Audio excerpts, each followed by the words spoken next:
from Biodiversity International, Italy. The moderator for this session is Dr. C. Bhuvaneshwaran, ICFR AFGTB.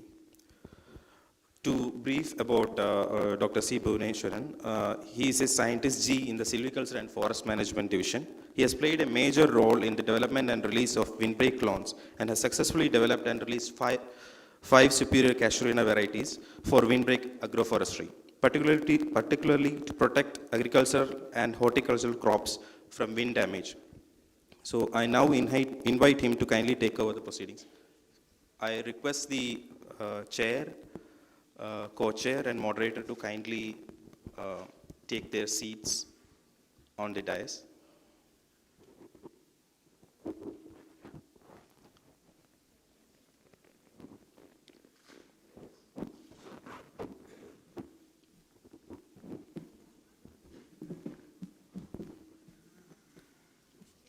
Over to you, sir.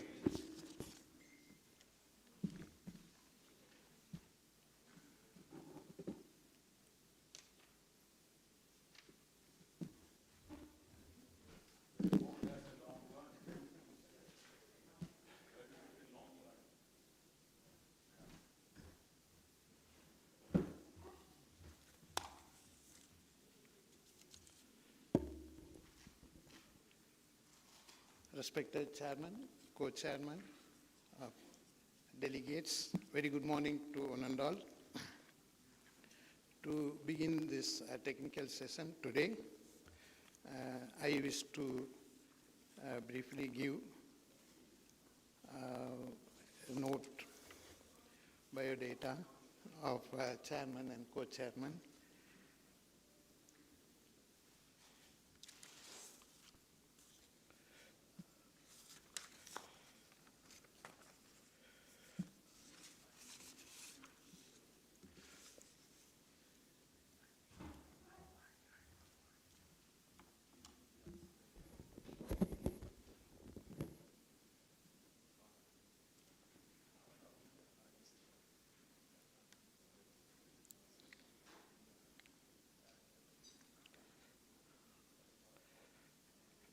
Our Chairman, Professor Dr.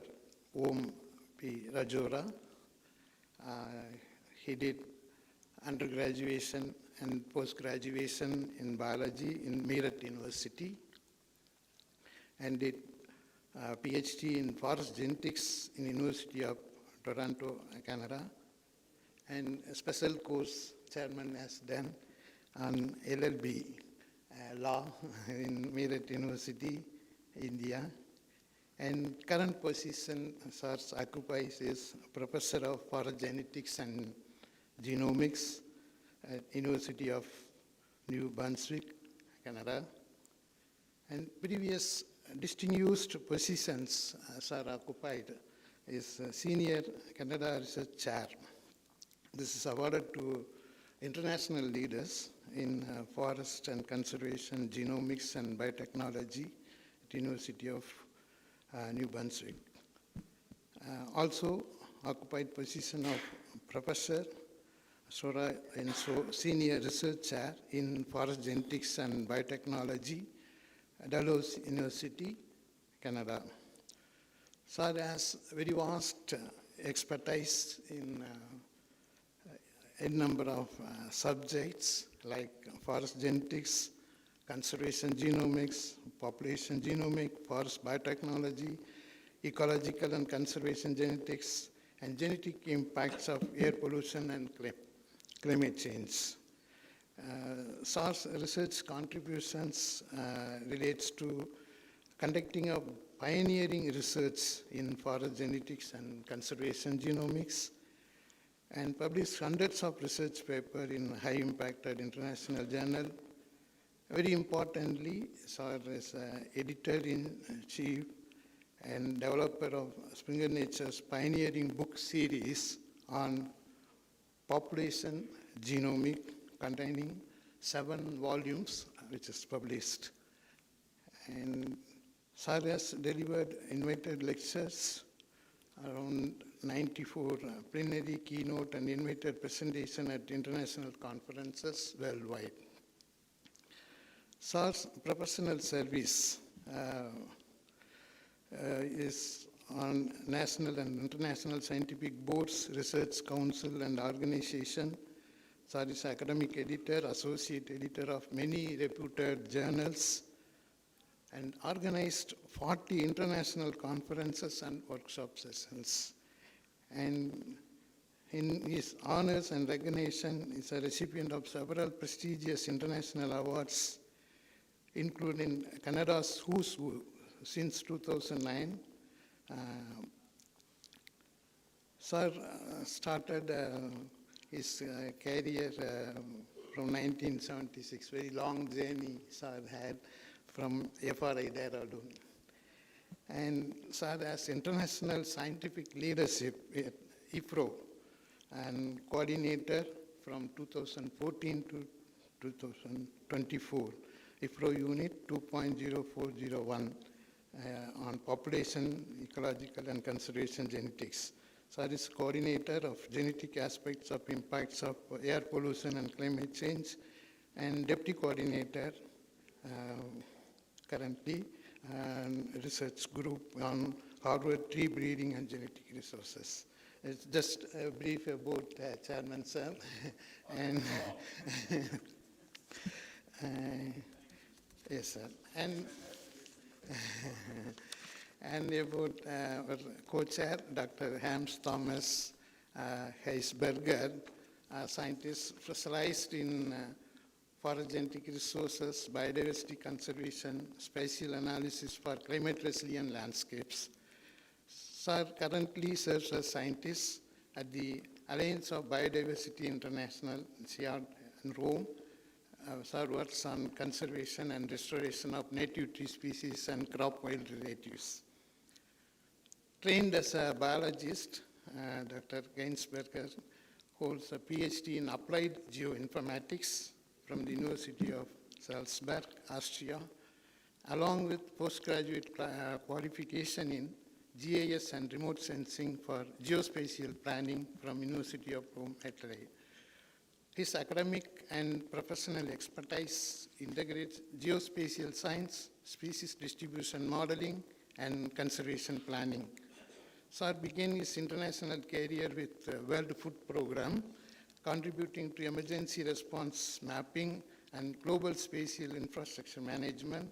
Since joining Biodiversity International in 2009, now part of Alliance of Biodiversity International, Sir has led the development of innovative spatial methodologies to assess the vulnerability of tree species to climate change and other threats.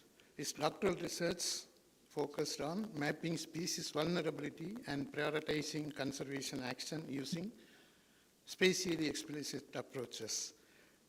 For over a decade, Dr. Geisberger has worked across Asia and Africa, supporting projects that enhance biodiversity conservation, climate change adaptation and mitigation, and resilient livelihoods through sustainable use of forest genetic resources. His work informs decision-making in forest landscape restoration by identifying priority areas based on ecological, genetic, and threat-related data. Sir has authored and co-authored numerous peer-reviewed publications and international technical guidelines on tree genetic resources, species vulnerability mapping, and restoration planning. Again, a brief about co-chairman. And now I hand over the forum to chairman to proceed. Thank you, Ananda. Thank you so much. Could have been just name and affiliation, fine, but name. And thank you for hard work and nice words on behalf of both of us. But before that, namaskar, vanakkam, good morning, buenos dias, bonjour. Okay, so we have here now thematic sessions 6 and 7. strategies for ecological economic sustainability of tree genetic resources and habitat and landscape restoration. Important session, and it's a full slot with one thematic keynote speaker, then 5 other speakers, then you will reinvigorate with your tea, coffee, and other great things out there, you know. Then we'll have the flash presentations after that. So without taking much time, I would like to invite our thematic speaker or keynote speaker, Dr. H.S. Suresh for Indian Institute of Science, Bangalore, and please take the podium. And we'll talk about population genetic structure, insights from the long-term plots, and really I look forward to your presentation, and hopefully I can learn something more. Thank you. Yeah.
I represent one of the country's only one long-term ecological monitoring of a forest in seasonal dry forest.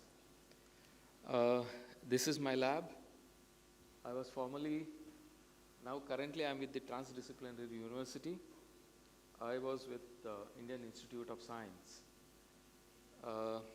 Not wasting too much of time, the talk will be structured in a way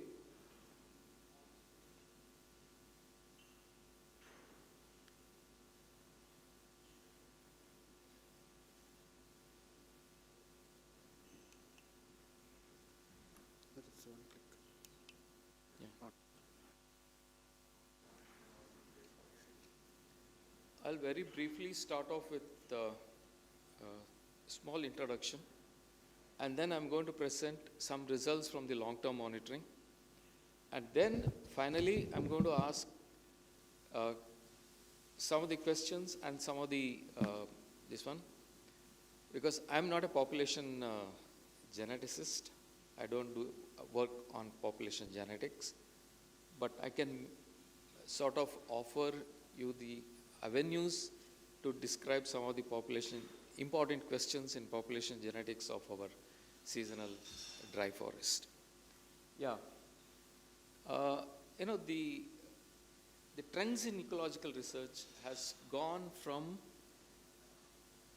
you know, one-time sampling, two-time sampling, to a long-term kind of a sampling, where we have realized that importance of a long-term research to understand the processes that maintain the biodiversity, and then the mechanisms in which these is conserved, and then where we can conserve areas. And now, from 1980s onwards, there is a growing thrust to establish permanent plots so that we can go back to the same individuals and same plot, same location, and see what's happening over the time, The temporal changes, its description of the temporal changes is very, very important to understand. Then with that idea, there are several networks which started putting up plots. And first one was that Center for Tropical Forest Science, organized in Smithsonian Institutions, Washington, D.C. Following that, there are associations like Rainfor, which basically works with Africa and Amazonia, and coordinated by an Oxford group like Oliver Phillips, Edwinder Mali, and all that. And then we are one of the CTFS partners. More than CTFS partners, we are one of the persons or one of the institutions which helped CTFS to kind of formulate and then design. And it's a kind of an association, international association. Yeah. And then what do we know about the population genetics? Or please excuse me if I'm very, very, very naive and layman. So what do we know about is the population, the genetic structure of a population has both temporal and spatial context. This I'm going to show it in one of my slides upcoming there. And it's a result of a complex interactions, with among the evolutionary factors such as breeding system. For example, is the plant species is compatible, bisexual, or dioecious, monoecious? All these breeding systems will come. And how about the pollination? Are they specialized in pollination or they're generalized? How is that? Is it insect-oriented, a bird or mammal, like that? And then the dispersal modes. In fact, the dispersal modes of a species is very, very important in determining the process in which it involves in the gene flow. And then, we know that, tropical forests are the best, one of the best systems to study this one, because we have array of all these factors put together. We have species with the bisexual mode, monoecious species, dioecious, all those species are there. And then we can do a lot of things, look at a lot of factors affecting that. And then all these factors ultimately lead towards the conservation of biodiversity that we are trying to do over the time. So, with this background, not certainly with the population genetics in background, this has developed little later. We have established, our study area is the Mudumalai Tiger Reserve. This one. And then it is situated in such a way that it's in the eastern part of the Western Ghats, where you don't get the brunt of monsoon, but you all get it. Now the orographic effect of the monsoon, because Western Ghats receives a big chunk of southwest monsoon, and then as it proceeds inwards from western side to inward to the eastern side, the rainfall decreases. And Mudumalai exactly located in the transition here of 3 states, Kerala, Tamil Nadu, and Karnataka.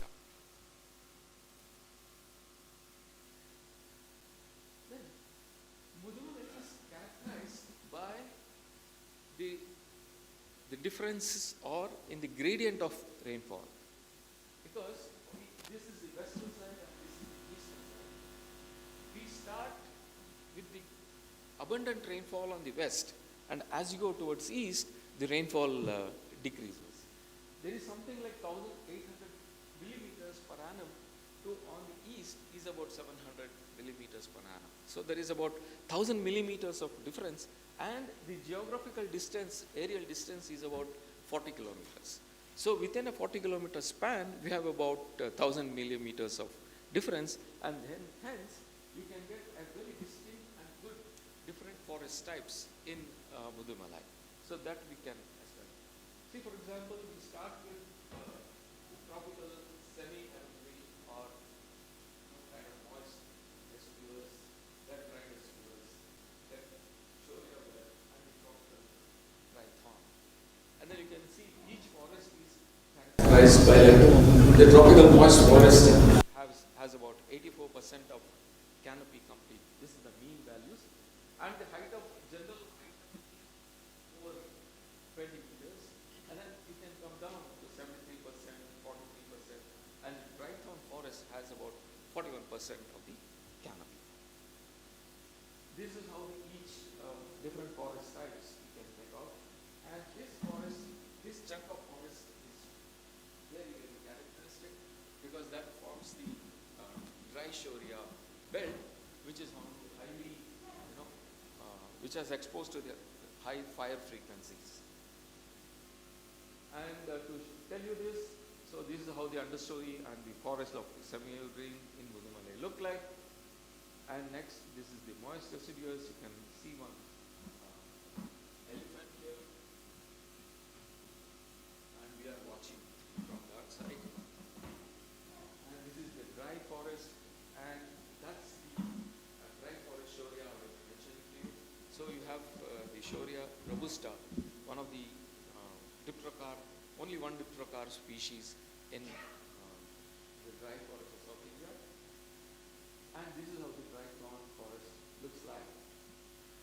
And then, so now with the CTFS partners we have about 52 permanent plots being monitored in a uniform way across the globe.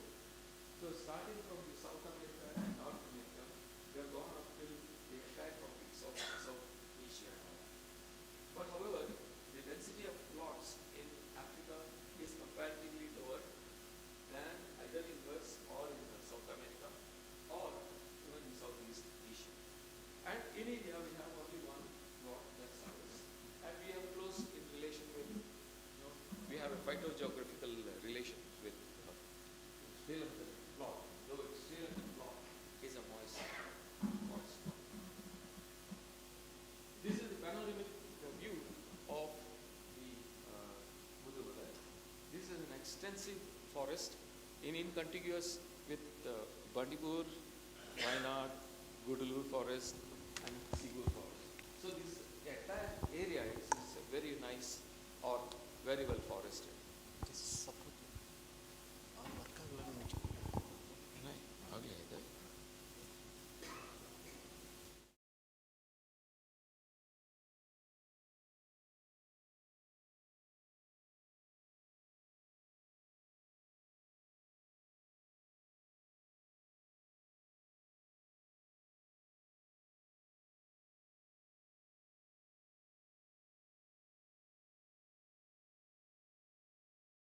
Sorry. Okay. So now briefly describing our objectives when we started off the plot was to look at the dynamics, community composition, diversity and species abundances. Now the biggest question then was how many species are there in tropics and how are they maintained? This was the big question when we started off around 82, 85. That is the kind of questions that we had that time.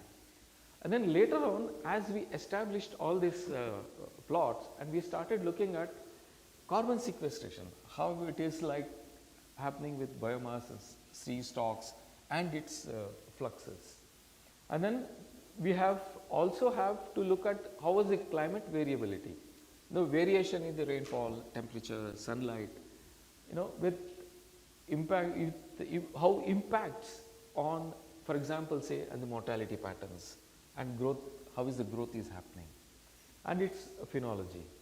And fire is a very, very important factor in our dry forests. And then, like, what are the climatic factors that affect or that influence the spread of fire? To tell you that lot of our fires are anthropogenic, and then very hardly few of them are natural. So, whenever our people set fire accidentally or unknowingly, we can describe how the factors were there which helps in spread of the fire, and we can relate the fire related mortality and all that. Then another new things come up is the invasives, like for example now lantana. Lantana has become a global problem, and then now we started with one new species, Montonova hibicifolia, that has started coming up from the western areas. It is spreading. So how it impacts the community composition and how do we manage the forest management. And then we have soils, and finally this is one of the characteristic of our plot is elephants. None of the CTFS plots across the globe has this particular problem. Elephants and forests are living together since ages. And how do these communities or how do these forests are coping up the elephant pressure? Elephant can inflict lot of things on mortality of some of these species specific individuals. I'll come to that a little later. And then with this kind of data that we have generated, though our understanding or though our objective was to look at the demography and dynamics of the forest, we can also use that particular data to understand how genetically similar or how genetically dissimilar the populations in the plot and how it has changed over time. So what do we have now? We have one large 50-hectare permanent plot wherein we established in 1988, to be exact 15th May 1988, wherein all woody individuals above 1 centimeter in diameter has been identified, tagged, identified to species and mapped exactly to the 10 centimeter kind of accuracy we have mapped on them. And then this plot is being enumerated every 4 years once for the size of all the living individuals. And then we are also annually we do census on the mortality and recruitment of all these individuals. And then what we have other data that we collect along with this is we have data on weather, like we are maintaining automatic weather stations and manual weather stations since 1990. And then we have every day, data on every day. We have data on soils, we have data on fire at quadrats of 10 by 10. We have whether the quadrat was burnt or not burnt. Since 1988 we have the data. And then we have data on invasives, like its qualitative abundance, whether it is present, common, dense, very dense, kind of that. And then we also have data on the grasses, because our forest was kind of described as woodland savanna. And then we have data on grasses, and we also have data on the phenology. Every month we record phenology of about 1,000 trees, how is the leafing, flowering and fruiting positions and other environmental factors. So we started off with, in 88, we started off with 26,000 individuals above 1 centimeter belonging to 72 species. And this plot is characteristic because it has no anthropogenic disturbances, and either from any side of Mudumalai, it's in the center part. So there is absolutely no this one. And then it's a very rich in nutrients. The soils are rich in nutrients. Along with that, there was a in one of the meetings with the forest department, uh, forest department had an important and an interesting question. Like the results from the 50-hectare plot, which is at the center, and knowing the diversity of vegetation across in Mudumalai, how can we sort of, summarize the forest results based on just one plot at the centers? Whatever the processes and whatever the trends that we see may not be happening exactly on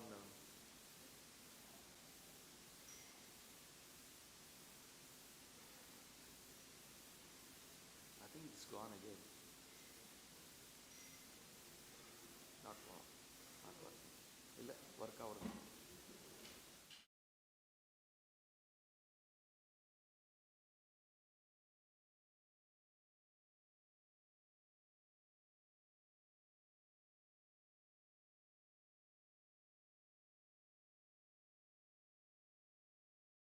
So, to answer that questions, we thought we should set up small 1-hectare plots along the rainfall gradient, which is being enumerated in the same way as Mudumalai is.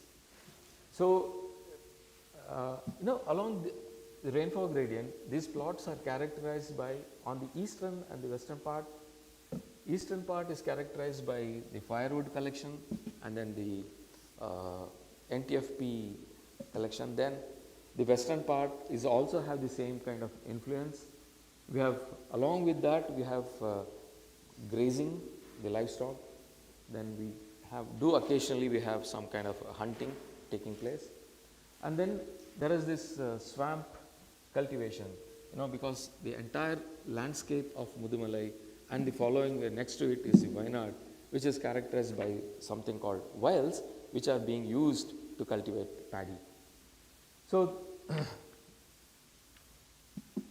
this is how the alignment or the plot locations looks like. We have entire sanctuary having all the plots, and this is our 50-hectare large plot. So, in one of the, so I'm just going to describe how the results looks like.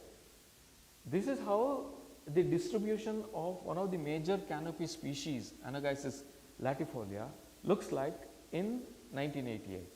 You can make out, there is some kind of a distinct clumpy kind of a distribution, though the clump is not really tight.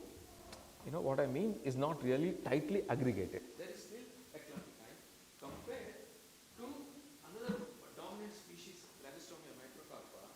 There are two distinct clumps, and some of them are scattered.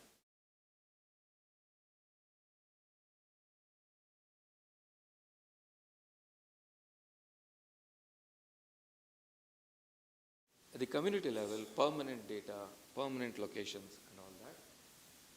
Then if you look at Lagostomia over time, how the clumpiness kind of becomes, like less aggregation, and then finally it aggregates a lot. So there is temporal kind of a dynamics is happening with the Lagostomia. In 1988, you can see how there are two distinct clumps, while it's around, if you look at the same distribution of lantana in 2008, there is, the clumpiness is kind of getting sort of eased, and then you can see lot many individuals coming up the entire plot. Again, around 2012, you can make out that they are again sort of becoming clumpy. Is this because there is lot of mortality and then recruitment happening over time? So these things are important to understand the population genetics. So I will give you some of the findings from long-term monitoring. Fire plays an important role in the dynamics of tropical diet forest. I'm going to tell you how it happens. Like the same place, luckily we have only the ground fires. We hardly have canopy fires. I have not seen any canopy fire in Mudumalai since 85. So this same area, it looks like, how it was while burning and then after burning. You can see nothing is there in the understory. So everything is kind of maintained, standing. And then,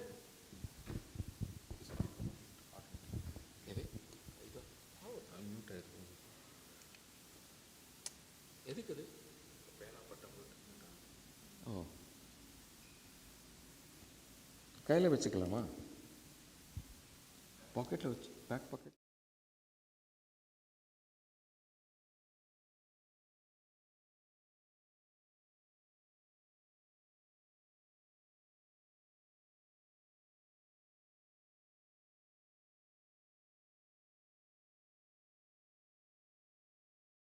So we are tracking, we are mapping the extent of fire in each year, and then we There's have an echo there, please fix that.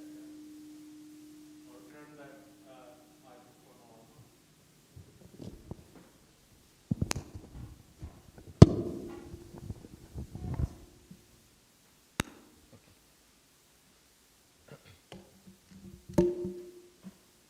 So now if you look at how is the fire affecting over time, is that this patch, the central patch, has large frequency of fires coming up, and especially the northern patch has lot more. This is one of the frequently burnt area.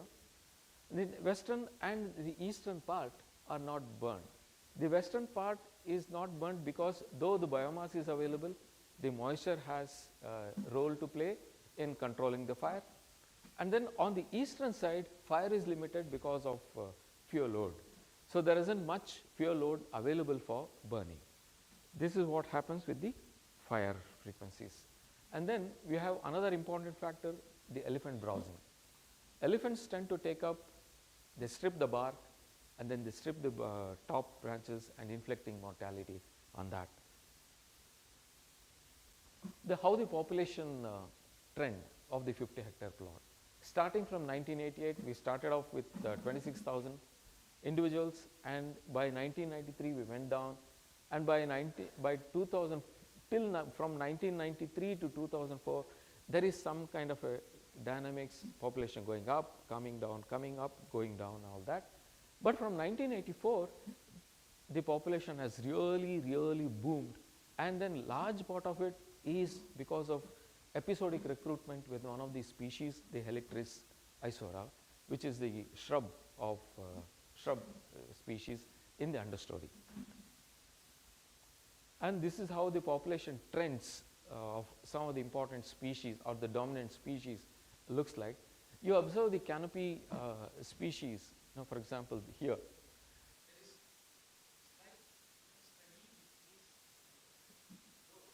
very, very significant. Now, if you can split this population turnover between two different size classes, and then see where the population is affected more, or where the dynamics in terms of recruitment mortality is more. If you look at the individuals between less than 10 centimeters, you can see that there is large increase in the 10 centimeter class from 2004 onwards. That is mainly because of episodic recruitment observed with a shrub called Helictris. And then now in the bottom panel, if you remove Helictris and then still plot, it is still the other species is also contributing. So there is the basic information is that there is a large dynamics is happening in the individuals with less than 10 centimeter class rather than the canopy. So more than 10 centimeters, that's about 30 centimeter gut individuals are kind of, the population there is kind of steady, though you can see that there is kind of very low steady decline in the population. Now if you plot the mortality and recruitment rates over time, you can see how the mortality has varied across the plot and also the recruitment varied across. So, if I stop, for example, looking at this forest from this time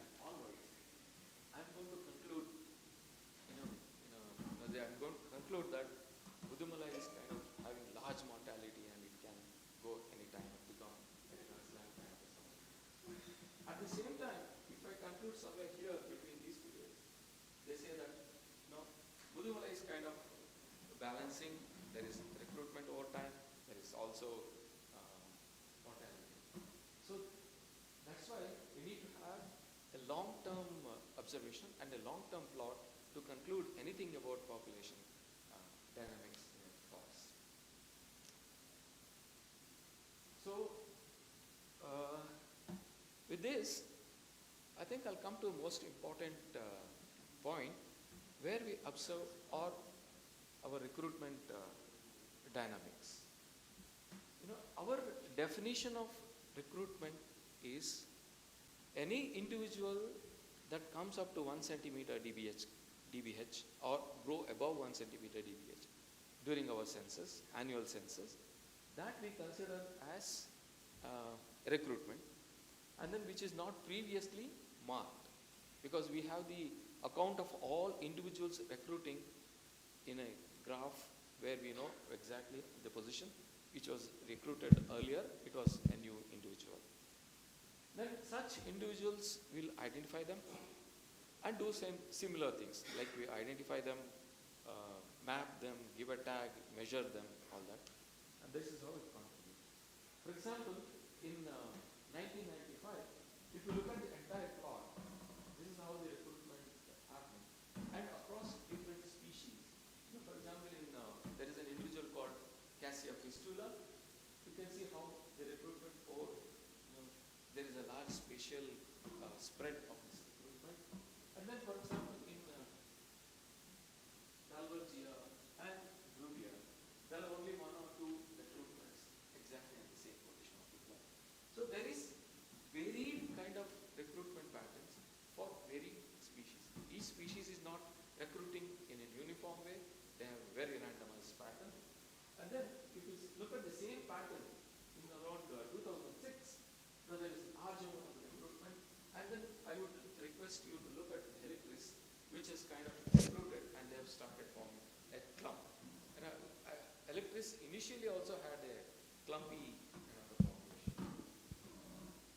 Now, if I look at the population trend in the major census years, like 92, 2004, like that, you know, the population is kind of steadily going up and down here, and then there is a surge there, then again surge there, and it comes down. Now, if you look at the proportion of recruitment to the standing population, you know, the blue line represents the species, how the species are kind of recruiting. So the proportion of species recruiting to the number of species reported in the stand is kind of steady going up, though there are fluctuations. And among individuals also, the same thing you can observe. Now if you can split them into life forms, which is the one which is showing kind of more varied kind of the recruitment. For example, if you look at the canopy species, it's kind of very steady.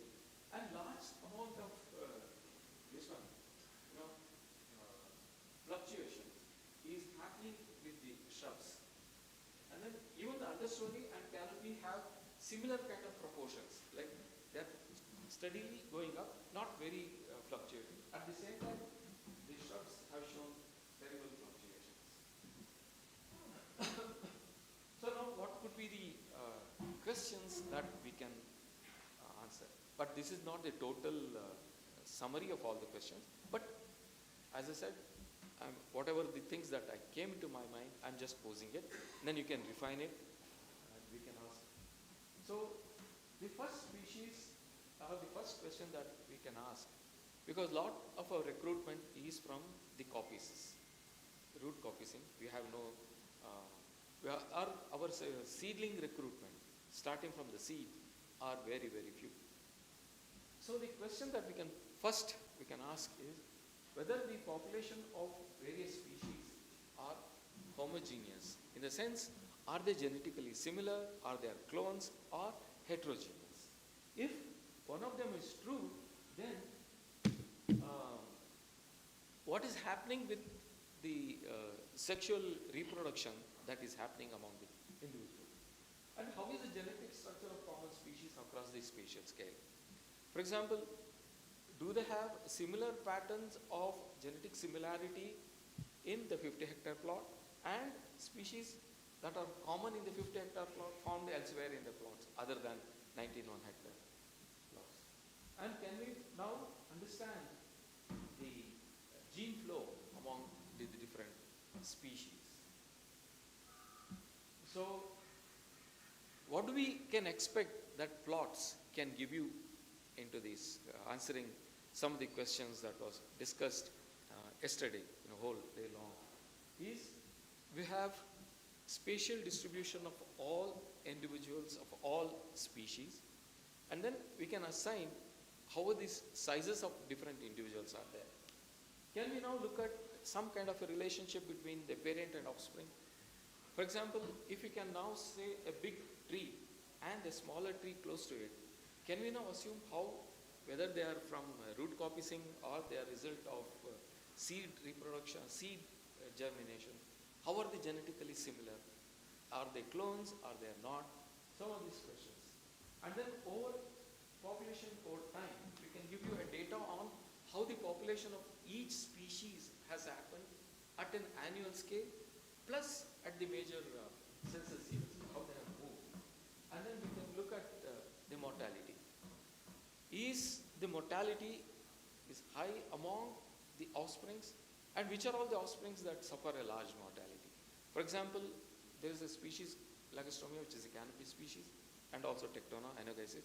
How are the individuals of Anogenesis responding to its mortality, or how is mortality is happening with Anogenesis? Different scales of mortality. And is it related to the adult population? And then recruitment. This is one of the things very, very interesting. It's like whether it is happening with the root coppicing or seeds. And this has a very important implications on the forest management. Suppose, say, if it is a root coppicer, we are having the entire population of all these species are clones. And that is very dangerous for any kind of health of the population. If by chance, if there is any large epidemic that has our entire species of that area might get wiped out.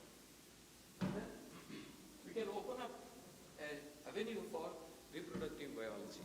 Like we can try to understand how is the sexual reproduction is happening, whether it is kind of selfing or is outcrossing, and then how is the seeds develop? Is there a kind of something called pre-zygotic, post-zygotic mortality? Seeds become aborted. So some of these questions that we can definitely ask in the reproductive biology, which we have not attempted. And so we have almost the same team monitoring this plot over last 34, 35 years. We have just completed the 10th census of the plot this year, and the data is being processed. We are looking for any anomalies, species, corrections and all that. Hence, I didn't present the 2025 data. So these are all our agencies, and this is why. So one thing I want to tell you is that with this data in hand and then data we have generated, we would like to collaborate, whoever is interested, to look at the population genetics, and we can share the data, and we can share also some of the information that is available, and then we can work together. So have this in mind, and you can approach me if you are interested. Thanks a lot. Okay, maintain kara. I have been asked to tell you that we will postpone the questions to the tea break because we have to now have my stick to the time, Sure. And so thank you so much. Give it a big round of applause to Dr. Suresh, and we move on. And I think I have also a few questions, but I will ask you later, and I will suggest you look at our project called Ecosystem Management Emulating Natural Disturbance, which is a huge project looking at different 28, 30 disciplines and all aspects. So hopefully you find some information there. You can Google it. Thanks a lot. And sorry that I have to follow the instructions. Otherwise I'll be thrown out from here. Okay, our next speaker is Dr. Mohan Varghese and from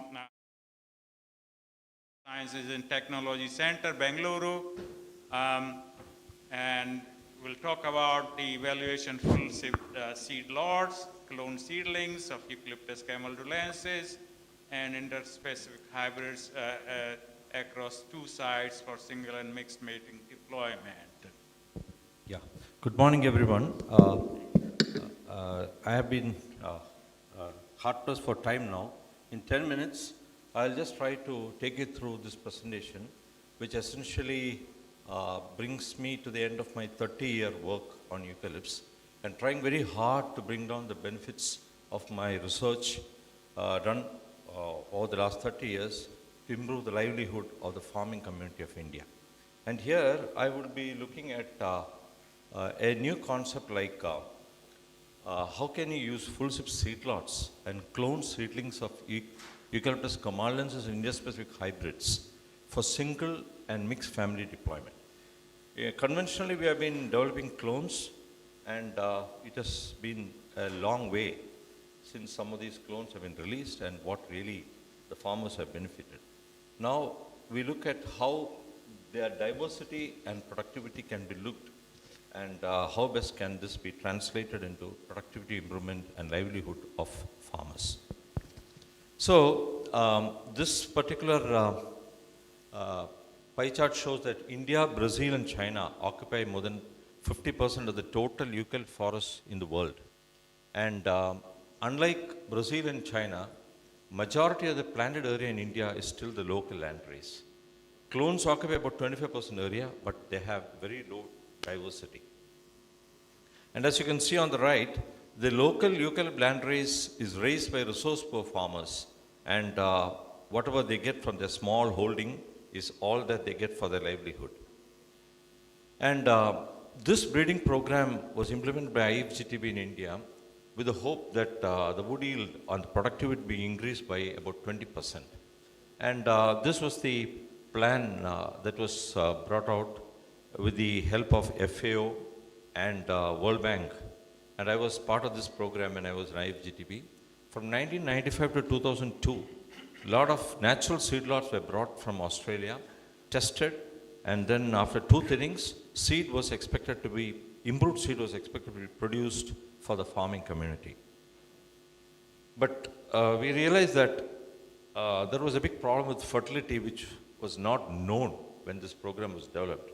And as you can see, out of 5 orchards, there's just 1 which has about 73% flowering, whereas all the others are 30% or less. So this is going to impact this improvement program in a big way. And not knowing all that, we went through this program, and then we looked at the orchards, and we realized that in genetic gain trials, as you can see on the background, this particular orchard with 73% flowering is much better in its progeny performance compared to the low flowering orchards. But then, as conventionally we do, we looked at how best the good trees can be cloned, and we can bring it to the farming plantations. Then the major activities are breeding, cloning and deployment. This is what is a clone development conventional pipeline. And as you can see, it's about 13 to 15 years program. And at the end of all this, 15 years, we can see that there are just 2 clones that occupy almost 90% of the entire plantation area. This was when I joined ITC, and ITC is a pioneer in eucalypt clone production. They took a lot of pride in that.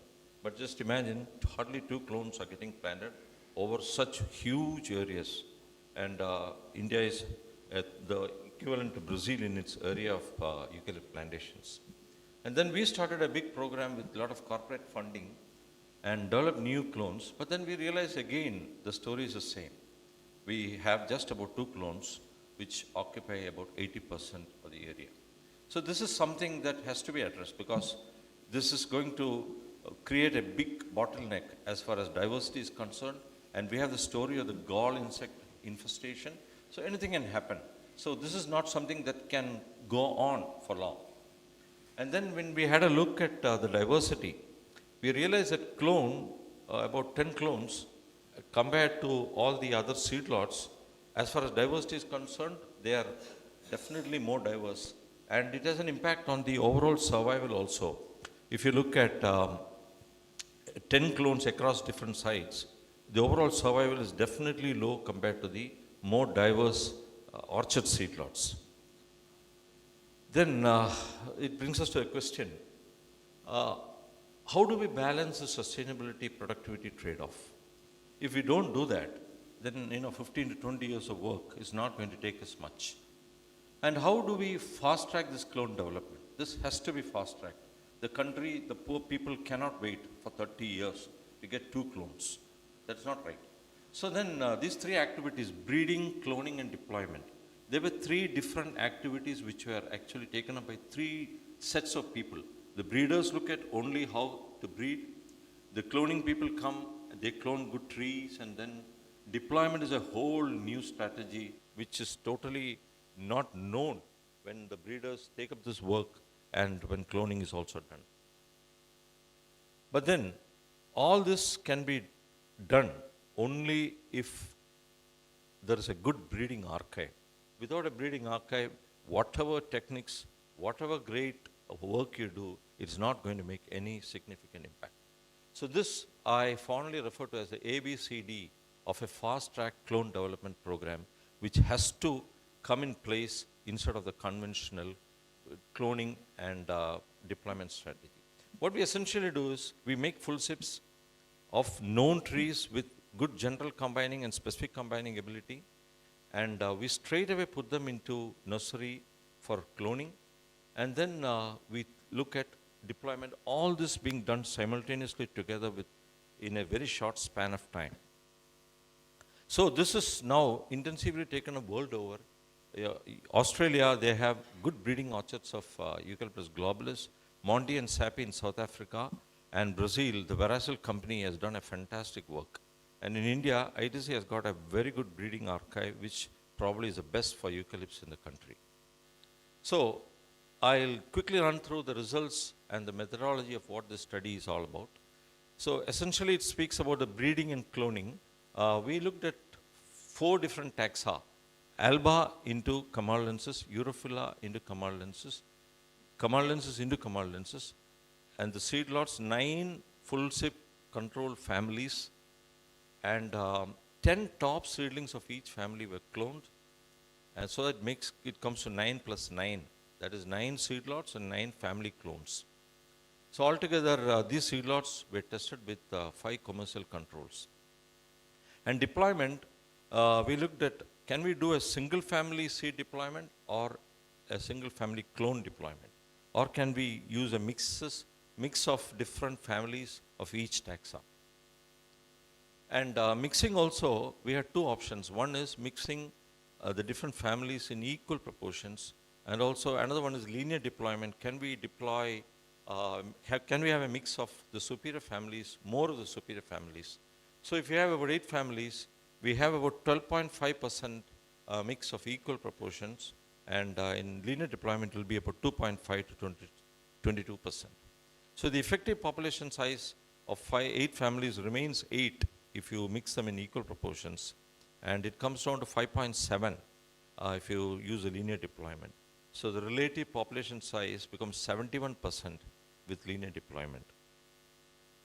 So the field trials were in 2 locations, as you can see on the map on the right side. This is Telangana district, 2 locations, Bhadrachalam and Khammam. And as you can see, one is red soil, Khammam is red soil, Bhadrachalam is black soil. And we had plot sizes of 8 into 5, 40 trees. The first evaluation in site 1 was at 4 years, and we have only the 2-year data. The 4th-year data is yet to come in site 2. So I'll quickly run through 5 slides which shows the results.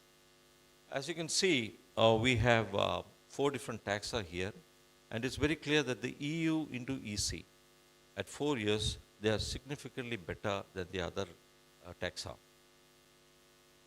And if you look at single family clone overall, and single family seed, and the clone mixes and the seed mix, you can clearly see that the mixes, that is the seed mix and the clone mix of families, is superior to the single family and single clone mix. Now, if you look at each taxa separately, you can see that the seed mix gives and the clone mix definitely gives a superior advantage by mixing all these families together. In EU and EC, it is actually the seed takes a better growth compared to the clone single as well as a mix. And in EC into EC, you can see that the clone mix and the seed mix of the families do well. And definitely the advantage of this is, compared to the clones, is the improved diameter. And in the 2 mixes, the linear deployment versus the equal deployment, you can see that the linear deployment, the linear deployment of seed has got a significant advantage compared to the rest. And in EU and EC, you can see that the equal and seed deployment, equal and linear deployment of seed is significantly better than the others. And the same trend is also seen as far as seed is concerned in EC and EC. Now in Khammam also the trend is same. The EU and EC is good, and the mixes of the families, single as well as the seed mix of families, is good in this second one. Then when you come to the 3 different taxa, you can see that the seed mix and the seed mix as well as a single family seed are doing very well in all the 3. And the trend is almost the same in linear as well as equal deployment mixing also. Now this is a photograph of the kind of benefit that the farmers get in 2 years. This is actually full family seed. It's doing very well. It's just about a year now. And the full family clone is also doing very well. And we are also seeing that you can mix a lot of clones together. In fact, this idea was first proposed by Griffin et al. In 2014 for pure species. And now recently Benatti et al. In 2025 has come out with the same finding in hybrids, which we have also got in Brazil. So this is a very good, effective strategy which is going to bring enormous benefit in a very short time. And this has really taken the farming community by surprise, and they are all, because they are used to clones. And they see that in 1 to 2 years, they are really benefited a lot. In 2 years, the farmers really stand to benefit. So the conclusion is, family forestry is a very useful strategy for conserving diversity and enhancing productivity. And there's significant time reduction. There's fast-track clone selection pipeline by combining the progeny and the clone test. And the mixes offer greater stability across sites because they have lower G into E compared to single clone deployment. And there's also good correlation we are seeing between family seed and the family clone performance. Linear deployment helps to enhance the productivity and conserve diversity. And it's extremely good for low budget breeding because it can be implemented effectively in farmlands. So I would like to acknowledge my mentor for the last 30 years, Dr. Chris Harwood, who has been a vociferous giving a vociferous propaganda on seed improvement, which can actually replace clones. And of course, Professor Dag Lindgren, who has been advocating diversity, importance of diversity in plantations, and Teotino Assis of Brazil, who gave me this idea, which he has been practicing in Brazil. Thank you. Thank you very much, Dr. Varghese, for staying time. We have 2.5 minutes for question. Is there any question there? Yes, sir. Oh, yeah, you. I don't know, this great guy here. So, very nice presentation. It's me here. Thanks very much. My question is the following. Of course, these are, to me, they are very impressive results because from the population genetic conservation genetic side, we're looking for high diversity, as you mentioned in the beginning of your talk. So the mix provides this, of course. My question is, how are they deployed in the field? So these are seedlings, right? And then do you propagate them clonally and they are deployed at several places in single tree mix or in plot mix, or how does that work?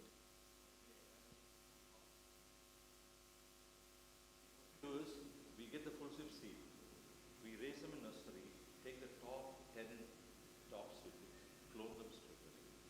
And we can mix so many paternal care.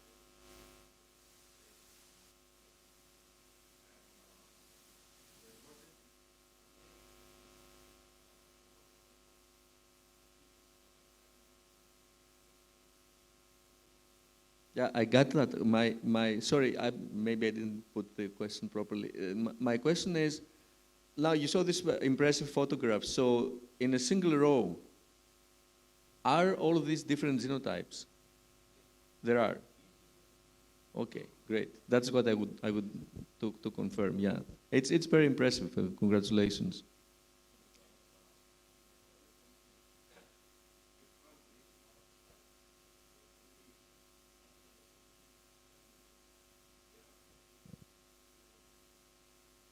Great, thanks.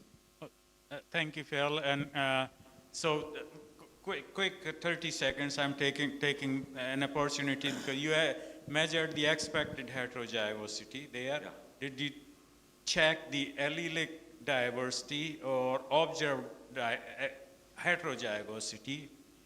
Because let's say if there are only 2 alleles or equal frequencies, you can still have 50% heterozygosity, which is not a good measure of genetic diversity, because only 2 alleles there. So I would suggest to have observed heterozygosity and allelic diversity there. Yeah, I understood. Thank you. Yeah, actually it is there. I didn't, in the paper it is there. Thank you very much. We have to move on. Let's give a big round of applause. Like okay, eucalyptus type, big one. Okay, our next speaker is Anand Lakshmi Ravichand from our host institute, and she will talk about conservation and sustainable use of forest genetic resources, strategies, and outcomes. Here you come. Thank you.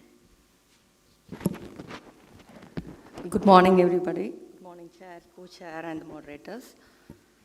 I first like to thank the Ministry of Environment and Forest, the CAMPA funding, for undertaking this study from 2020 to 2025. So,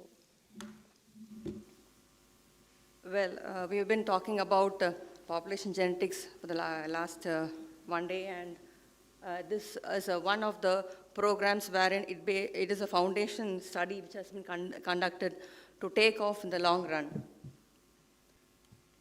Well, we know that the IUCN has stated that conservation is an important measure to make the genetic resources available for today and for the future use. So based on that, we have been undertaking biodiversity conservation for the past 3 to 4 decades. However, now it's high time to look into the resources in the concept of forest genetic resources rather than species conservation as in the form of biodiversity. So India being a country of rich biodiversity with more than 24% forest, we have to concentrate on individual species conservation, at the same time sustainable use and productivity increment. In that context, biodiversity, though it takes care of all the species in the community, we have to concentrate on individual species, is my stress over here. So accordingly, the FAO has defined FGRs as those genetic resources with wide genetic base, conservation of the genetic resource, mainly the trees and the woody species, which are of today's potential use and tomorrow's use. So based on this, the FGRs have been taken up for the study, and we have laid out this program with the objective to study, to explore, document, characterize, and to develop and strengthen the in-situ and ex-situ conservation of FGRs. And this long-term program has been carried out in 2 phases in the country. One, we confined to the northern part of the country with FRI, our deemed university, and as a northern partner, and the ICFRE's southern partner is our IFGTB. So here IFGTB confines to the pan-India, up to the central India level, to the southern tip, which comprises the states of Tamil Nadu, Kerala, Andamans, Puducherry, then Karnataka, Goa, Andhra, Telangana, Orissa, Chhattisgarh, Maharashtra, Madhya Pradesh. So these are the states which we consider for the FGR conservation. So we very well know the heritable variations which is found between and within the species need to be conserved for any improvement work or any conservation programs. So based on this, this program has been undertaken mainly to document and bring out the status of the FGRs in the country and to put in place the systems of networking and inter-institutional collaborative working, because it's a massive program to take off. And, moreover, with so many species, with more than 2,800 species in the country, which one need to be taken up first? So we need to prioritize which are the species which has to be first attended to. So this also included prioritizing the FGRs for action and the basis of their conservation status based on the economic and the commercial value. Apart from that, we need to kickstart the research and the conservation action on these FGRs to put it to the, streamline it properly. So this was the main objective of this program. So our partner institutes include our own institute, IFGTB, IWC Bangalore, IFB Hyderabad, and TFRA Jabalpur. So we all 4 to put together, we concentrated on this program components such as documentation of the FGRs, FGR collections, storage, characterizing, and then conservation. So this is the national program which we started with 200 species. So this prioritization took place based on the very important values such as economic, ecological, and the threat status. So the strategies which we have devised for this program goes like this. Like we concentrate mainly on the endemic species distributed in the different forest types, and then we don't consider much of the commonly distributed species. Then, if the 2 categories of endemic and the species which are found in different specific forest types, we categorize them either for in-situ conservation or ex-situ conservation. So those species which are able to be domesticated, we go in for the field gene banks, and which cannot be domesticated but which are orthodox in nature, having the seeds of orthodox nature, go in for the seed gene banks. Whereas in the case of in-situ, those species which cannot come out of their original habitat, we go in for the in-situ or within the habitat conservation. And this seed gene bank and the field gene bank forms a source for future supply or either exchange material or even for restoration activities. This can be utilized. So based on this strategy, we took off this program. And in this program, the other species which have been already worked, for example, teak, or you can say a eucalyptus, or even a casuarina, which have been already domesticated, and those germplasms also come for documentation, and then it goes into the seed and the field gene bank. Mainly here we concentrated on ex-situ conservation. We started off with the species threat status, how it is in the literature as reported, and where it is available, and what are the possible conservation methods. These were devised based on the nature of the species. Then we went for the selection of the species in the forest, then identified the populations, we mapped them, then we developed special criteria for conservation, whether it should be a seed or the field gene bank mode, depending on the nature of the seeds. Then we collected for the collection from the natural trees. We recorded the tree passport data, including that's on-field characterization was done. Then we collected the individual species, tree seeds, brought to the laboratory. Then we went for the storage studies. If they are found to be recalcitrant, it goes to the field gene bank. If they're found to be orthodox in nature, it goes for the seed gene bank. This seed gene bank, we are aimed to maintain up to, for each species, up to 15 years, and every 5 years, we will be monitoring the viability. So how did we prioritize the species? Based on the three main values like economic importance, environmental importance, and ecological importance. For this, we took the lead from the FAO, wherein we have previously also, we have done the prioritization some year in 2010. And later, now recently in 2020, we conducted another severe workshop wherein very many stakeholders took part in that. And they scored these species which were previously prioritized. Along with that, some more new species were also suggested, and we ranked the species. So the criteria for selection of the species was basically the potential importance, threat status, and based on that, we devised the conservation strategy, whether it's in situ or ex situ.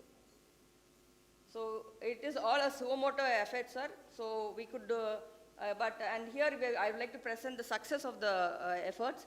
And this is how we scored the species, and different forest departments, conservationists, researchers, agriculture universities also participated in this program.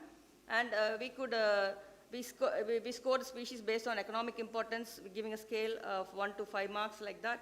And already if any work has been done, what is the status? Depending on that, we could identify 200 species.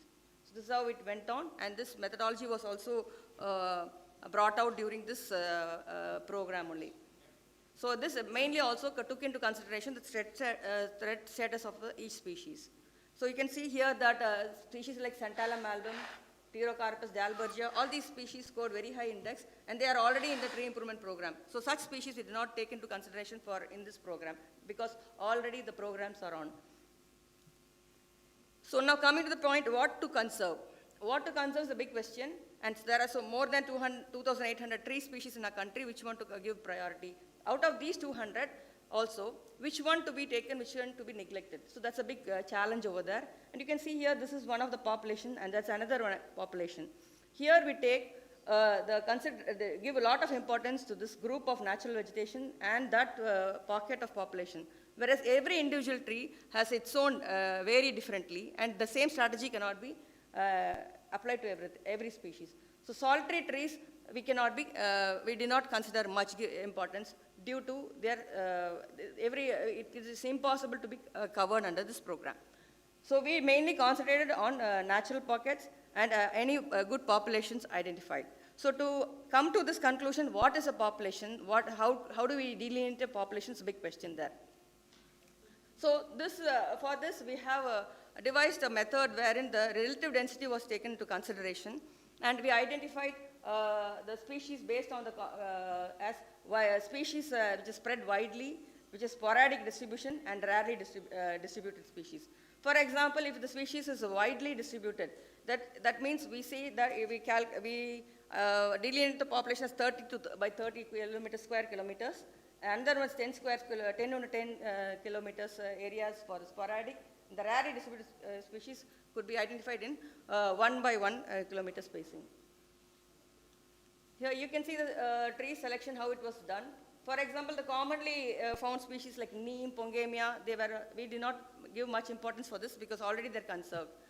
Whereas the gregariously distributed species, at least we targeted for 30 populations for that. And some of the species examples are the teak, melina, melia, these fall under this category. And from each population, we need to identify at least 15 trees. And the distance between each population, each tree, at least 1,000 meters was kept as a criteria. And coming to the sporadic distribution, the populations between 10 to 30 numbers were targeted for collection. And species like rosewood and dalbergia fall under this category. And we kept the distance between each tree selections to be 500 meters minimum, and at least 10 to 15 trees to be collected in this category.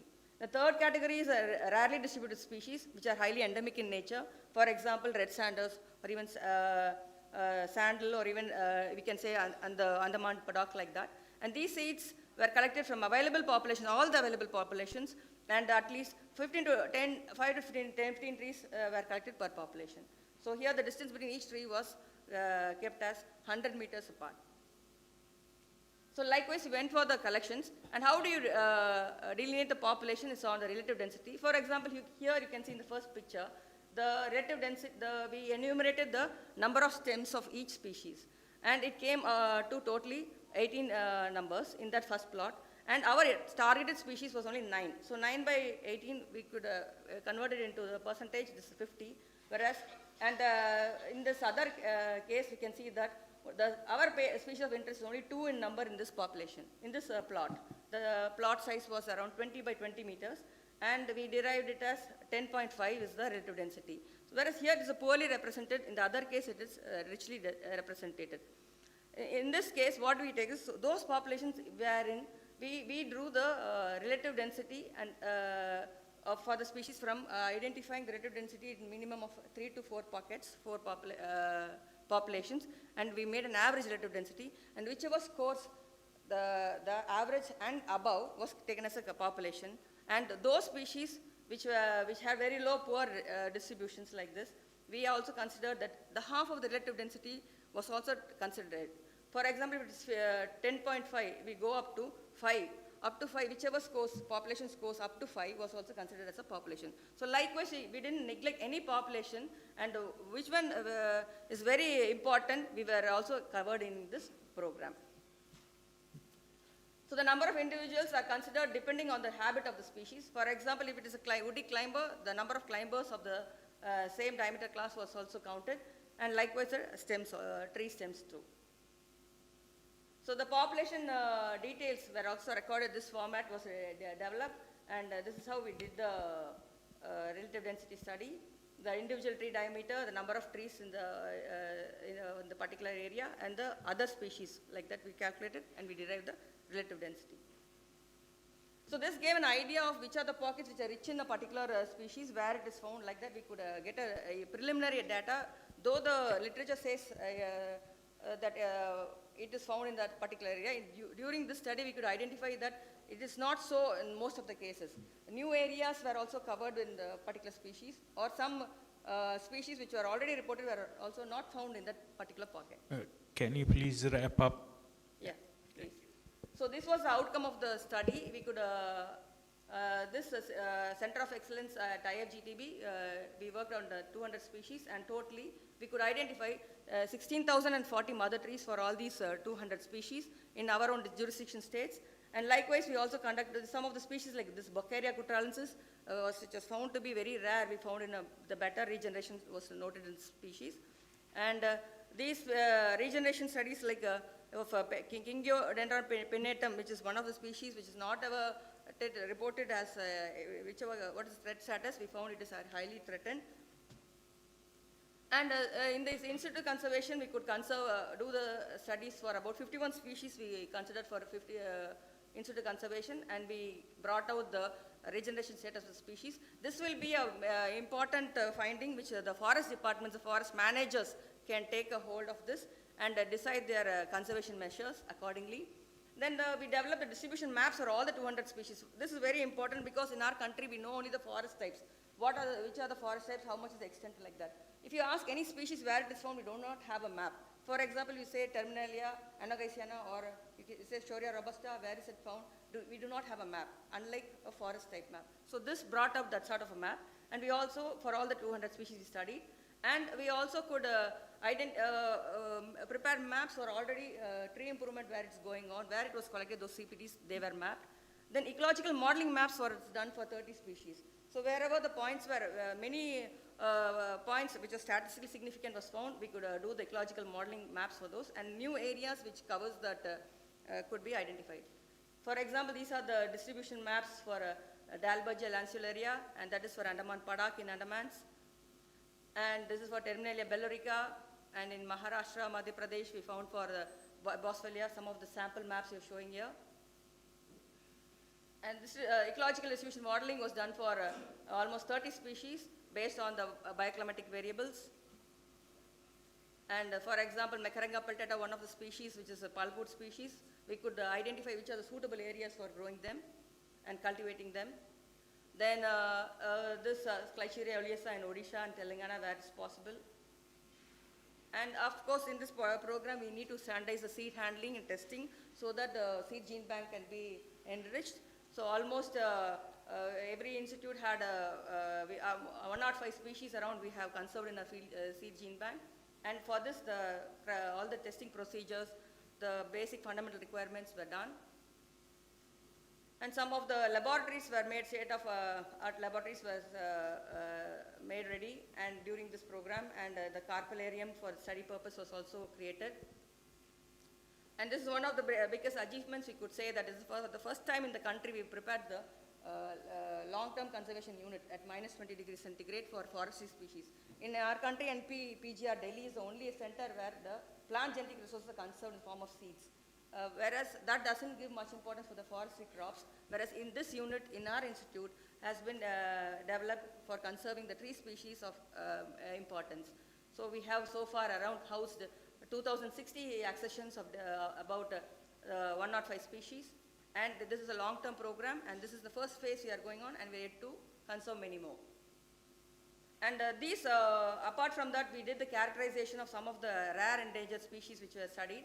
And in that program, we could get that like Shorea roxburghii and Kulinia exarellata. We have done the molecular distancing. Can you please? Yes, sir. Then we standardized the nursery practices for all the 35 species taken up for the field gene bank. And we established a field gene bank in different states of the, jurisdiction states of the 4 institutes. Ours main is in the Tiruvannamalai. It was inaugurated in 2024.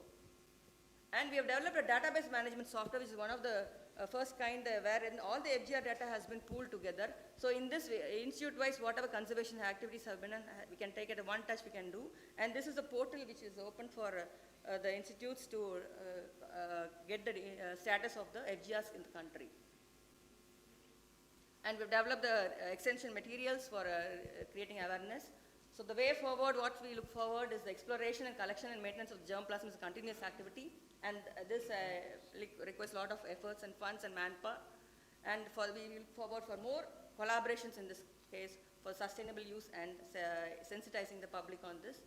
And the networking of the research institutions, forest departments, and to strengthen this in the global level is very, very important. And this will pave way for establishment of National Bureau of Forest Genetic Resources on the lines of plant genetic resources. So based on this theme, we have worked, sir, and this is the outcome of that. Thank you very much. Thank you very much, Anand Lakshmi Ravichand. And we move on. No question. There is no time for a question. So we have our next speaker is Rajkumar Muthu from Tropical Forest Research Institute, Jabalpur. And he will talk about integrating feed ecology, habitat modeling, and population genetics for conserving at risk forestry species. Very important topic. Thank you so much, Chair. Yeah, please try to wrap up, in about 12 minutes, Definitely. 12 and a half, so you can have. I mean, most of the things were, brilliantly addressed by the previous speaker, Dr. Andalakshmi Madam. So I have just to, basically, I am a field ecologist, and I work in central part of India. And when I sit with my friends who do population genetics and who do, work with habitat suitability modeling, we find that there are contradictory results or findings. What we see in field is not always, reflected in the modeling or in the findings of population genetics. So that's what actually brings me here, as to see, as to address several questions that are still unaddressed.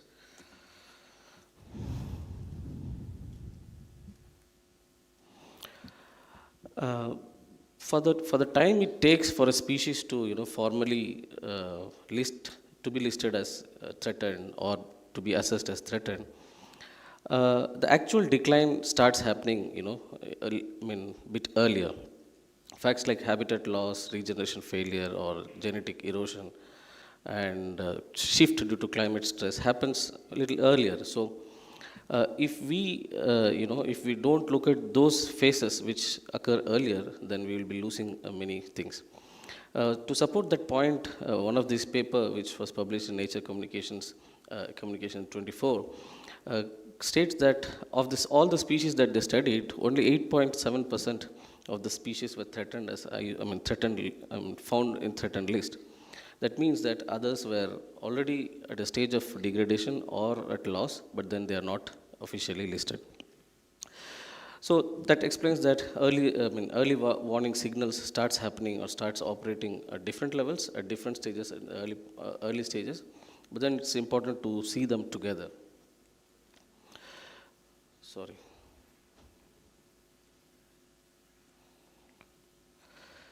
What do? I basically, try to measure trees in the field, the kind of work that just Dr. H.S. Suresh has spoken in his keynote. So basically, I study trees individually at field, trying to understand the stand structure, density, population structure, size classes, and all that. And a level up, we also do long-term monitoring, as he just explained. We, monitor species undisturbed for a long period of time, where we study that how species are what is the turnover rates and how species composition changes. But it is probably not sufficient, and because it captures, information at a local scale, and it captures information at that particular point of time. And even with long-term monitoring, we may be missing key dimensions of species that are, vulnerability if we don't study population genetics and habitat modeling, and we don't integrate them together. One of these paper, which, not knowing that Phil is going to be here, but this image was a little interesting, and I had placed it earlier. It's, for the August gathering, I need not explain that how genetic erosion happens, but what is interesting to me is to see that a species, genetic diversity loss happens, if it is if it is listed or if it is not listed also. So many species are not even classified as threatened, but then genetic erosion has started happening. What does habitat suitability information gives us? It's an excellent work where ma'am has already done suitability modeling for almost 30 species. What does it say? It of course gives us, predictions that how, if in case of, different climate scenarios, how the species would be performing or how it would be shifting. But then it is also, important to see, like for example, a study which shows that, the 10 medicinal plants that they studied, only 4 were listed in IUCN's categories, but then almost the 6 were probably undergoing shift or even loss, but they were not listed. So it brings us to say that, single approach are insufficient. Field ecology will of course answer facts like demographic process at local scales. Population genetics will tell us if the population is evolutionarily viable or not. And habitat modeling will tell us, whether species will perform how in the future. But what is important is to see this together. So I bring some of the insights that we have just started from, looking at from Central Indian Forest, where all these 3 species, of course, they have their own ecological importance, and they face critical, threats, particularly because of, over harvesting or unsustainable harvesting. And 2 of them are not listed in IUCN species, or it is listed as least concern. But then regional assessment says that the population is at decline.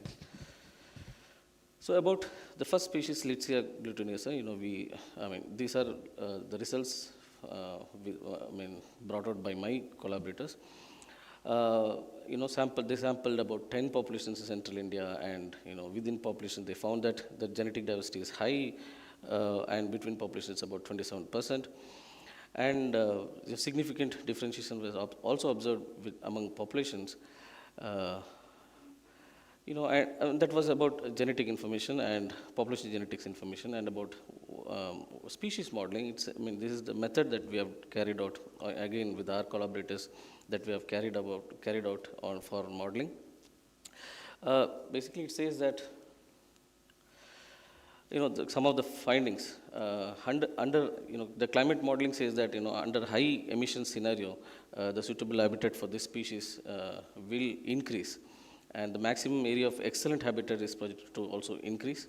And we kind of identified areas that can be called as a candidate areas for species conservation, particularly sub-Himalayan region, Central Eastern region, and Northeastern regions. So putting it together, what does it say? It says that, even climate projections say that the species is predicted to expand under high emission scenarios, but then genetic evidence says that, the way the unsustainable extraction is going on, it may prevent effective colonization or long-term viability. So restoration initiatives, are to be focused particularly in those areas that we have, kind of identified as candidate areas for species conservation. This is the next species that we are talking about, Pterocarpus marsupium, wherein we sampled about 7 populations from, again, central India, different forest types. And, we have carried out morphomolecular diversity assessment, and which also says that, there's a very high level of, morphomolecular diversity. But then we also found that the populations are small and they are kind of isolated. So putting it together, what it says is that although mature trees persist across different landscapes, but then the population isolation and the limited regeneration is also indicating that there could be a genetic vulnerability at later point of time. What does climate model tell? Again, this is the method that we have followed. It tells that these were the factors which actually influenced more: annual precipitation of driest quarter, and temperature, seasonality. And it also says that there will be an increase in highly suitable areas, and there could be a northward shifting of suitable habitat by 2050 prediction, and there could be also a decrease in the population that is also seen in the eastern zone. Putting it together, we see that there's, of course, a high morphomolecular diversity across these small fragmented populations. But, climate projection says that, they're doing well, and they could probably, shift towards north. Again, site-specific management of these, small pockets of populations, and also having landscape-level planning will help these species to, to have a connectivity among these small pockets. This is the third species that we are talking about. Again, this is some of the studies are still ongoing, but then we just completed a climate projection of this. 11 populations in central India was assessed, and we found that about central India for this species is largely the native range. So we kind of sampled 11 populations, and we found that limited. This species, it's used for, the seeds of this species is particularly used for high nutritional value. Therefore, there is limited regeneration. And non-sustainable harvesting is one of the major causes that causes the population decline. So what we have seen through our climate modeling is that, this is some of these are methods that how we have done. And even here we see that the species range is again increasing here, and putting it together, we see that, of course, being a deciduous forest tree species, its habit suitability in various climate scenarios is projected to increase with climate warming. And again, in these areas like northern plains, particularly South Uttar Pradesh, Bihar, and so on, will have an increase of gain in suitable habitat. And to those parts, again, particularly north, if there are extreme rainfall events or extreme drought events, then there could be a decrease in this distribution.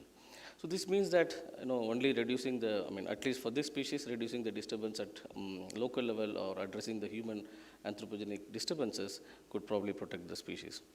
So what we would like to conclude is that tree species continue to occur in forests, but populations are increasingly fragmented and regeneration limited. Presence of mature trees often mask underlying recruitment failure. Site-level inventories alone may be insufficient, and small isolated pockets require site-specific protection and genetic informed management. And climate change is projected to restructure certain habitats, causing regional contraction shifts, and some of them could become refugia. And future suitable areas may not coincide with current population location. And without connectivity or proactive planning, species may be unable to track shifting climates. I would like to thank other collaborators who helped us doing modeling from ATRI, from Central University of Rajasthan, Central University of Dr. Hari Singh Gaur University, and Institute of Forest Productivity. Thank you. Well, thank you very much, Dr. Muthu, is staying right on time. I appreciate that. Time for question. Santi.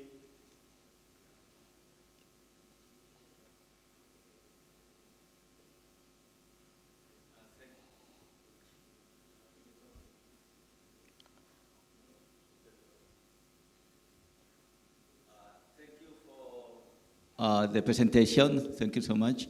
I was wondering if you had tried to correlate the genetic diversity in the species you are working with the modeling to see if the populations that are in regions with higher habitat suitability have also more diversity. Is it a question? Yeah, no, the question you are doing, on one side, you are estimating some genetic diversity, right? And then on the other side, you are doing modeling to know the habitat suitability in different parts of the distribution. And I just was wondering if for this species, you have found any pattern, any association between habitat suitability and the level of genetic diversity. No, as of now, as I was saying that there are contradictory results. Habitat suitability is, current scenarios are okay, but then projected scenarios, it says that for that species, suitable area may increase, but then it's for species like Pterocarpus marsupium, there are threats like, there could be genetic erosion also happening on the one hand. Okay, thank you. All right. Any more quick questions? Yes, Professor Ravanopoulos. Hi. So thanks for this very nice presentation. In fact, what we project in theory that may happen under the current climatic change scenario is exactly what was on your conclusion. So it's to me, it was a textbook case of what we are afraid is going to happen, is happening in what you have described in your results. Just a small comment, because you have mentioned that you had very small populations, but somehow their diversity is okay. Yeah. There is another parameter that you could look into, and that is latent genetic potential. Professor Azor has worked a lot on that, and that might give you also some insight on what you do. And if you would allow me a small advice, because we have seen this in early presentations, now that NE has become a GBF requirement, it's better to stick to NE as the effective population size and use AE for effective allele number, so not to get mixed up when what we discussed. So thank you very much. It was a really nice presentation. Thank you, sir. Thank you. Thank you very much. Another round of applause. Okay, we move on to the next speaker and the final speaker before the tea break, and Mr. Reggie Joseph from JWORG, Parkland, and we'll talk about high-density, multi-tier agroforestry, that's food forest. Okay. Good morning, all. I am a farmer. I am a progressive farmer from Kerala and member of the founder member of JWORG. As we all know, we are facing so many issues due to climate change and land degradation. Here, I would like to introduce a successful agroforestry model initiated by farmers from Kerala. And we have been conducting field trials across different landscapes for the last 13 years. And now we have a successful model that maximizes food production.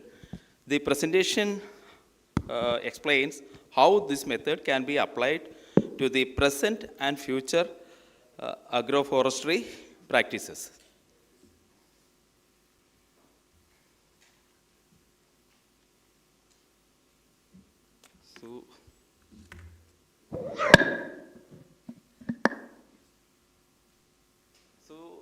are the issues we focus, and we have some solutions also. We have only, you see, I already talked that I am a farmer from the farmer side only.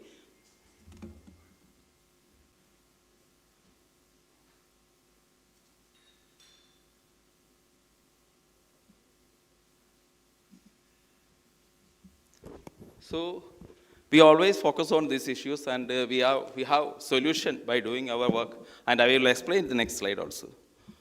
And as a farmer group, we give training and we support the farmers also. And these are our routes. How do we do? And this is our one is camping, resource mapping, etc. So for implementation, first we focus on the camping. That means training.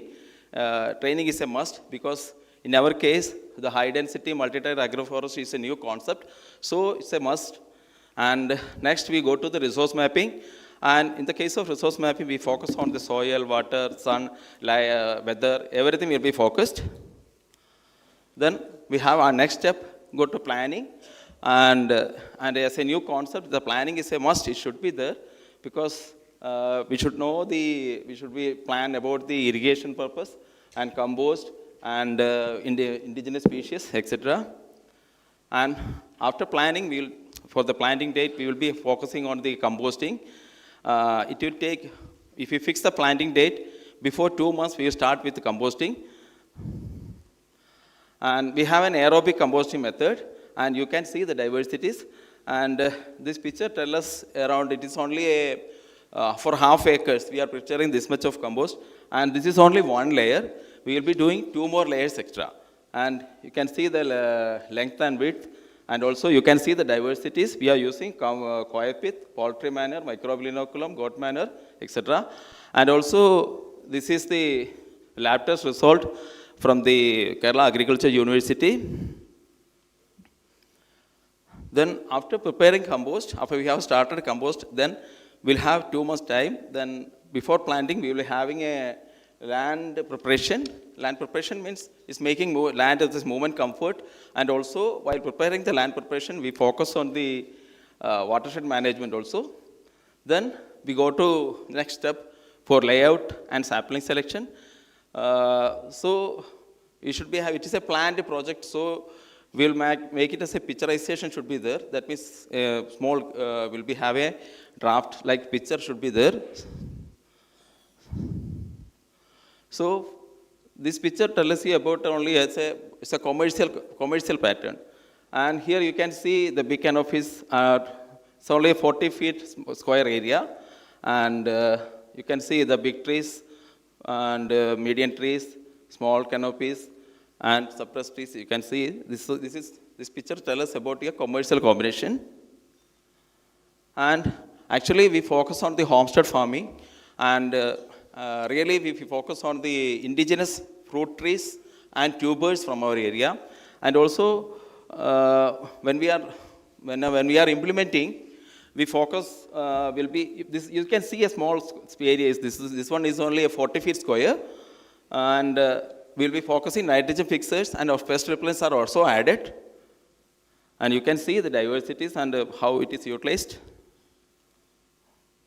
Then after picturization, we will be having we will get the correct number of how many plants we want to plant. We will correct in canopies, in different canopies, how many number we can correct estimate the plantation. Then we go for the planting. Then first we will take the pits for around 3 feet depth. We will take the pits and fill with the topsoil, and we will be applying minimum 25 kg of our compost to every pit, and make a 2 feet radius space for plantation. And this is one of our best innovation, and this is live mulching. You can see the live mulching. Actually, first of all, we will be planting, the main plant will be planted in the center, and we will have a mulch with coconut husk, first of all. Then we will have the second circle with cowpea, green gram, black gram. We will be taking small quantities and mix it and put it as a circle. The next circle goes to a mixture of amaranthus, sesame, mustard, and fenugreek. And next circle, maize. And finally, you can see the last circle goes to red gram, the 4 directions. And also, you can see pest repellents are there. with the marigold, and also some vegetables are there. In this process, in this program, we are getting food from the 70th day onwards. First of all, we will be getting leafy vegetables, then we will be getting beans, then we will be getting baby corns, and finally corn, and we will be getting final circle, we will be getting some red gram also. And red gram will be protecting the plant for the whole year. It will be protecting the land, the field for whole year. The plant will be protected by the red gram. And the plant is getting so many micronutrients from the plants itself. It is getting micronutrients from the plants, and also a diversity of biomass will be getting. It will be getting biodiversity and also a microclimatic area, and it gives good result.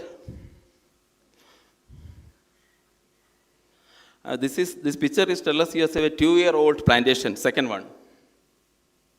So sorry, not 2 years, 2 days, I'm sorry.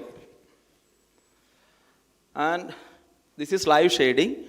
After first we have a 2 feet radius, we have a live mulch.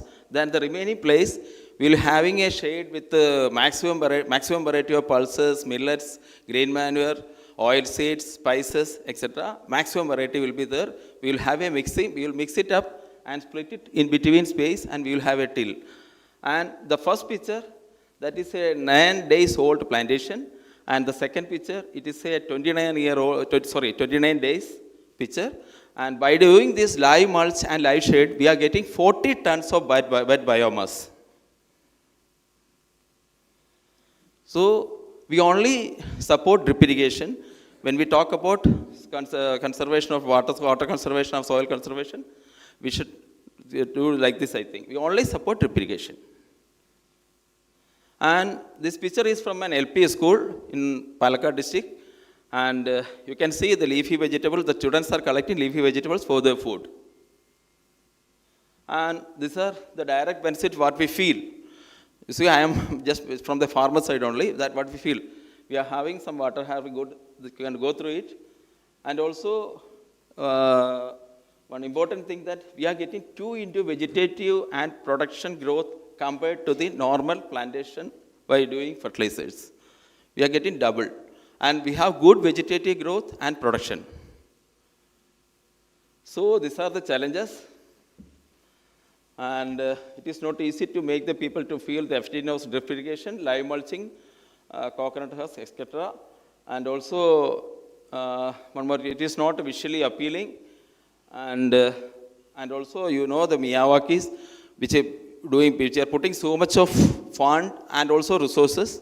Such we have some, that is also a challenge for we people. And this field is around, you see, 60 feet topsoil was taken off. And this is only this land was barren for 14 years. And we have started on 2018. And you can see the live mulch is active. So scaling and works even in challenging poor soil condition. So I don't want to read and waste my time, I think. You can understand. And also we have already completed 413 successful homestead farming. We focus on homestead farming, and mainly we focus on the indigenous fruit plants and tubers. This is the estimation for 1 acre. And it is square plantation, 9 feet spacing. 9 feet spacing it is done. And income and expenditure for 1 acre for 5 years. So the credits goes to, we take ideas from permaculture, that means zero budget farming, Netigo farming, etc. So these are some of our visitors who have visited our fields. Thank you. Thank you so much for staying time. And quick question, one. Anyone? So thank you so much.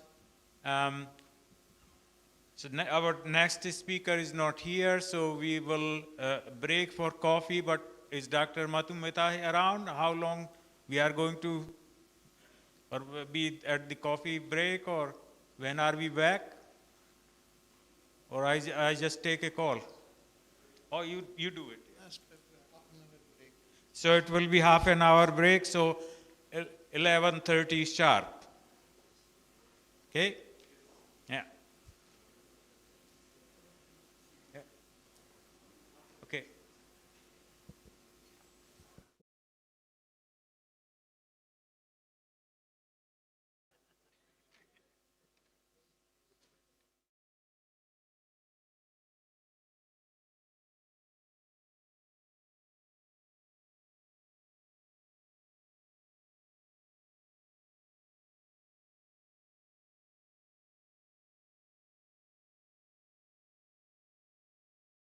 The short oral of this session. There is a small change for the chair, co-chair, and moderator, and the speakers and the participants. The first presentation will be by Dr. Donald James from KFRI, and the title is Physiological and Molecular Insights into In Vitro Prime Teak for Climate Resilience. Dr. Donald was not available yesterday, so we rescheduled his presentation today, sir. So that's the change.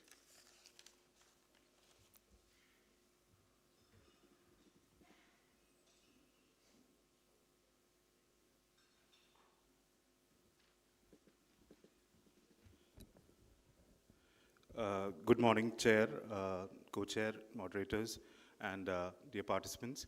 I'd like to thank the organizers for giving me this chance. This is very preliminary results of a study which I've initiated when I joined KFRI 2-3 years back.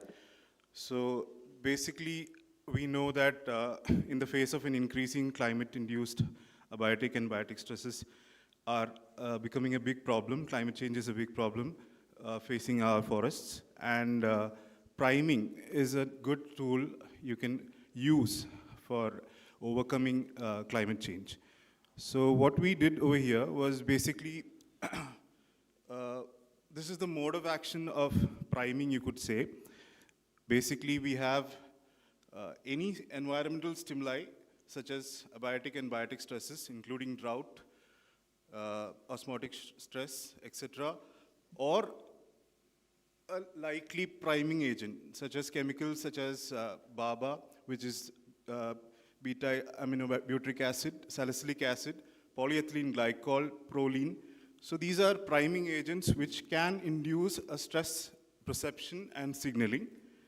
And this can lead to transcriptional and post-transcriptional regulation in the cells, and differences in the gene expression in the chromatin state, in DNA methylation, as well as non-coding RNAs, which translates to differences in the ROS production, hormone biosynthesis and signaling, in protein metabolism and enzyme activities, as well as in metabolite production, and which finally leads to phenotypic adaptation. So our thinking was that, can we, because there are a lot of studies which have shown that this is working well and doing well in agricultural crops. So n number of studies have proved that. So we want to know whether we can replicate these studies in forestry species, especially because these are long-term species taking around 20, 30 years to reach harvesting stages. So this is the methodology. Obviously, we can initiate priming even at seed stage, but what I thought was we can actually do this during the tissue culture stage for clonally propagated plants. So basically, this is what we call as in vitro priming. So the first stage would be the initiation of the clones from superior mother plants, and then you have any priming agent, say for example, polyethylene glycol for drought stress. So this is what we did over here. We have teak seedlings which were created through tissue culture, and we have created a hydroponic system in which we can screen for both superior genotypes for drought, as well as use that for screening the already primed ones and comparing that, the analysis of that through physiological responses such as relative water content, chlorophyll fluorescence, membrane stability index, as well as biochemical responses such as chlorophyll content, lipid peroxidation, antioxidant enzyme assays, and the molecular responses such as RNA sequencing, differential gene expression, and epigenetic changes. So these are some preliminary results which we have. I wanted to show also the transcriptomic results, but I didn't have them right now. They are in process. But yeah, this is one way in which we can, tackle the problem of climate change in the long run. Yeah, thank you. One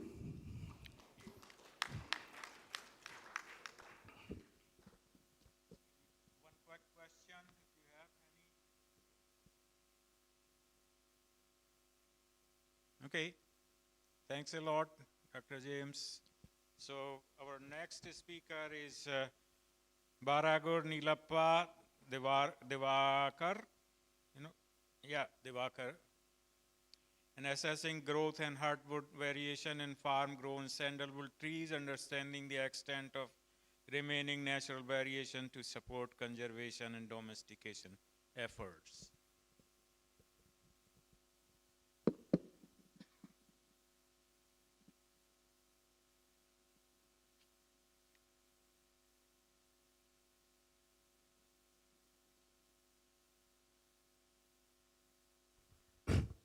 Good morning, everybody.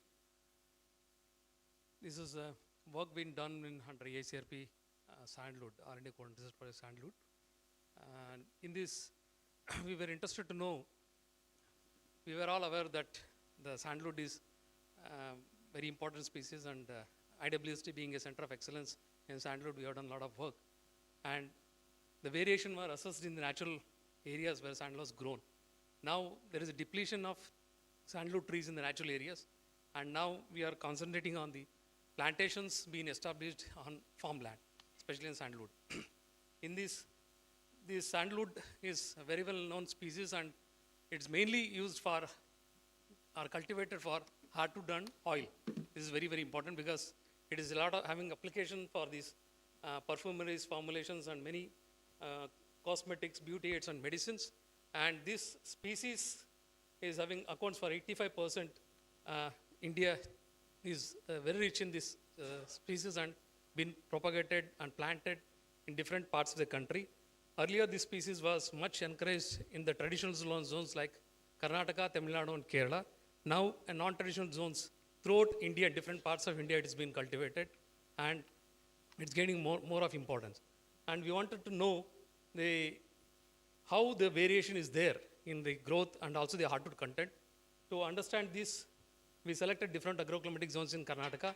73 plantations were visited, and for this we took out the parameters like tree height, diameter, breast height, and hardwood diameter, and also the hardwood percentage, and the different age classes or age trees.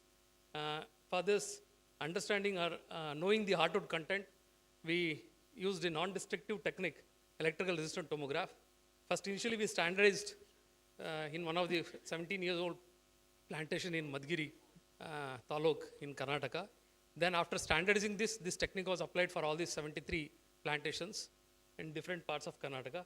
In this, these are the major, among the 10 agroclimatic zones, the 9 agroclimatic zones we were able to see the plantations, and the majority of the plantation was seen in the 27, which is eastern dry zone. This is having 27 plantations, and the different agroclimatic zones, 9 were there, and only two were represented in 4 zones. That is not so much considered. But since they were having different number of plantations, different ages in each zones, so we pooled all this, that is 73 plantations together to analyze the variation. If you see the results, we found that in 5 to 17 years age, the height was having a lot of variation, showing a lot of variation compared to the diameter and the hardwood and also hardwood percentage. The consistency was found in the hardwood diameter and hardwood percentage, and having the CV was very low and the mean was very high. So in conclusion, if you see, the pool data shows that the hardwood diameter and hardwood percentage indicated in most of the locations that the mean values were high with low variations, and followed by the locations with low values with very high variations. So better to go for the conservation domestication efforts, especially for the species which are aged are more than 15 years of age, which is having a better consistency of results, especially for the hardwood and the hardwood percentage. And coming to the ZRT, it was very stable technology, which we used across all different age class plantations, and we found very good consistency in the results what we recorded.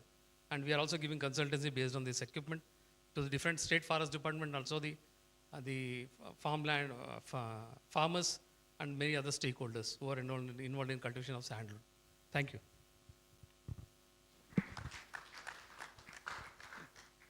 Thank you very much, Dr. Divakar. Any question? No? I thought you were all awake after tea and coffee.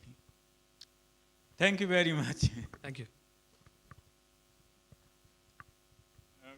Okay, our next speaker is Akanksha Mule from FCRI Methupalayam, and she will talk about genetic resource conservation in Aegia dialectica indica, neem, and stabilizing high Aegia directine chemotypes through an integrated micro-mini canola propagation strategy. Miracle tree. Good morning, respected evaluators and delegates. My name is Akanksha Mule, and I'm from FCRI Methupalayam, second-year master's student in forest biology and tree treatment. As we all know, neem, Azadirachta indica, is a high-value tropical tree species with immense importance in biopesticide and pharmaceuticals, especially the secondary metabolite called azadirachtin. However, this high azadirachtin chemotypes are rare and their conservation remains a major challenge. Under conventional seed-based regeneration, neem undergoes extensive outcrossing leading to genetic dilution and loss of allied chemotypes. As a result, both genetic resource conservation and reliable industrial utilization are severely constrained. Several propagation approaches exist.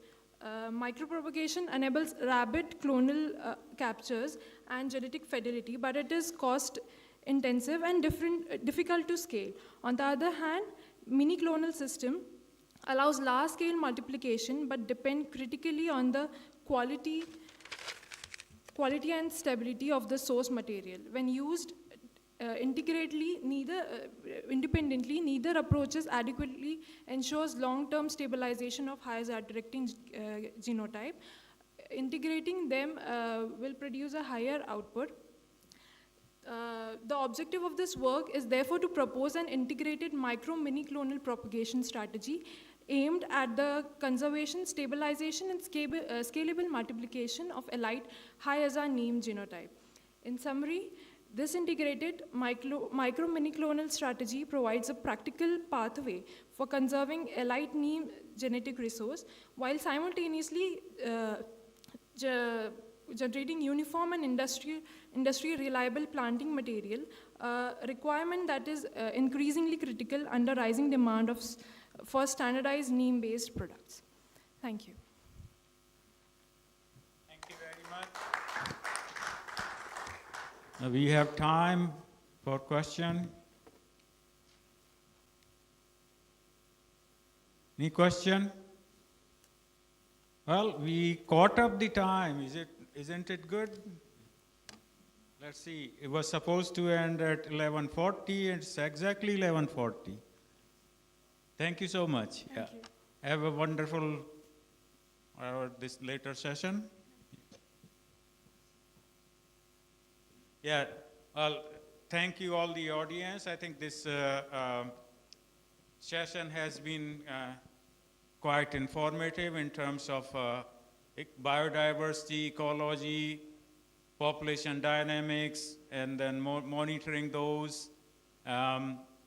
Of course, less on population genetics, but I think the information that is presented could be, or the setup at least of the projects could be used by population geneticists to further research. So I thank all the speakers and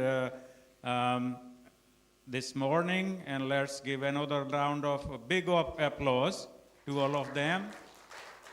And also, I would like to thank the participant audience, and I think I didn't see anyone sleeping, so it's a good sign, that you are attentive. And thanks the organizers to give me an opportunity to chair this session. I wish to share the chairing with my co-chair, but he said, you better do it because you may have better pronunciation for Indian names. So, I democratically did my job with offering that you chair half, I chair half, but, it worked well. Yeah.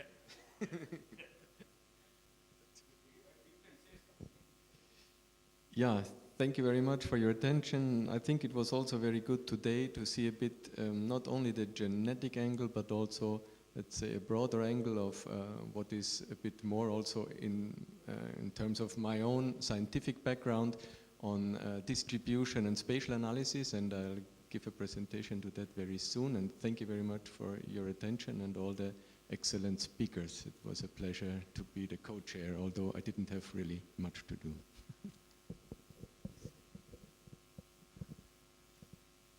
On behalf of organizing committee, I sincerely thank all the presenters for the wonderful presentations and timely concluding of this session. And it's time for showing our gratitude to chairman and co-chairman. On behalf of organizing committee, we love to present the mementos.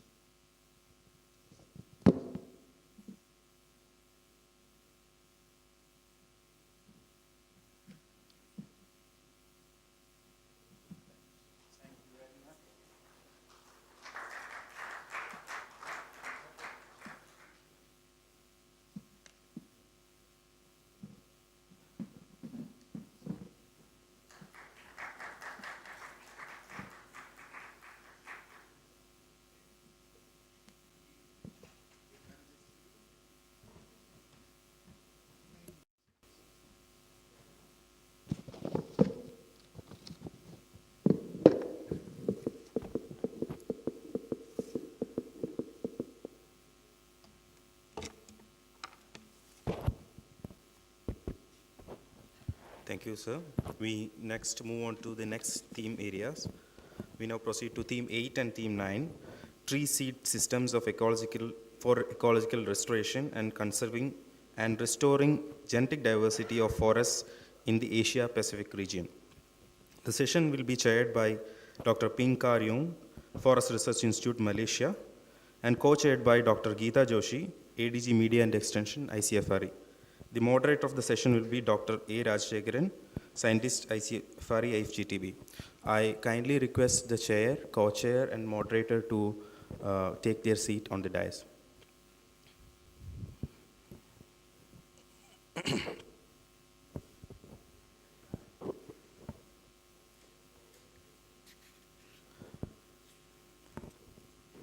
To briefly introduce the moderator, Dr. A. Rajshekharan is a scientist F and head of Forest Ecology and Climate Change Division at ICFR AFGTB.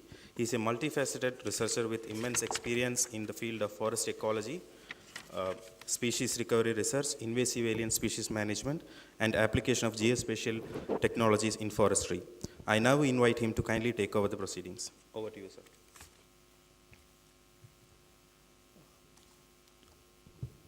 Thank you, Naushad. The next theme, 8 number 9, tree seed system for ecological restoration and conserving and restoring genetic diversity of forest in Asia.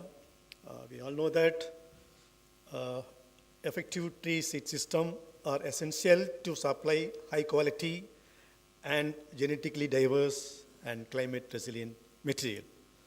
So to conduct this wonderful theme session, we have with us the chair, Dr. Ping Kar Yung, and the co-chair, Dr. Geeta Joshi.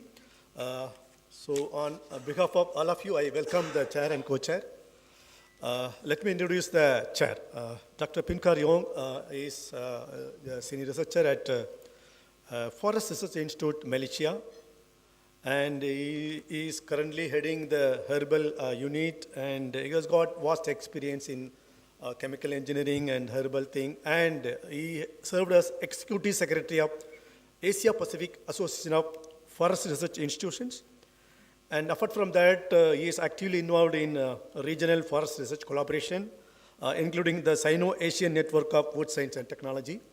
And the co-chair, Dr. Geeta Joshi, is currently ADG Media and Extension. And she has worked on seed, especially on seed storage, seed dormancy, and various aspects of quality planting material production. And she also conducted studies on genetic diversity and molecular studies of important species, especially in Western Ghats. So now I request the chair and co-chair to conduct this session.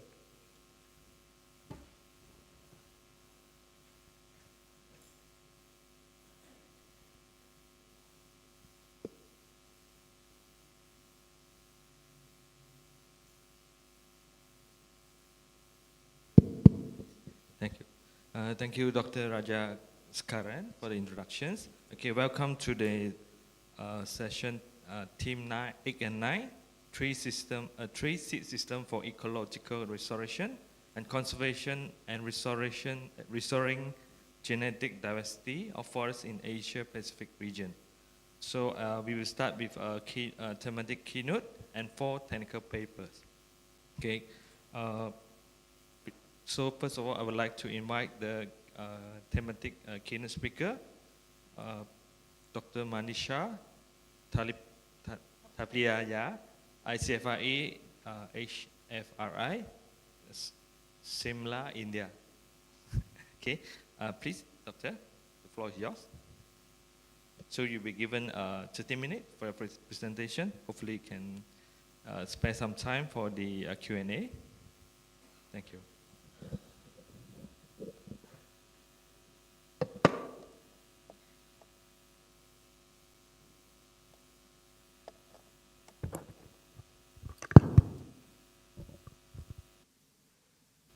A very good morning to all.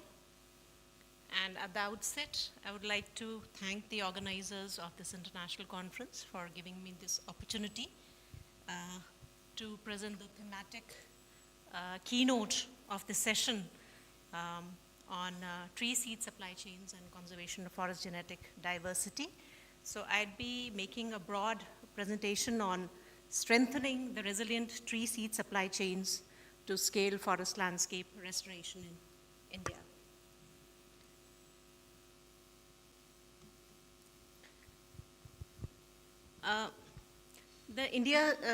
India's forest and tree cover, as per the Indian State of Forest Report 2023, is 25.17%, and it has been increasing every year owing to the forest landscape restoration efforts by the government agencies and the civil society as well. And as a result of these concerted efforts in FLR activities, India has advanced to the 9th position globally in total forest area as per the FAO's Global Forest Resources Assessment 2025. Here you can see this map of India, that the Republic of India is divided into 28 states and 8 union territories. And what you see in the map is different states and all, and then the different colors that are seen. It's not working. The dark green states, these are the states in which the maximum decrease in the maximum increase in forest cover has been reported. And there are the states which are in light yellow color. The maximum decrease in forest and tree cover has been reported. But the overall forest cover of the country has been increasing, and that is reported in the biennial report, that is ISFR. 2025 is, I think, yet to come out with all those details. Now, the country has certain forest landscape restoration targets. The primary targets for FLR activities is to restore 26 million hectares of degraded land by 2030. These are the global commitments under the Bonn Challenge and the UN CCD, that is UN Convention to Combat Desertification. Broader goal under the nationally determined contributions of the country are to create an additional carbon sink of 2.5 to 3 billion tons of carbon dioxide equivalent through additional forest and tree cover by year 2030. Now for this, high quality suitably adopted tree seed is the key component for the implementation and long-term success of the forest landscape activities in the country. And this is a major bottleneck, I would say, that this activity, I wouldn't say is really being hampered, but the kind of seed that is being used to produce seedlings for the FLR activities in the country, sometimes they don't come from very improved sources, they come from natural forests, unspecified sources also, and from different, apart from the nurseries run by the forest department, it is coming from private nurseries also and other sources also.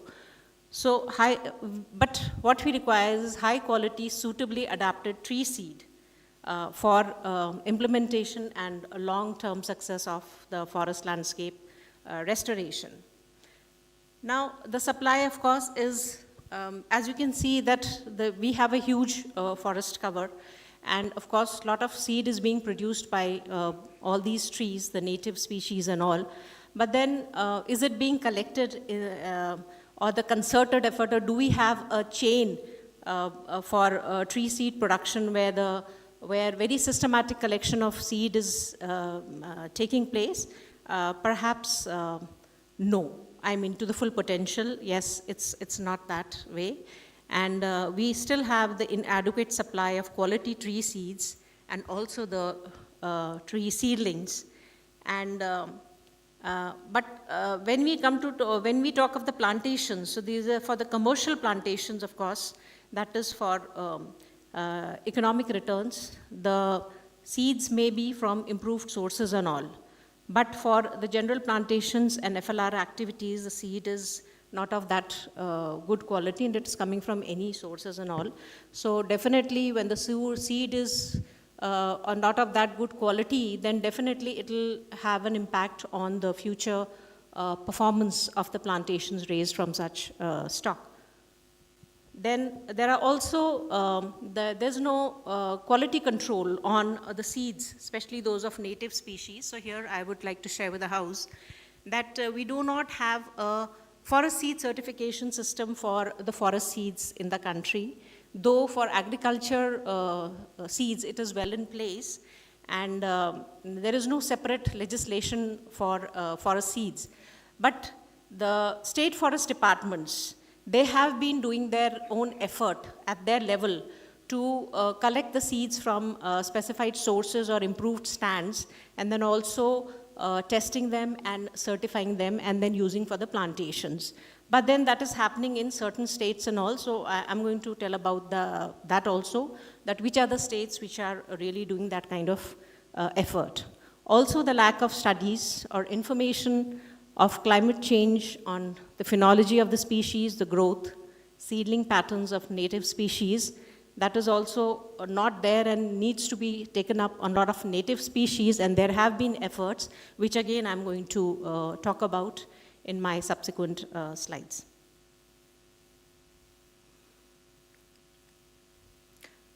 Coming to FLR activities, now who is doing that in the country? So the government agencies, they are the leading implementers of FLR efforts in the country, contributing to over 90% of the restoration efforts. The central ministry, that is the Ministry of Environment, Forest and Climate Change, through National Mission for Green India, undertakes restoration of open forests and afforestation, tree plantation on wasteland plantations along national and state highways, railway tracks, urban landscapes. Then there is the one scheme called the Nagar Van, or the creating city forests.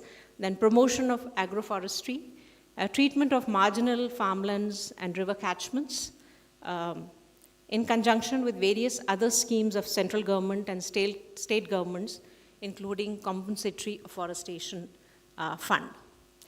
The state forest departments, alongside the bodies like the National Afforestation and Eco-Development Board under the ministry, they implement these restoration projects in their mandate areas.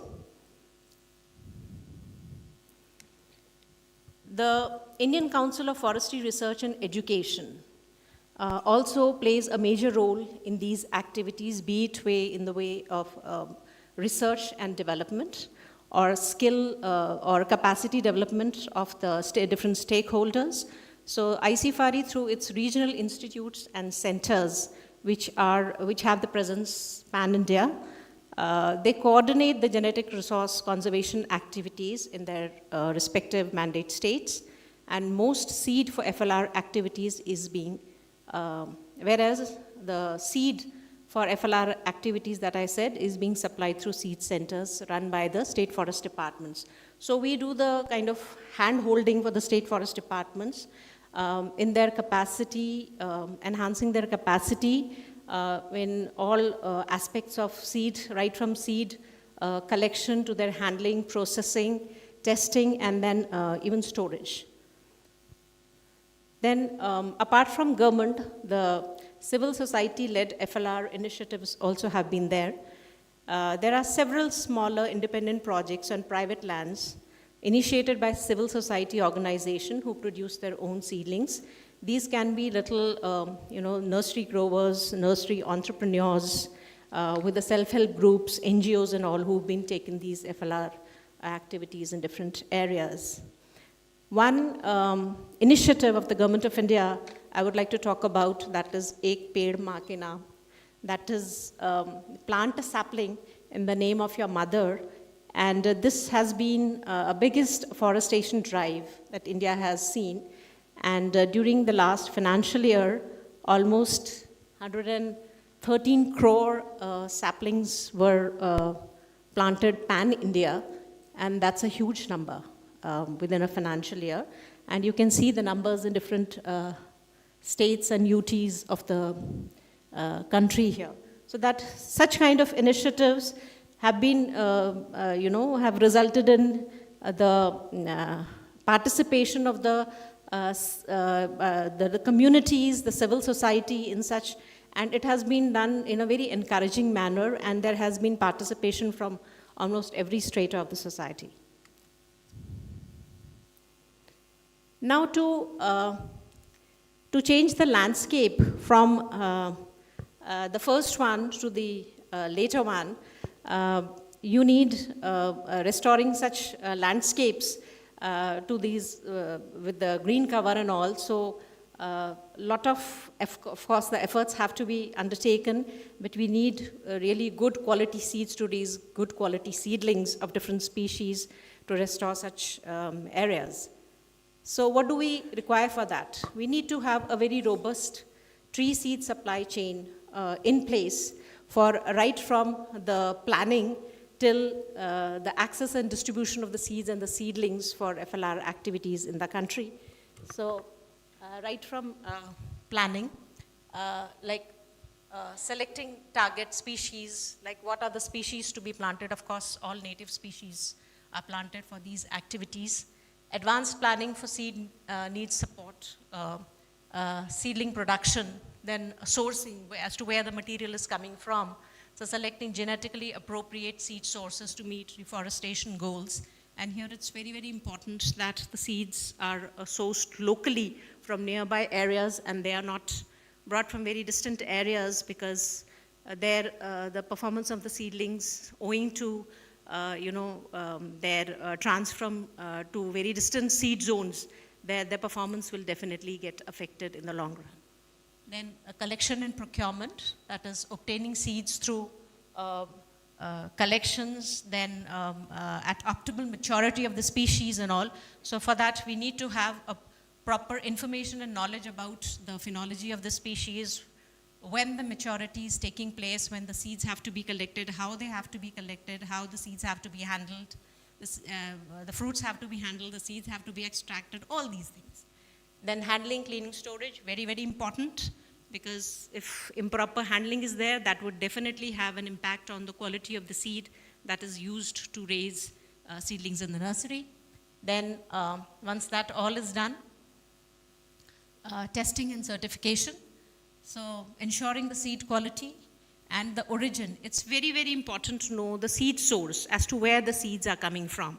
That is, if they are of very good quality, the performance is good, the seeds can be sourced from that area again and again. And in case the performance is not good, they are susceptible to certain pests or diseases and all, then those seed sources either have to be managed very well or they can be avoided altogether for collection of the seed.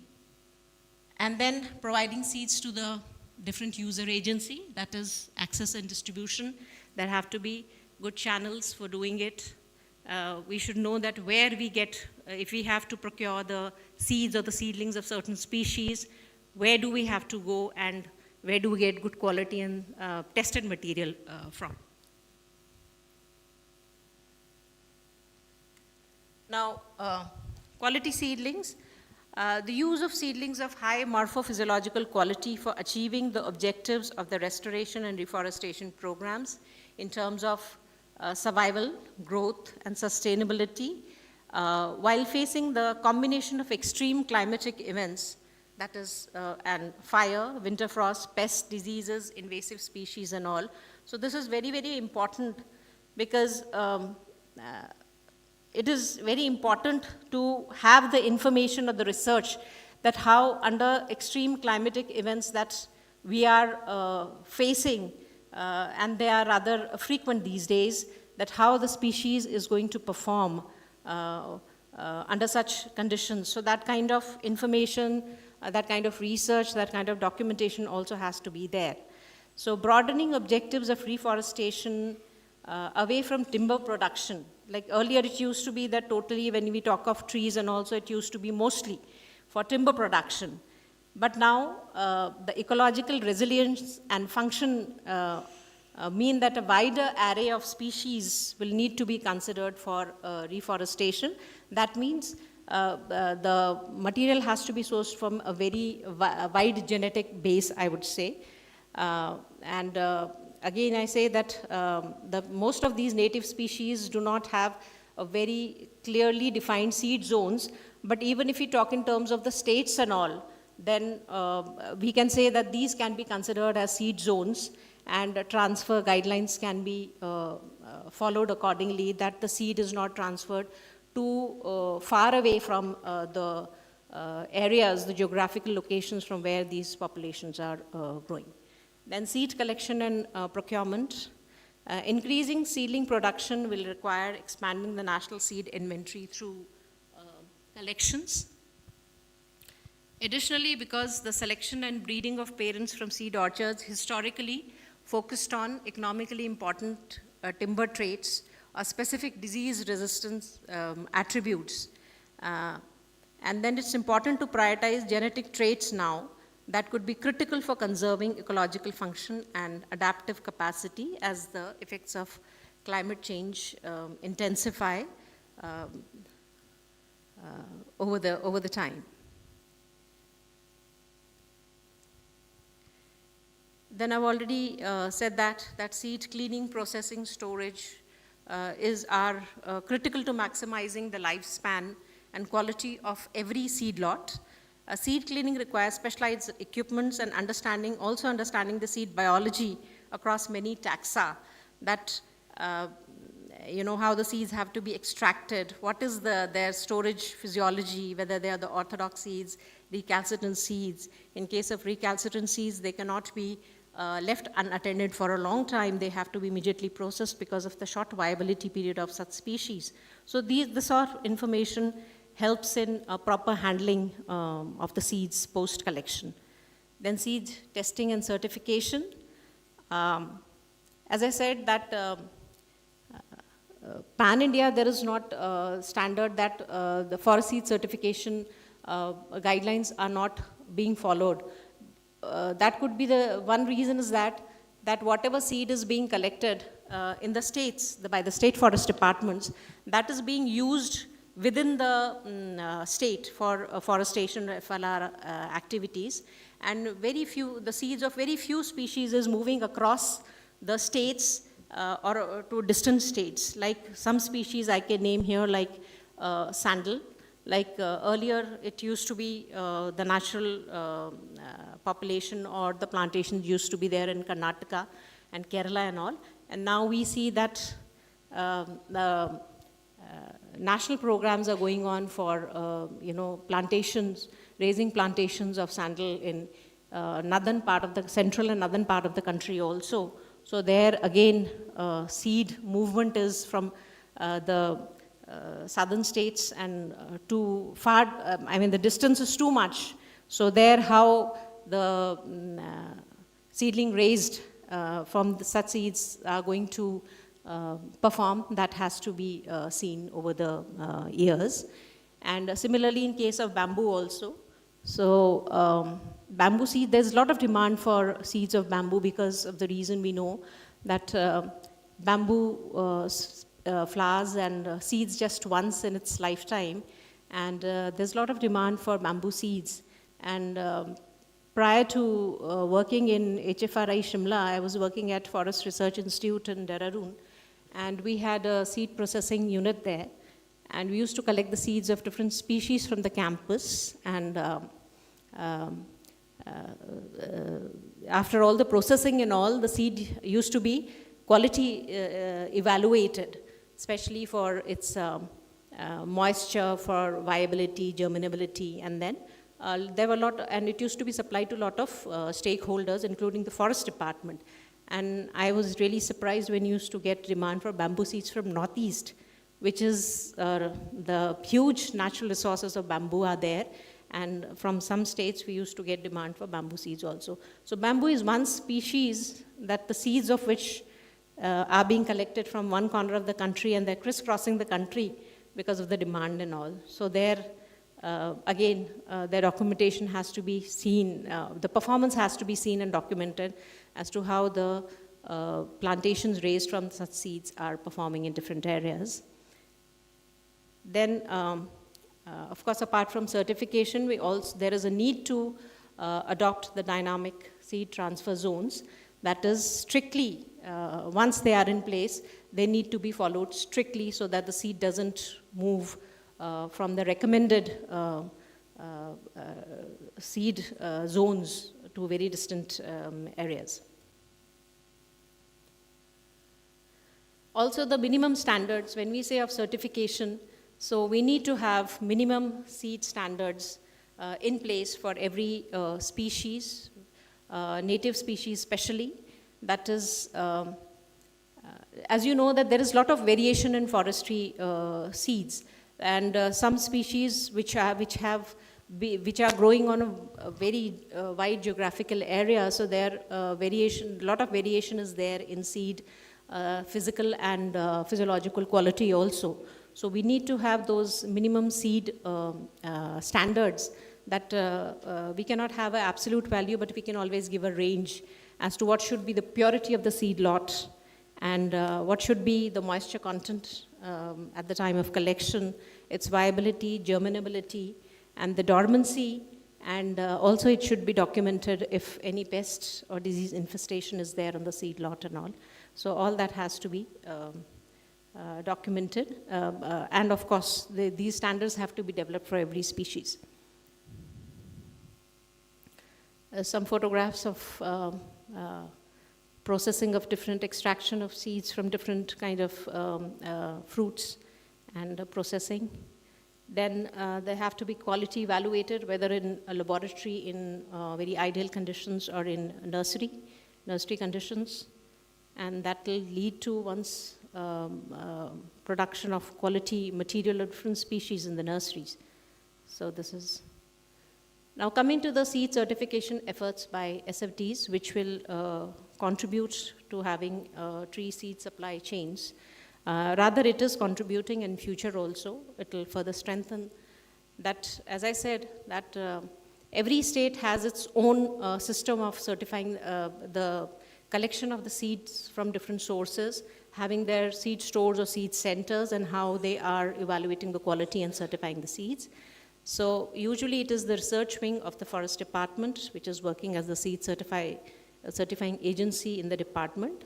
I'll talk of some of the states. That is, one is Uttarakhand, that is a hilly state in northern part of the country. It uses the seeds certified by the state silviculturist. There is a state silviculturist in every state who has the responsibility of collecting, apart from other silvicultural issues, the seeds are collected, maybe centrally, and then based on the demand, it is distributed to different divisions for different plantation programs. Then seed collection from identified sources organized on the basis of indents placed with the silviculturist. That has been reported from the states of Tamil Nadu, Andhra Pradesh, Maharashtra, and Haryana. Again, Tamil Nadu, that is the state where we are in currently. Andhra Pradesh is a neighboring state, Maharashtra is little north, and Haryana is north of the country.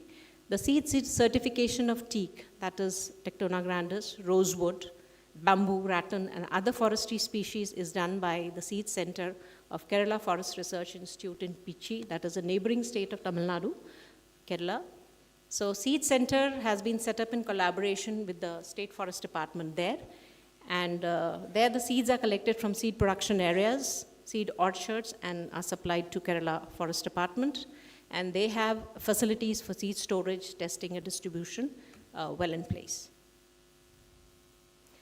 Then coming to Maharashtra, that is Maharashtra Forest Seed Center has been established in Nagpur for ensuring the supply of good quality seeds of forestry species for the planting program, and identifying and management of different seed sources such as seed stands, seed production areas, seed orchards, etc. for seed collection, treatment, certification, and distribution.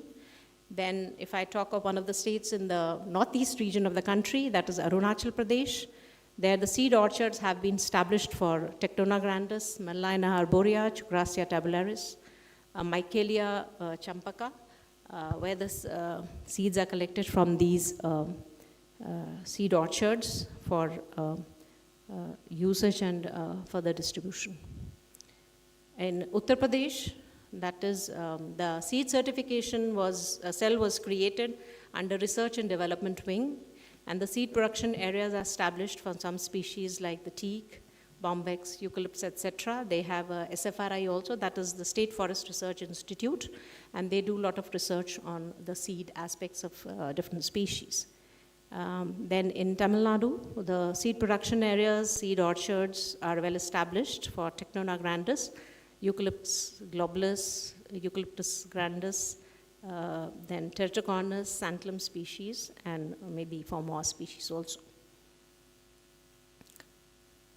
Now there is a need for seed certification. Now you see that I have given the example as to what is being done at the level of in the field of seed certification in some states.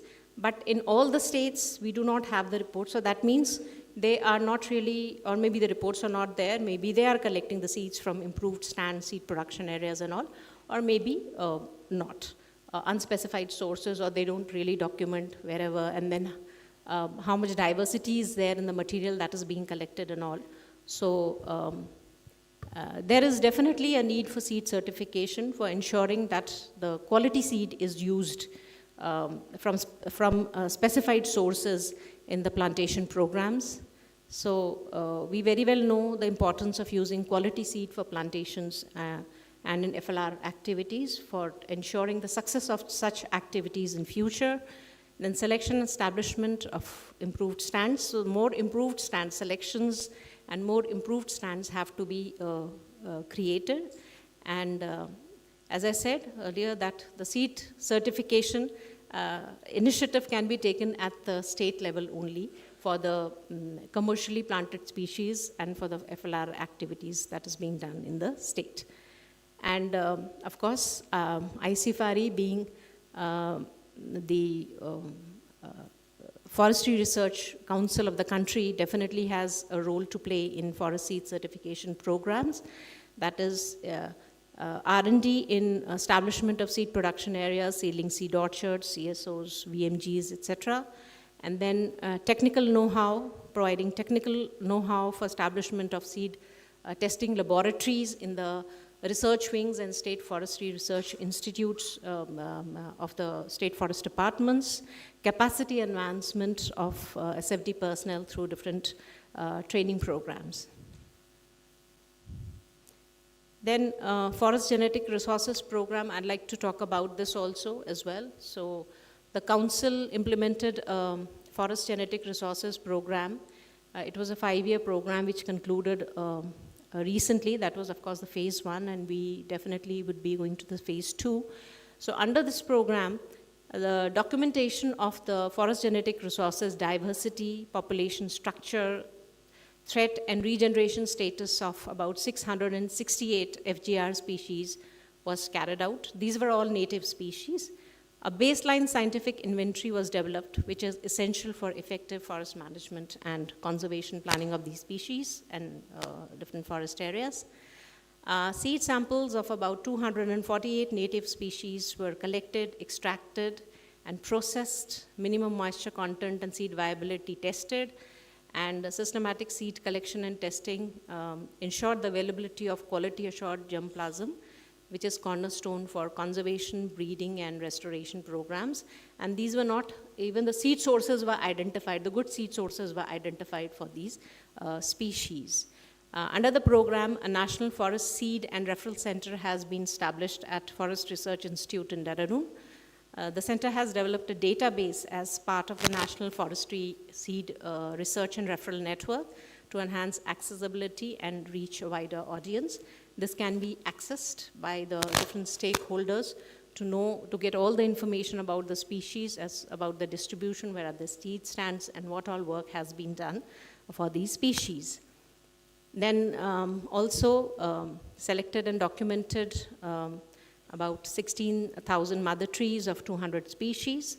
The mother trees would serve as good source of seeds representing each population, as seed production areas or orchards are not available for majority of these species. These mother trees can be, would qualify as a reliable source for quality, collection of quality seeds.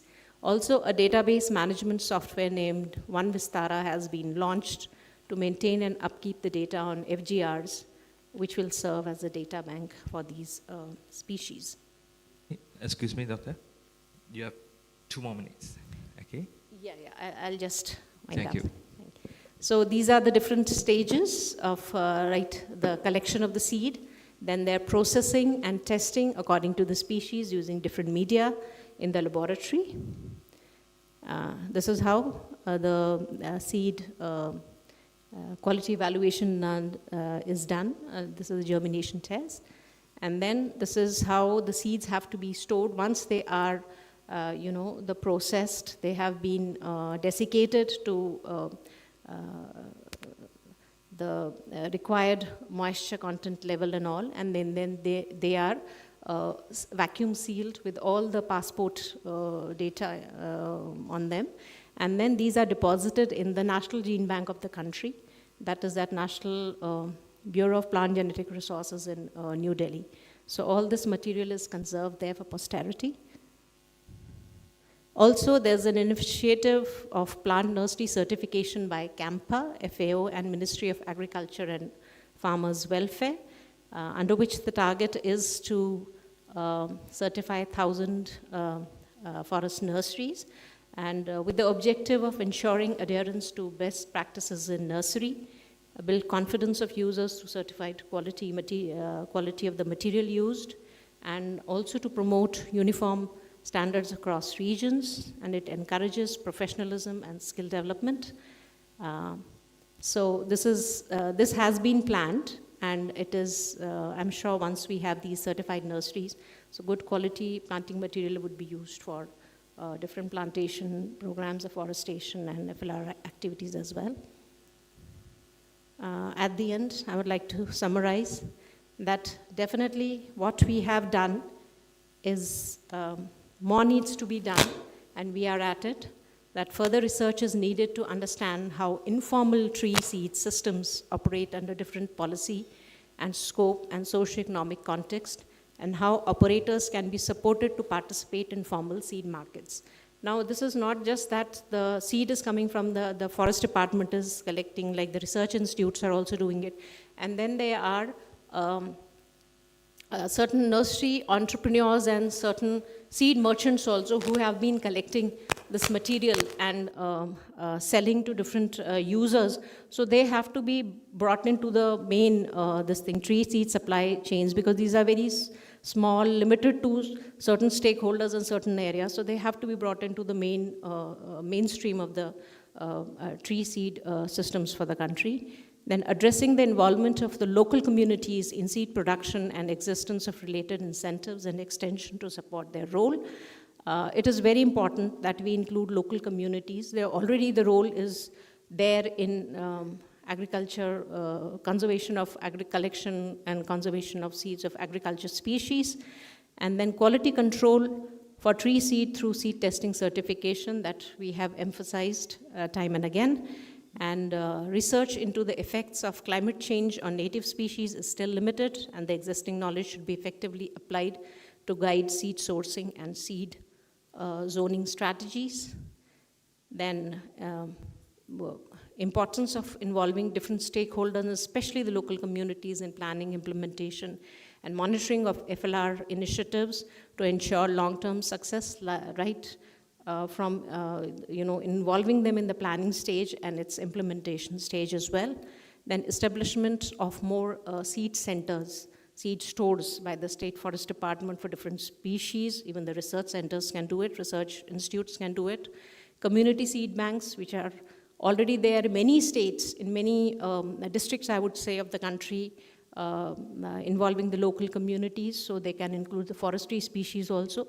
They have been doing it for certain agroforestry species as well. And then community nurseries also, that will also be a welcome step if we have these community nurseries. And the communities are, their capacities built in these endeavors. So we hope to have this kind of scenario with the involvement of the local communities for a success of all our FLR activities. Thank you. Thank you, Dr. Manisa, for sharing with us the importance of good quality seed as well as its quantity to support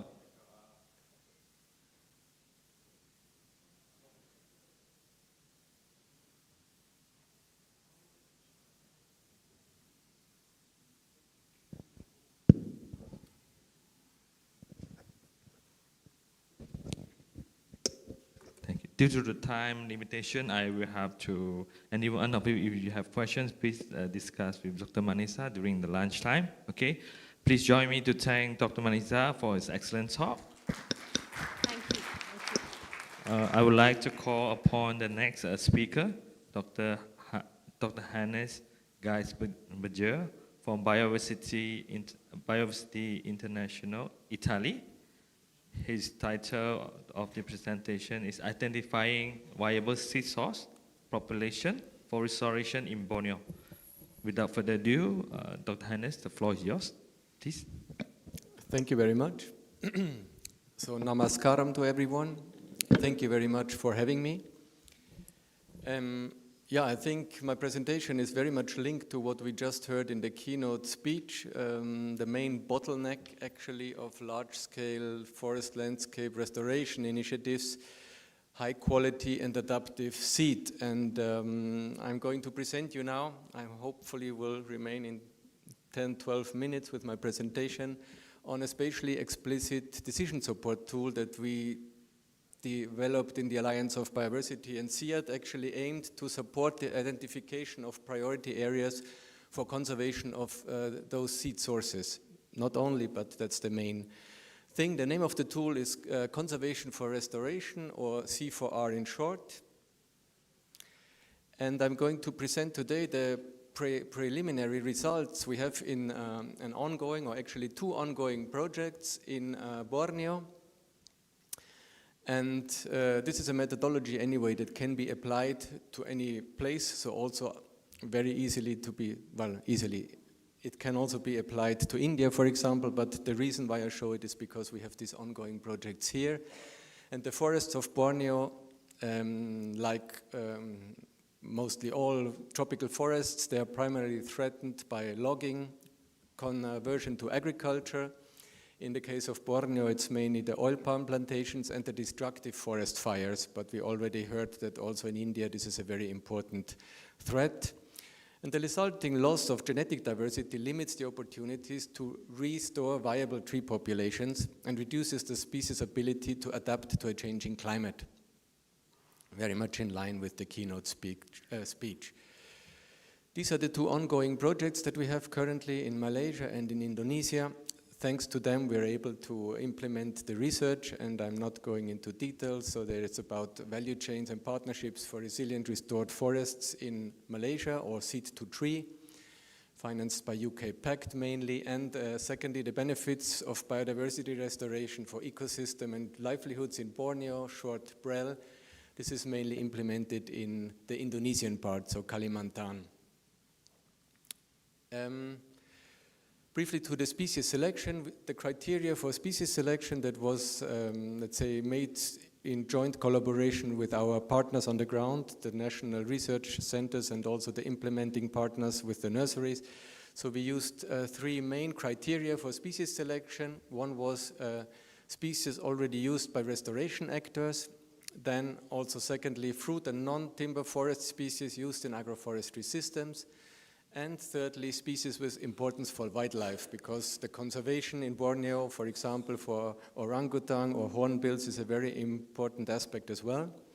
So we're talking here only about native species, by the way, and we compiled huge lists, so 42 lists of species, and at the end we came up with 189 prioritized tree species. 14 of them are endemic from 46 different families.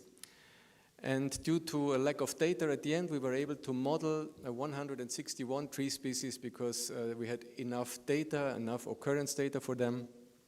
The rest, unfortunately, as for many important tree species, data is really missing here. But now to the tool itself, the C4R, or Conservation for Restoration tool. It supports, as I said, the identification of priority areas for conservation, mainly, but also for restoration, also species-specific restoration, using species vulnerability maps. It's a spatially explicit threat model with a standardized methodology and then transparent planning strategy, and I'm going to show you how it works briefly.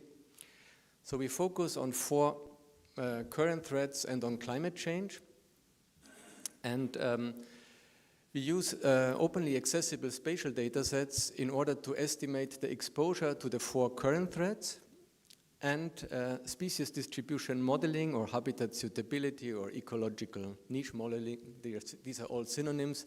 As we heard also today in some of the presentations, we used these models in order to estimate the distribution of the species, but also the vulnerability to climate change. And not only the models, but also we developed a species-specific trait score to estimate the sensitivity of each of the species to each of the threats.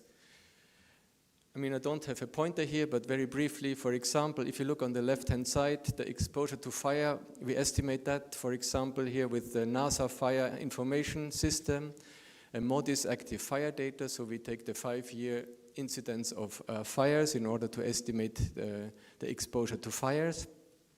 Or in the case of climate change, we use different GCMs, so the global climatic models, and different scenarios in order to have, let's say, this different exposure to the threats.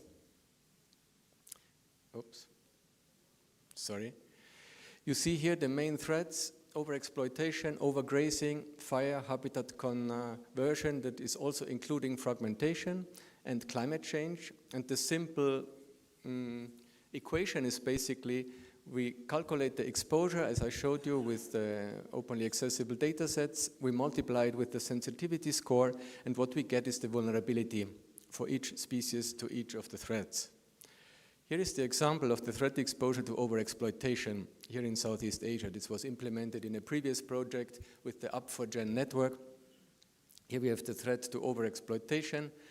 We masked the overexploitation map by the individual species distribution map, and by the way, it's not only a species model, we also validate the distribution models with local experts if we have the possibility in the project. It is always, of course, a question of time and of money as well. So we model that, we mask it by the model distribution area, and we multiply it with the sensitivity score, and we get a vulnerability map that we categorize into 5 classes, from no threat to very high, and this is now for one species for one threat, so in this case overexploitation. In order to further distinguish or subdivide the areas, we assess the degree of degradation of tree cover by comparing the observed tree cover in an area with ecoregion-specific benchmarks. In the case of Borneo, the ecoregions then, this benchmark were, so we categorized the tree cover in each of the ecoregions and categorized areas where more than the 75th percentile fell into as high tree cover, whereas on the other hand, what was below the 25th percentile of the tree cover in the ecoregion, we identified that as low tree cover, and you see the map on the right-hand side. So basically the idea behind that is that, for example, if you take 30% of tree cover in a savanna ecoregion, that might be a quite intact ecoregion, whereas 30%, the same tree cover in a tropical forest would be a very degraded condition. So this is taking account into these different ecoregional differences in tree cover, and I'm showing you now how all this comes together. Maybe not so easy to read. So based on the threat levels that I described and the tree cover integrity, we add protected areas and natural lands, so all spatially explicit data sets that are out there.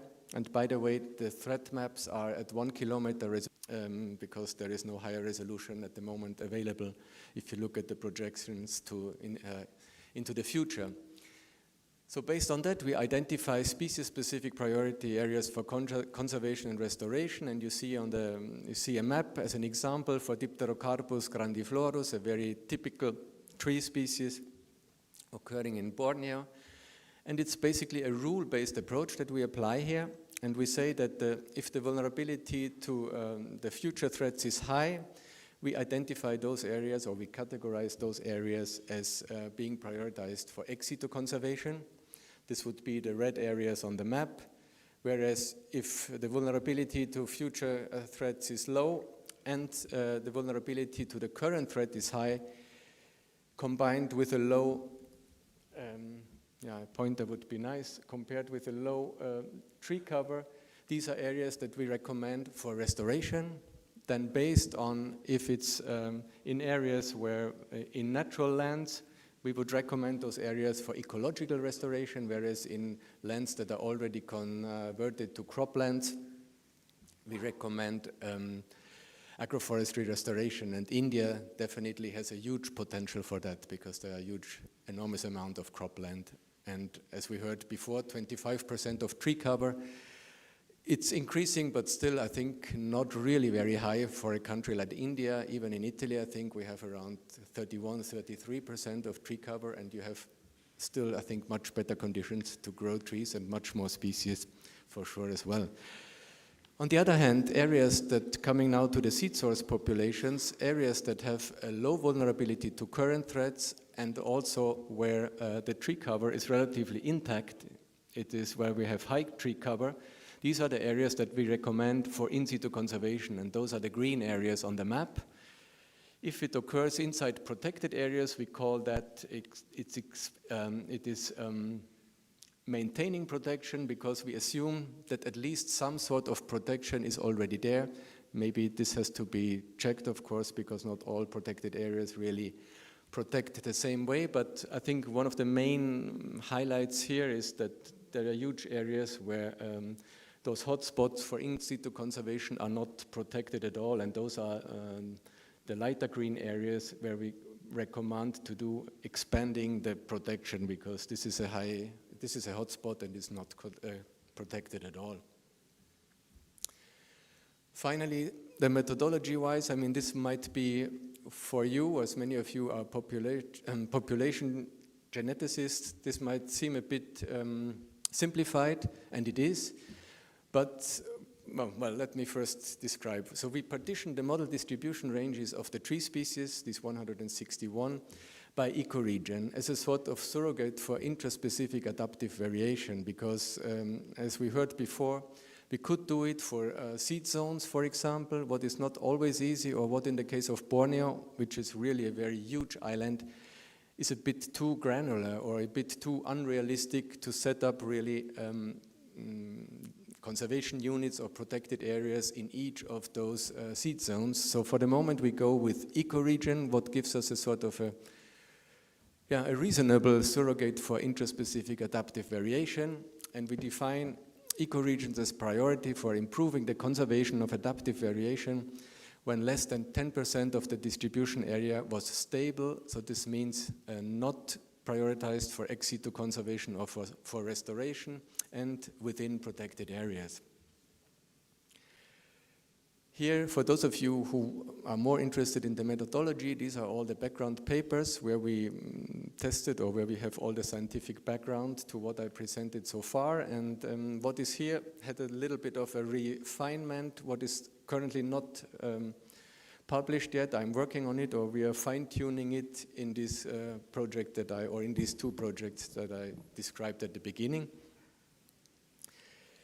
The preliminary results are that on average 46% of the distribution ranges have a high to very high vulnerability to at least one of the threats, that overexploitation and habitat conversion are the most imminent ones, with 28 or 25 of their percent of the natural ranges are severely threatened. And our models predict moderate overall climate change impact, so only 14% across all species, although some of them are likely to lose over 50% of their habitat by 2050 only. And maybe what is maybe the most, I think, suitable representation is with all this modeling, no? We all automatize it with RScript, and the nice thing about it, I only showed you so far the individual species threat maps. The nice thing is you can combine all that together, so all the threat maps for all the species, and you're getting to those summary or hotspot maps. You see here the ones for in situ conservation that are likely to contain viable seed source population that occur in more or less 70% of the distribution area. And you see on the left-hand side are the ones that are falling on the currently protected areas, where on the right-hand side you're seeing that 84% were located outside of designated protected areas. So huge areas with a huge amount of viable tree populations and currently not protected at all. So I think this is one of the main or the most striking result of this spatial analysis. We do the same, of course, also for the, let's say, priority areas for restoration. Here I want to be a little bit careful. It's not that we prioritize in general those areas, so we only take into consideration specific tree species here. So it's not a tool to identify priority areas for restoration. Therefore, we actually have another tool, but there is no time today to talk about it, called the Diversity for Restoration tool, diversityforrestoration.org, where this is also possible. But here it's more about, think about very high-priced tree species where you would be interested to safeguard or to restore populations in the wild. Here also showing ecological and agroforestry restoration. The tool itself, it's a prototype version. It's not fully, I mean, it is working, but we still have to develop further, let's say, fine-tuning it, making it better, making it more user-specific. At the moment, we show the results, as I mentioned, from this previous project. We had together a regional project called Up4GIS with the regional network, the Asian Pacific Forest Genetic Resources Network. These were results that we achieved maybe 5 years ago, and the resolution and the details are not as good as what we plan to do now. The website is called treeconservation.org.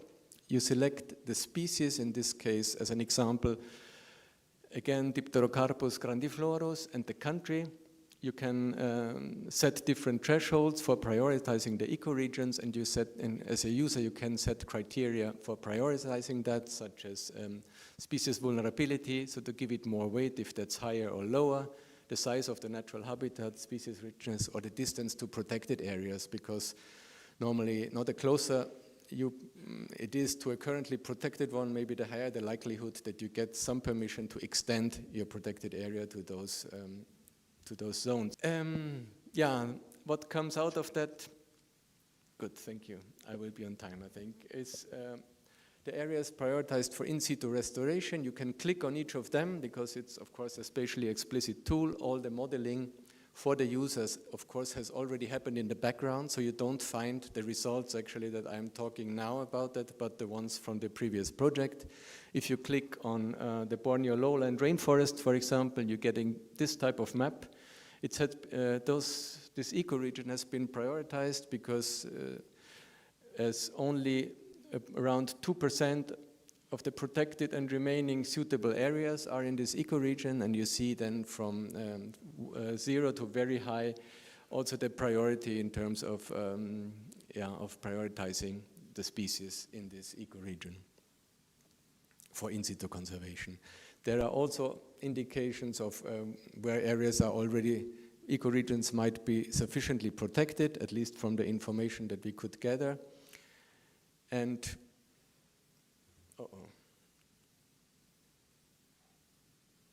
sorry.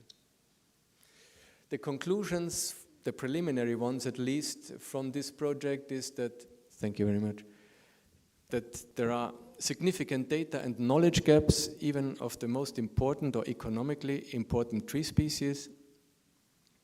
And this is not only about occurrence data, but also simple or many other details. The results here help to identify high-valued endangered tree populations, and it can help to design a spatially explicit conservation and development plan in the context of progressive climate change, because it brings together the vulnerability to current threats and to climate change. We also saw that some species in certain ecoregions could already reach their limits as early as by 2050. And in this case, assisted migration programs may be needed to safeguard the genetic diversity of such species and populations. Thank you very much for your attention. Thank you, Doctor. Maybe we can have one question. Anyone? Yeah.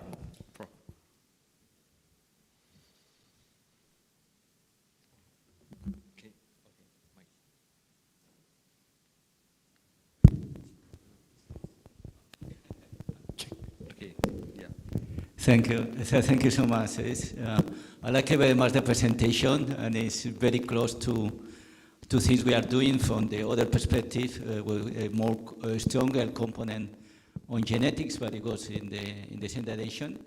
And I wanted to first make a small comment. I think it's very much fine to take the ecoregions as a process of adaptation. I mean, it's a very practical way of doing things. So, and it's better than not consider it at all, of course. So, but also I think it's appropriate.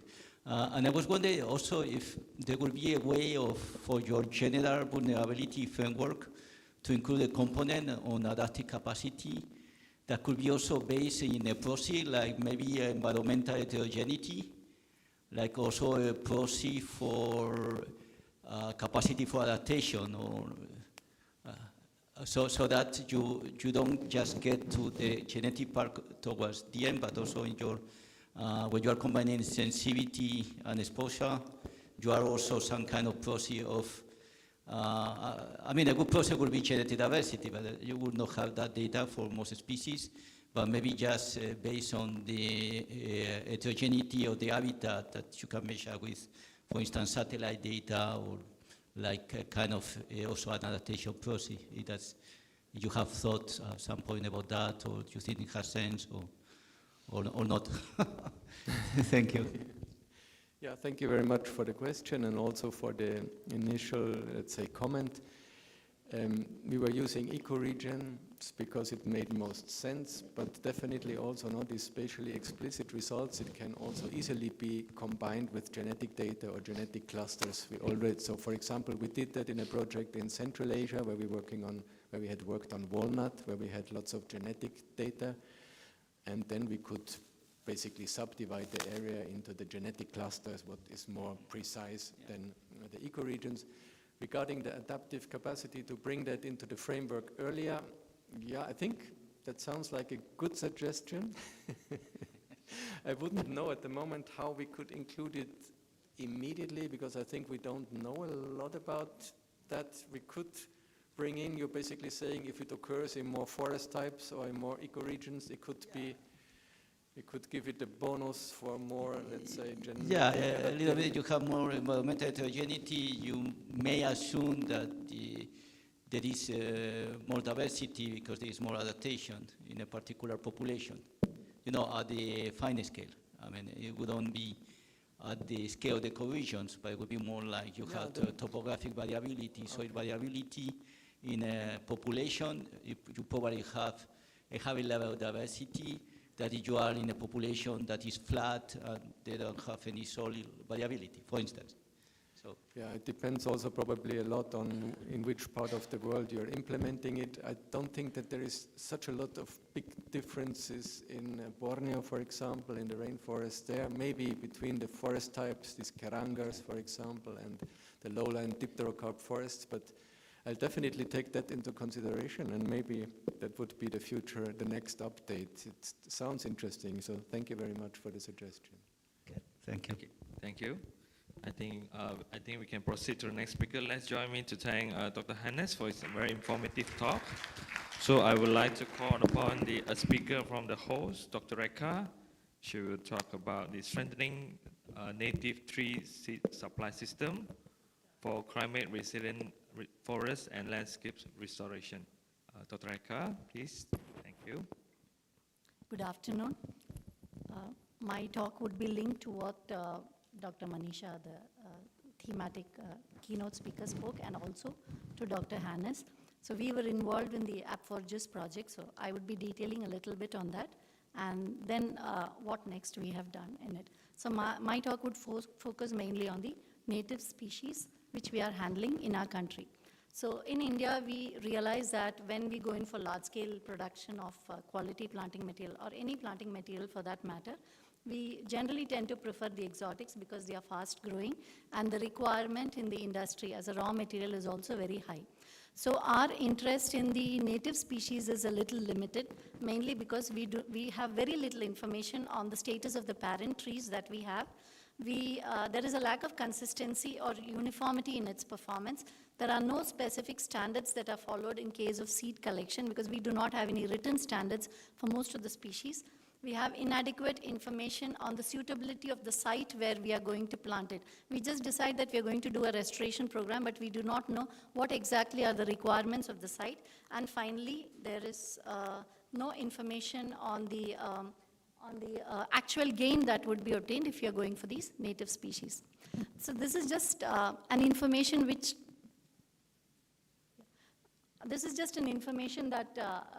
that was done, a study which was done in an earlier restoration plot where they tried to look at what happens when you restore a site using a small population, seeds collected from small populations, and also what is the status in an adjoining natural population.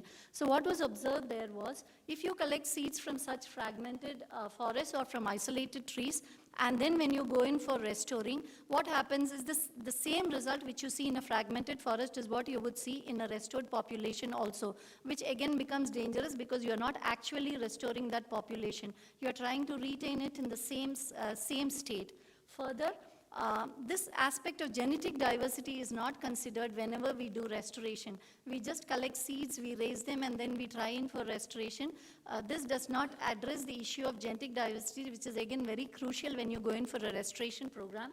And this loss of genetic diversity could be because when you are selecting for native species, You do not pay attention to the selection process as to what is the type of material that you are selecting. You do not take conscious decisions as to what is the selection intensity there. Is it, you do not pay much, you are not guarded about what is the size that you are having there.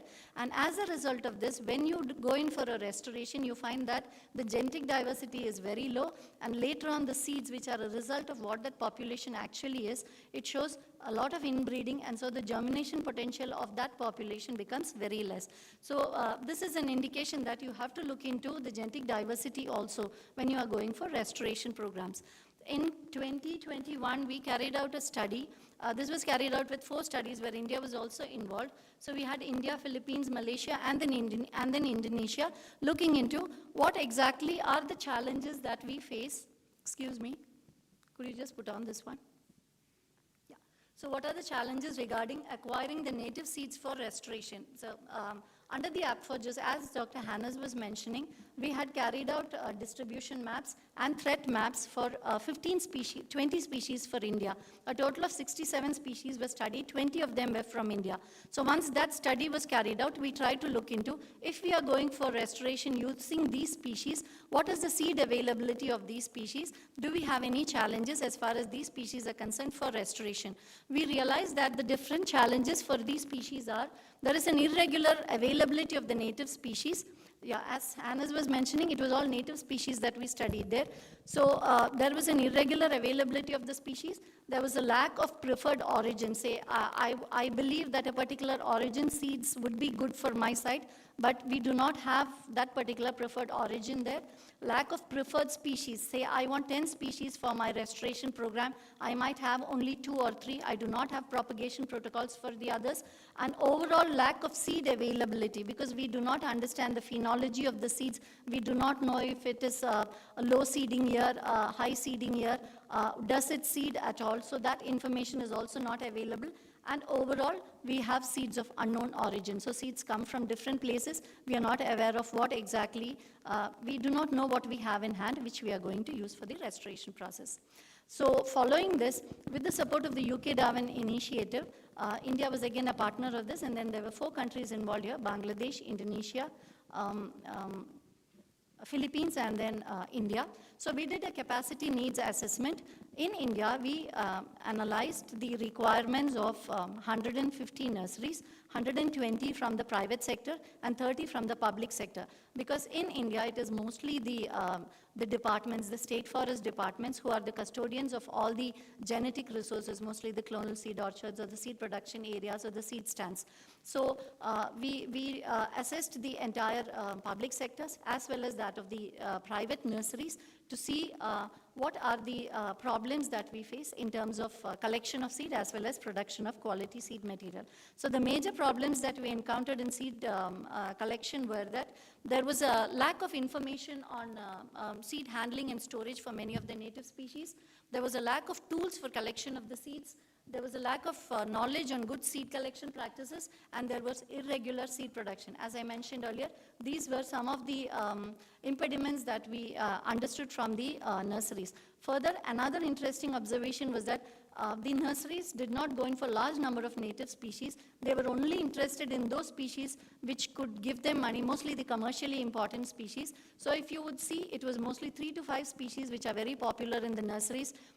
Generally, for a restoration program, you would require at least 15 to 20, but most of the nurseries had only 3 to 5 species, and some of the common species that were available in the nurseries are listed here.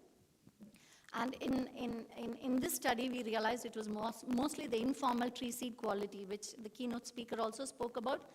The private nurseries, they have a requirement of 5 to 10 tons of seeds annually, and it is mostly on contract supply, meaning to say, in case I want, say, 5 lakh seedlings, then you just go to an informal nursery, you tell them that you want this, and then they raise it, and then they supply it. There is no information on from where the seed came, what is the quality of the seed, what is the genetic diversity of the seed, and it is just distributed.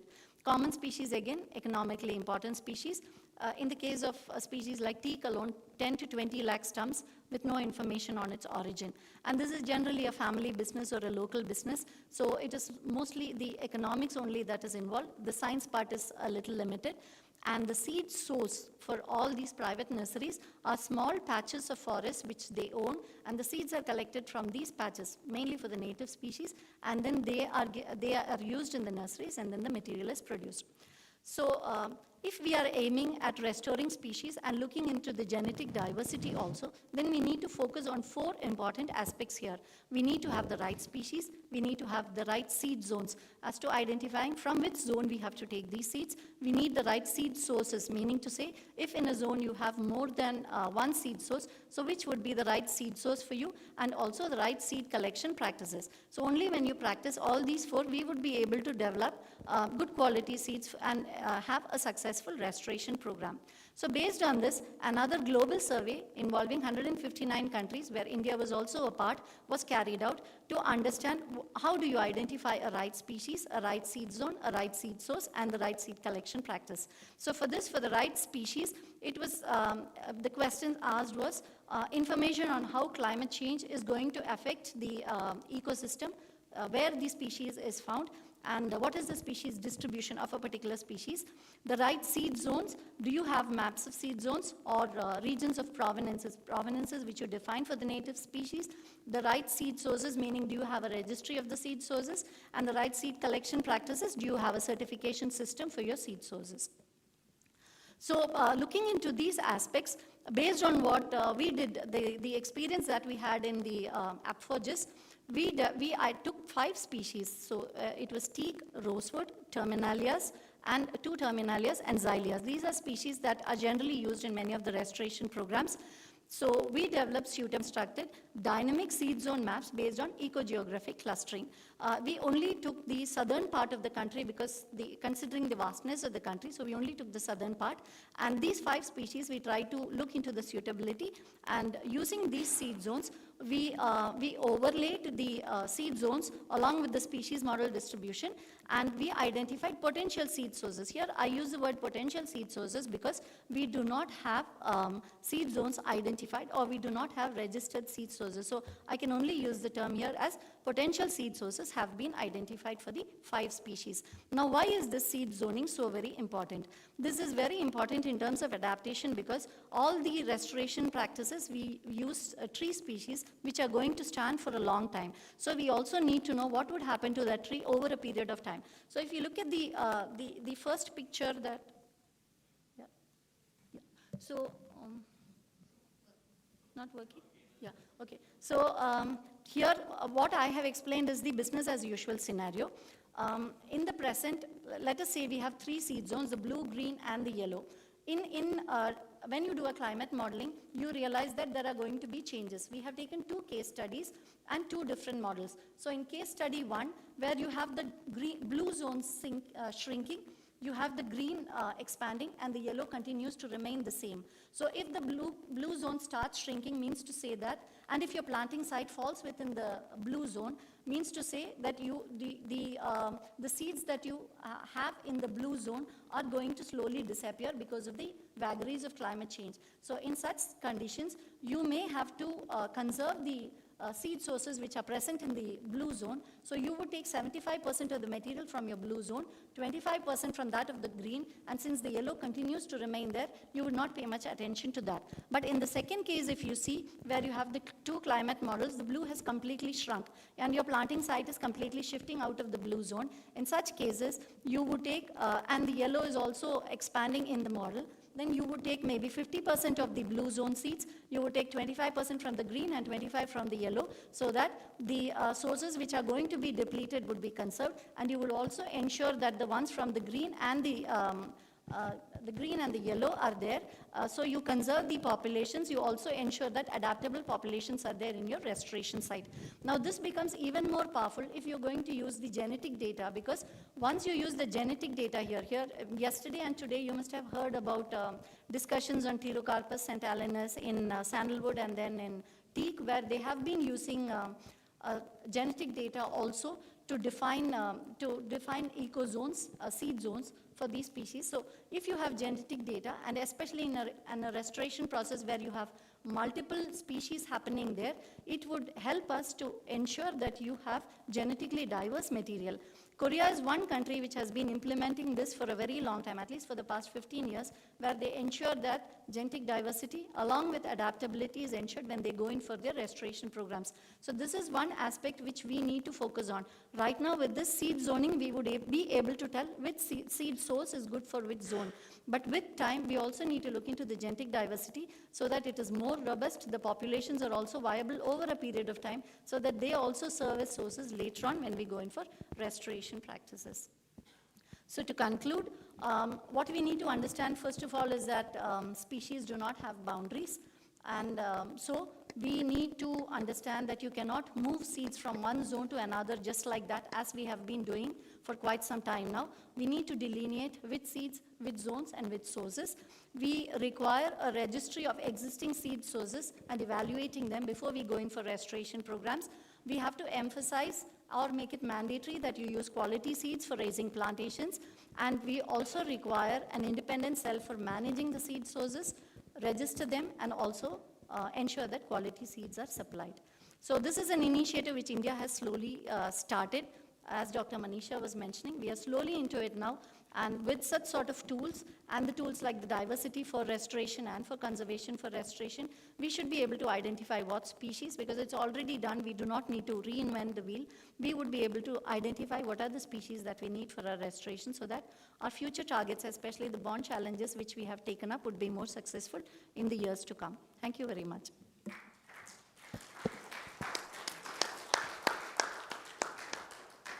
Thank you, Dr. Rekha, for finishing before time.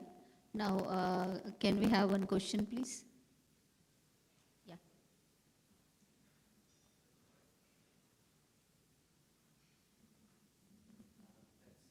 That was a really interesting presentation. I have a kind of a more general question to pose to you. Okay, worldwide we say, okay, let's plant more trees. Let's plant 1 billion trees. I saw also a previous presentation on that. Do you have an estimate of by how much the current planting in India is coming from certified seed or certified seed stands or whatever?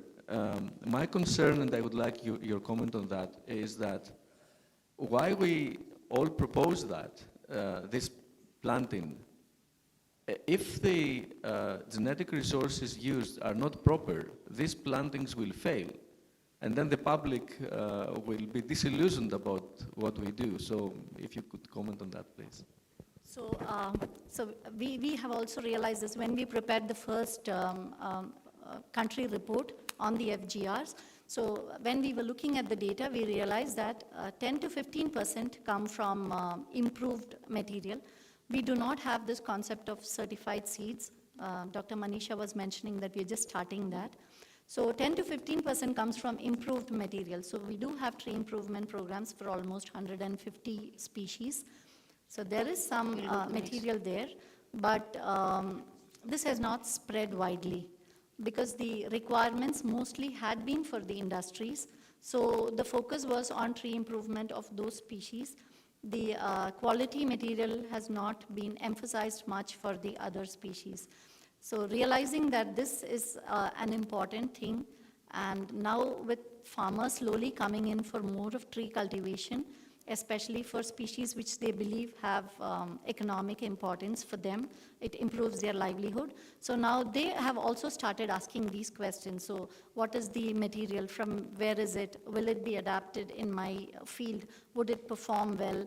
So those questions, slowly the awareness has been building, and so now we are trying to bring in this framework. We had also tried to take the help of OECD for the certification process. So with the support of the FAO and the OECD, we are slowly trying to move into the certification process. So once this is in place, I believe, rather it is pretty fast now. So once this is in place, I believe that at least 80 to 90% of our material would be certified material. And we're also trying to support certified nurseries, certified seed sources and certified nurseries. We're slowly trying to include the communities also. As we mentioned, it is the informal sector which is mostly producing the, which is mostly using the seeds. So the source of the seeds we would try to certify so that we would have maybe 90% certified sources in the country. Thanks. Thank you. Thank you, Dr. Rekha. Now, with this, we move on to the next presentation. For that, I call upon Mr. Manoj Gowda from ICFRE IFP Ranchi, India. He would be talking about germplasm conservation and genetic variability assessment and conserved existence of Dalbergia latifolia. I request you to kindly stick to the time. Thank you. Good afternoon all. I am Manoj Gowda. My presentation topic is germplasm conservation and genetic variability assessment in conserved accessions of Dalbergia latifolia. With a brief introduction of the species, botanical name is Dalbergia latifolia, commonly known as Indian rosewood or Bombay blackwood. It belongs to family Fabaceae. Chromosome number is 20. Description of this species is like predominantly a single stemmed deciduous species with a dome-shaped of crown. It usually reaches the height of 20 to 40 meter with a girth reaching 1.5 to 2 meter. It is a typically outcrossed species. Pollination usually occurs through insects. The future of this species is it's very slow growing. It takes nearly 80 to 100 years to reach harvestable age. Propagation usually occurs through natural regeneration via seeds, root suckers or copaceae. Wood property, regarding the wood property of this species is it's highly durable wood. Usually hardwood is used for making high-end furnitures, musical instruments and specialty wood products. Regarding the this species is native to Indo-Malaysian region, and in India it is distributed in southern part and sparsely distributed across eastern part also. The main issue of this species is like it is poor in regeneration, and it is very slow growth. Demand for this wood is very high, which results in illicit felling of this species, resulting with which IUCN has classified this species as in a vulnerable category, and it also belongs to CITES Appendix 2 list, so that its trade is restricted. Based on this, it's reducing natural populations. The objectives were decided to collect and conserve the germplasms of this Dalbergia latifolia, representing a diverse source through ex-situ conservations, and study the genetic variability of the populations of this Dalbergia latifolia in eastern India to understand the genetic variability within our conserved material, which we have conserved. First, survey was taken up in these study areas, like majorly in Jharkhand region. We identified CPTs of these Dalbergia latifolias, and data were recorded for these CPTs. We identified like 225 CPTs through seed comparison methods. We converted these 225 CPTs to 45 plus trees, and we have also established these half-seed progeny trials at 3 locations of these 45 plus trees in RBD design.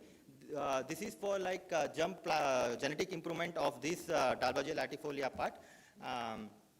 And to study the genetic diversity of this Dalbergia latifolia population in eastern India, basic population genetic analysis was done. DNA was extracted, genotyping was done using 13 SSR markers, using standardized PCR protocols, and population structured genetic diversity and population genetic matrices were calculated. If you see, we identified some 15 populations of Dalbergia latifolia in Jharkhand region. Expected heterozygosity was like 0.51, and observed heterozygosity was 0.18. It is less. These differences are due to some populations are having greater differences, and some populations are having lesser differences, because the population size in those populations are very less. We analyzed the population structure and dendrogram analysis for the same number of individuals. Like we identified delta K value peaking at 2, representing the 2 genetic lineages in that region, and based on analysis of molecular variance was done, identifying like 74% of variation was within the population variation. With this material, with this data, with this, we also established to conserve this germplasm. We also established an executive germplasm bank at ICFR IFP Ranchi. This germplasm bank was established using root suckers. Till now, we have only 29 accessions of these 29 accessions of the germplasm have been established in that germplasm bank. To study the variability of these established, within these 29 accessions, we have 6 accessions from South Indian origin, and remaining 23 accessions are from Jharkhand itself. To study the how the genetic variability is within this germplasm bank, we ran this population genetic matrices with only that germplasm material which we have conserved. The population structures show that we three populations. The one population which we have, one population structure, one subpopulation was totally from the germplasms which we have established from South Indian origin. Even the dendrogram also showed that we have 3 lineages. The South Indian virgin populations differentiating significantly from the Jharkhand population.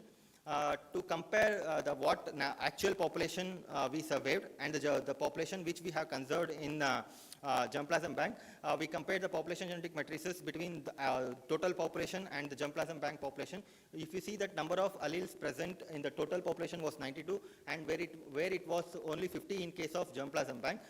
This was less because we have conserved only 29 accessions, within which 23 accessions are from Jharkhand, and within this 23 accessions are only originating from the 4 populations which we have studied in Jharkhand area, representing only 54% of total alleles. The way forward is we have to conserve the populations. We have to conserve the material from other populations to enrich this germplasm diversity in the germplasm bank. The other thing is the half-seed progeny trials which we have established need to be evaluated and can be converted into seedling seed orchards. Acknowledgement, we thank CAMPA, Ministry of MOEFCC for funding this project, and Director and GCR, sir, for their support, and we thank staff of Genetics and Tree Improvement Division of ICFR IFP Ranchi for their help. Thank you, ma'am. Thank you, Mr. Manoj. Since we are already encroached into the lunchtime, if any questions can be discussed during the lunchtime with Mr. Manoj.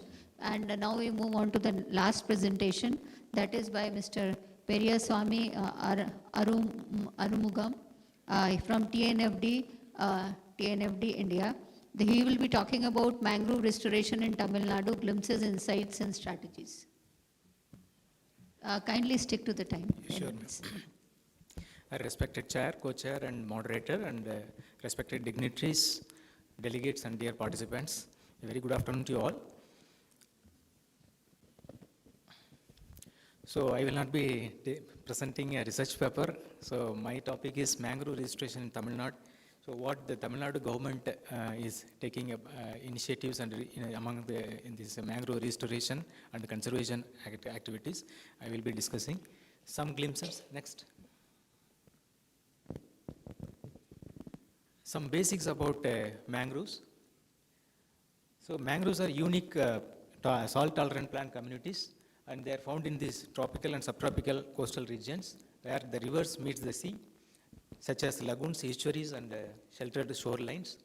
There are 3 types of mangroves: riverine mangroves, fringe mangroves, and basin mangroves. The riverine mangroves in the riverside and along the floodplains, and fringe mangroves in the open sea and the bay and lagoon areas, and basin mangroves in the deep inside the land areas.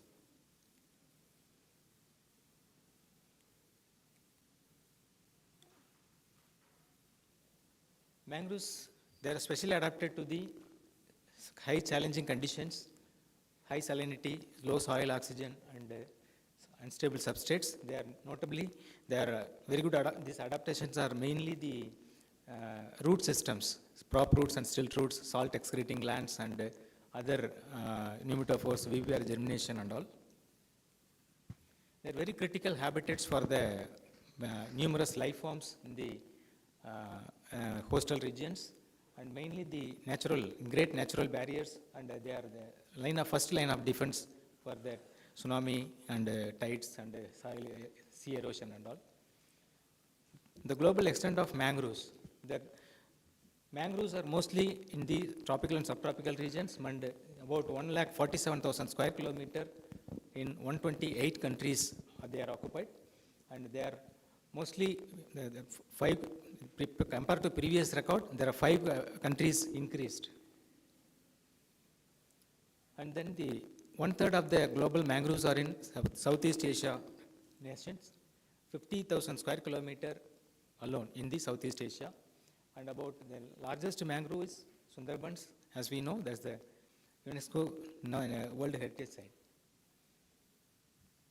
And these major threats. Global mangroves are threatened by vulnerable conditions as per IUCN status, and this South Indian mangroves are mostly threatened by this critically endangered condition because of the sea level rise.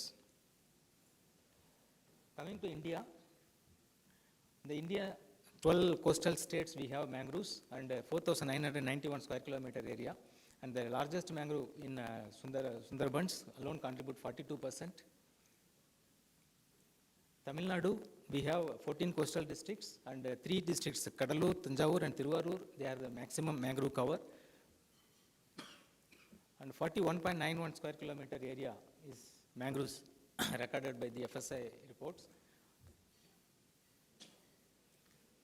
So these mangroves, mainly all the important coastal wetlands are lined up in the coastal areas like Pulicat Sanctuary, Kaduveli, Pichavaram, Muthupet, and Point Calumet and all.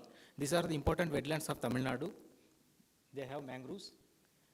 And the diversity, we have, the 80 species globally recognized as a mangrove species, and 15 are in Tamil Nadu. We have in 15 species, and Pichavaram, we have the natural hybrid, the Rhizophora annamalayana, and Avicennia marina dominates almost all landscapes. These are some of the flora, mangrove flora. Yeah, these are the species. Some of the carnivore mammals, the topmost carnivore mammal is the golden jackal in Pichavaram and Muthupet, and the mud crabs are in Muthupet area. They are very crucial for the mangrove ecosystems. The supporting for the diverse avifauna, almost 147 avifauna supports for depends upon the mangroves. They are the nesting, roosting, and foraging grounds for avian species.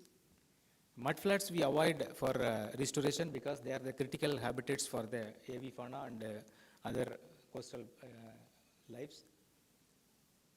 In Muthupet, we had a very good mangrove before Gaja cyclone. So in 2018 Gaja cyclone, these large Avicennia trees have been devastated heavily. So there is a need for mangrove restoration in Tamil Nadu. So the government of Tamil Nadu started restoration initiatives after the Gaja cyclone. Restoration methods we practice in mangroves. We adopt all the important scientific guidelines and IUCN guidelines and MOEF guidelines, and we also take the experts' opinion from the biologists and ecologists. So this step-by-step mangrove restoration plan we adopt, stakeholder mapping, community meetings, site assessment and hydrological studies, then the seed propagule collection and nursery setup. Then we also go for canal forming. This is mainly the fishbone canal formation. And this 2004, this modified fishbone canal was developed, and the local community knowledge, the traditional knowledge have been integrated into the canal formation and mangrove restoration activities. The community approach is the major key principle in restoring the mangroves in Tamil Nadu. So in each and every activity, we involve the local community, starts from the seed collection and propagule and planting and nursery. Sorry.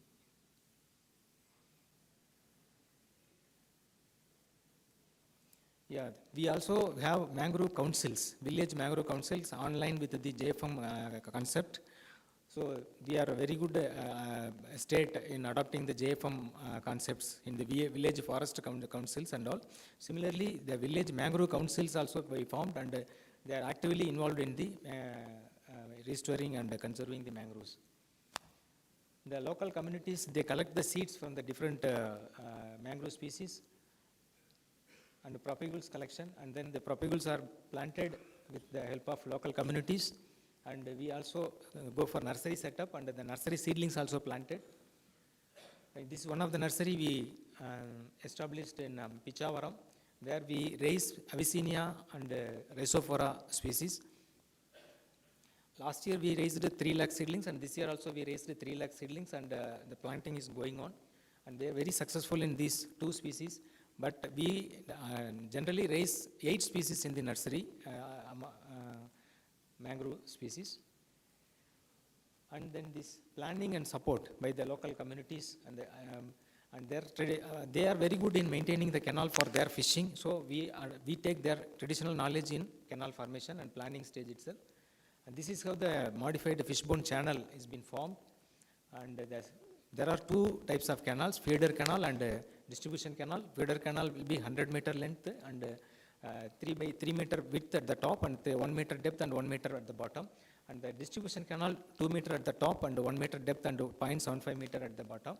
And this 1 hectare area covers almost 6 distribution canal with 30 meter length, and main canal, feeder canal 100 meter length covers 1 hectare area.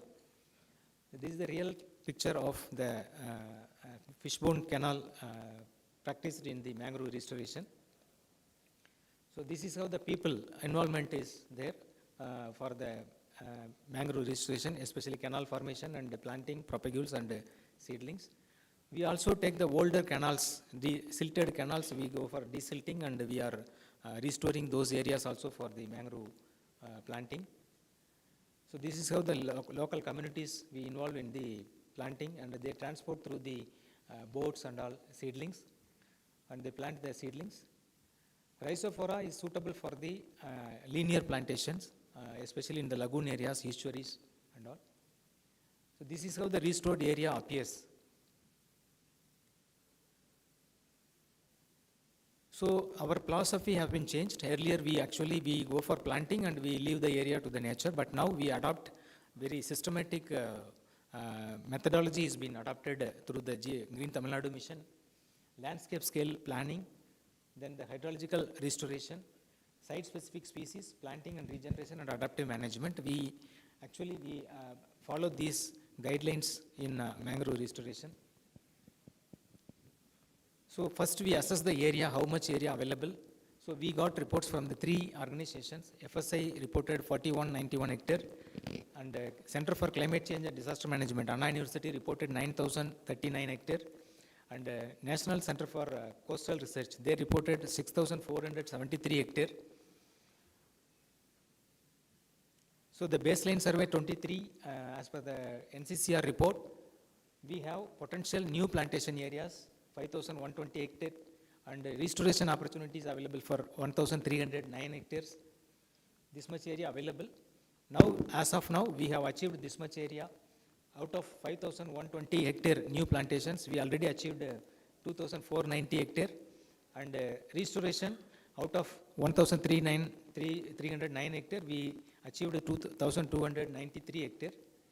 So total impact area, we have achieved 3783 hectare for the last 5 years. So these are the species planted along the coastal districts in almost all mangrove areas. Almost 3 million seedlings have been planted, and all these seedlings have been geotagged under the GTM website. Presently, the Tea and Shore project is being implemented with the support of the World Bank funding project. The village mangrove councils are working under this Tea and Shore project. And the BioShield also, we have another component in which 1000 hectare is being taken up, and 300 hectare new planting and 700 hectare restoration. So some of the research initiatives we taken up in the research wing of the Tamil Nadu Forest Department, establishment of mangrove genetic park, and then this collaborative research for the mangrove species, research and conservation of this Soneraceae apetala, which was locally extinct in the past. Now we are reviving it. Research and cross-pollination for Rhizophora anomalyana, that is the natural hybrid of Pichavaram. Some of the challenges also we face, mainly the environmental stressors and hydrological disruptions, high salinity and cyclones and poor tidal flux.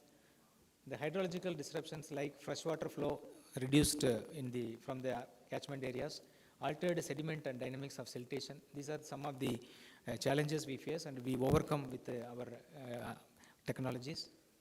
Biological threats like invasion of Prosopis juliflora, especially in the Muthupet mangrove areas, that is very fast approaching, so we are removing and we are restoring those areas. Some study also taken up for this invasive alien species assessment. So this Tanjavur and Tiruvarur areas, we have assessed about almost 180 hectare, more than 180 hectare. This was done by the CCDM, Anna University. Mangrove restoration potential areas also been identified, and this Pudukkottai district, we have this much of area for restoration. These are the future restoration potential areas in Kadalur, Ramnad, Pudukkottai and other districts. So we assessed how much potential available, 1 to 60, 60 to 80, 80 to 100 like that. Some of the innovative canal formations, we have done some NABARD scheme and the GTM, we have taken these plantations. These are some of the plantations taken up under the GTM in Muthupet area. 2 minutes more. Yes, ma'am. Yeah, these are some lung design also have been just for awareness creation for the public and school, college students. Fishbone design canal, mangrove in the Buckingham Canal in Chennai. Yeah, some of the school students also involved in mangrove restoration. High level committee inspected in Muthupet mangroves. Yeah. So thank you. The Tamil Nadu government is committed and they are responsive and they are taking up a lot of initiatives in conserving and restoring the mangrove of Tamil Nadu. Though we have only less than 1% of the national area, but the Tamil Nadu coastal community is very supportive and their protection and their safety is important. So Tamil Nadu government is committed and responsive and sensitive towards restoring the mangroves of Tamil Nadu. Thank you all. Thank you so much. Thanks for the opportunity. Thank you, Mr. Pereswamy. With this, we come to an end to this session, which was very diverse kind of thing, where we had 3 presentations on tree seeds related to supply and also seed source restorations. And one was on genetic diversity and another was on mangrove restoration. So I thank our keynote speaker, Dr. Manisha. I thank Hennes, Dr. Rekha, Manoj Gowda, and Pereswamy for their presentations. Thank you. Now I hand over to the moderator. Thank you, Madam. On behalf of Chair and Co-Chair, I would like to thank all the presenters for their sharing their experience. And since we had a long session and the lunch is ready, so on behalf of Chair and Co-Chair, we are officially concluding this session. And if you want any discussion, you can have the discussion with the presenter during the lunch time. And now on behalf of the organizing committee, I would like to thank the Chair, Dr. Pin Yong and Dr. Geeta Joshi, Co-Chair, for wonderfully conducting this session. And as token of appreciation, I would like to give a memento to the Chair and the Co-Chair.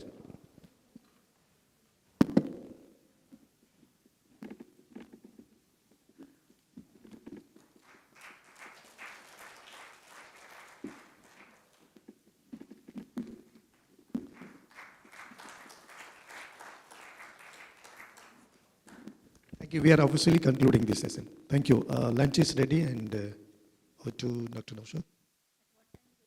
Naushad will announce. So we now break for the lunch. We'll resume the sessions by 2:15.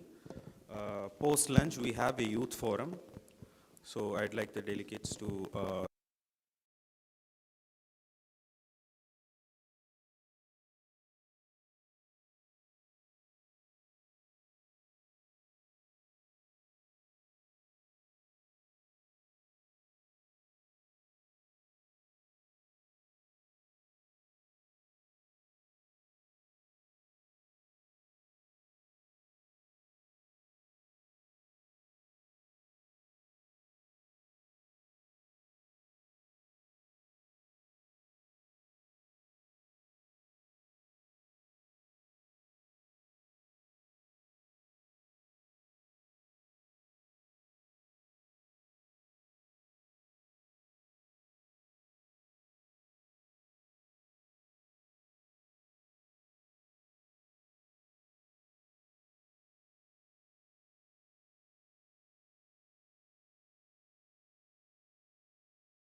distinguished guests, academicians, and students joining us today for this Youth Forum, a vibrant and inspiring segment of the International Conference on Population and Conservation Genetics. This forum brings together young minds, conservation leaders, future scientists, and the change makers who will shape the future. On behalf of the organizing committee, may I now request Dr. K. Ganesh Kumar, IFS, Chief Conservator of Forest, to deliver the welcome address and present the overview of the program.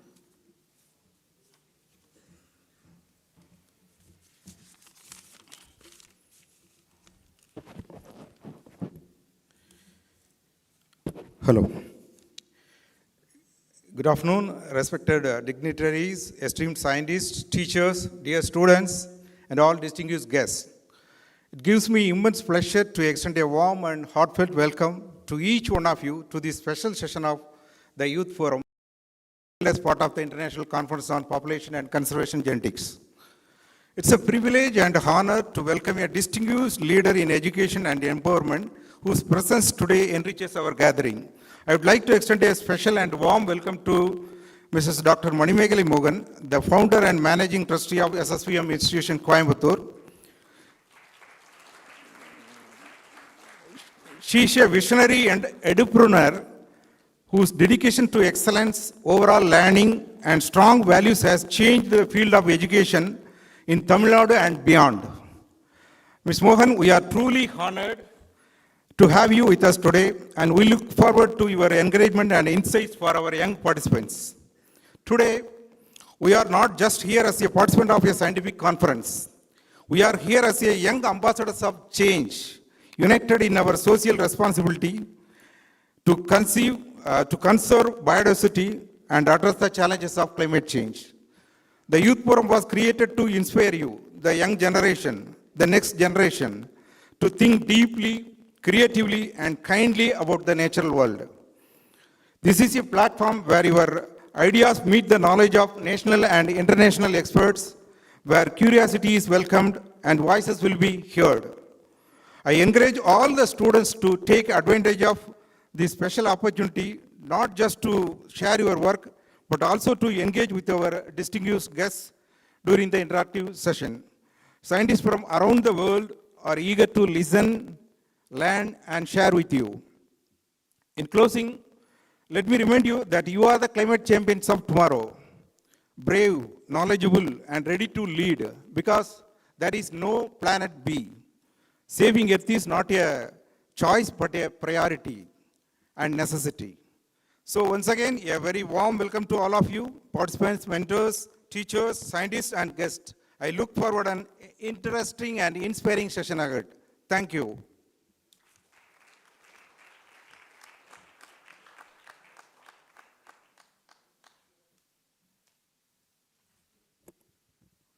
Thank you, sir. It's now time for the most interesting segment of the program, the poster presentation by the students. First, I call upon Ahana Ray from SSVM School of Excellence to present her poster.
I request all the schools to kindly adhere the timings, 3 to 4 minutes, please.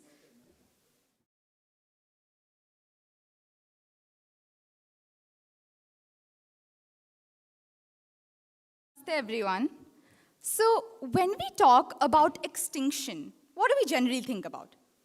Climate change, habitat loss. But in this poster, we have focused on something less visible. When populations shrink, genetics directly accelerates extinction, especially under climate change. In this poster, we explore why small populations are genetically unstable and how human beings can intervene before extinction becomes inevitable. Climate change does not just warm the planet, it fragments and isolates habitats. As populations shrink and become more isolated, the animals cannot survive. So, in this, we talk about many species that have been affected. Although Indian tigers and Asiatic lions have moderate census sizes, they have become genetically vulnerable due to isolation and fragmentation. Now, I would like to talk about a concept perhaps many of us have studied in grade 12, the Hardy-Weinberg principle. In this, we say that the frequency of alleles remains constant for large populations, but for small populations, this principle is violated. In a graph that I have mentioned in my poster, we can see under the random drift disruption that in small population, the random drift of alleles is caused, whereas in large populations, it remains relatively stable. Furthermore, we say that during inbreeding and diversity loss, there is an increase in the homozygosity, because when the populations come together,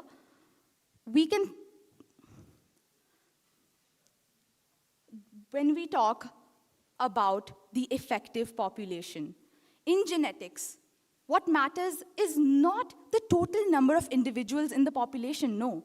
What matters is the amount of individuals passing on genes to the next generation.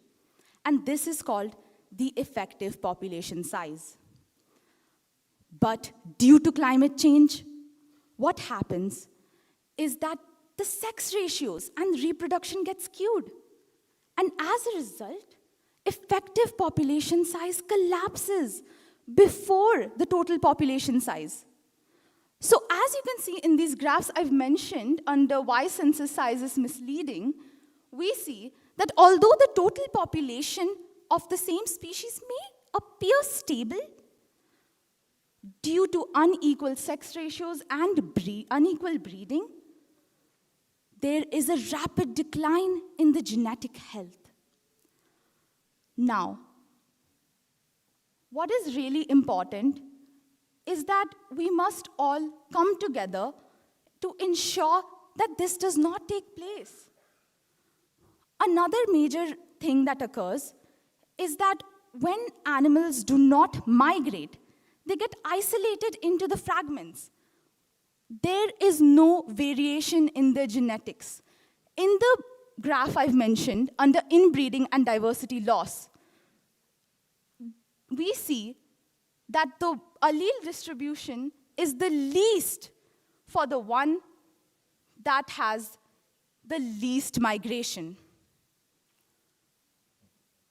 All of these genetic mechanisms contribute to what is known as the extinction vortex. They form a cycle in which the genetic decline and the population decline come together and actively reinforce each other. And as a result, when a species enters this vortex, it is very hard for them to come out of it, and they actively accelerate towards extinction. There we have to do some active intervention in order to save these species that have been trapped in this vortex. Importantly, genetics presents itself as a solution. In genetic rescue, we can introduce new alleles which can restore the variation. And furthermore, it can increase the fitness and the adaptive potential of the species. This is critical under climate change because animals and species need to adapt rapidly in order to survive changing conditions. Other emerging tools, such as genetic monitoring, can be used to predict genetic decline before population crashes so that we have time to intervene and make a difference. Other advanced tools such as CRISPR is being used in highly controlled environments in order to see whether one day we can reduce the number of harmful mutations and as a result, save the species. But this is ethically complex and highly regulated. So the question raised is, if genetics pushes species towards extinction, can it be used to save them? This poster argues that yes, with early genomic monitoring and responsible intervention, yes, genetics can be used as a tool to prevent extinction rather than cause it. Thank you.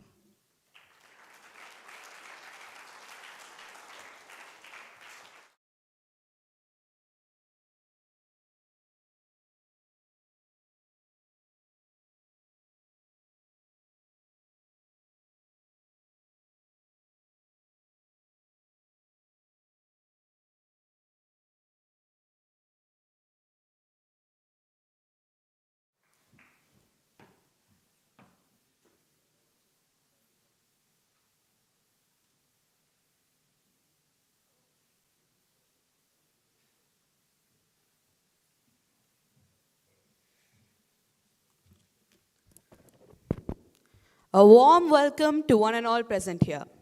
I am Meenakshi J, representing the school CS Academy, and I'm here to explain the concept of inbreeding. Now let's start with the simple definition. Inbreeding is the mating or breeding of individuals that are closely related. So you can say parent, offspring, siblings, cousins, etc. Now let's begin with a case study which actually follows how we found out that inbreeding is actually a bad thing for a population. So Darwin is mostly famous for proposing the idea of evolution, right? He did some research into plant breeding. And he found, he was comparing breeding in self-fertilized offspring, cross-fertilized offspring, and he found out that self-fertilized offspring came out weaker. They were smaller, less fertile, and produced less seeds. He termed this inbreeding depression. That is, inbred plants often produce fewer, smaller flowers, and they also have poorer, lesser quality yields. Now, Darwin looks at his experiment, and he looks at himself, and he realizes, hey, that's what's happening with me. Because Darwin actually married his first cousin, and out of the 10 children he had with her, only 7 survived past the age of 10. So this inbreeding depression happens to human beings as well. Another case study that we can say are basically the poster child of inbreeding, we look at the Habsburg dynasty. So the Habsburg dynasty originated in Spain, and they ruled over most of Europe for a long time. And they wanted to keep power, territories, riches, etc. within the family, right, to keep power. So they married within the family, and they also believed in having a pure royal bloodline. So this had several consequences for them. First of all, the Habsburg jaw, which we scientifically call inferior prognathism. And this is basically a protruding lower jaw and a recessing upper jaw. And it's named after them. The condition is named after them. We can also talk about infertility, which was a major issue, especially for Charles II, who is shown on the poster. And he died childless, and the dynasty ended abruptly with him. And we can also talk about high infant or child mortality. So even if these royals were able to have children, they died at an early age. there was a huge decrease in survival rates. And Charles too also suffered from other genetic disorders, such as he had renal issues, kidney issues. He also had a growth hormone deficiency. Now, this all can be summarized in one simple statement. The smaller your mating pool, the smaller your population, the bigger the risk. So the way populations work, say that there are 64 parents, the number of their offspring will be 32, then 16, so on. So eventually, inbreeding in such a small population is forced. They have no other option. And when this happens, there is a loss of genetic variation within the population. And we can also point out that even if there are random fluctuations in birth and death rates, like there usually are, there's a possibility that the population is completely wiped out. Also for external events like natural disasters. If there's a large population, they will be able to come back from that, most likely. But a small population, the chances are very low. For example, let's talk about the Neanderthals, which were an early breed of humans. So scientific research has shown that they might have practiced inbreeding, and that might have been one of the reasons for their now extinction. And when it comes to population decline during inbreeding, we can talk about the Florida panther, which was endangered a while back, and the species was forced into inbreeding. But eventually, we managed to interbreed them with other species and save them. So this awareness of situations like inbreeding has actually saved several species, and that is inbreeding explained simply. Thank you.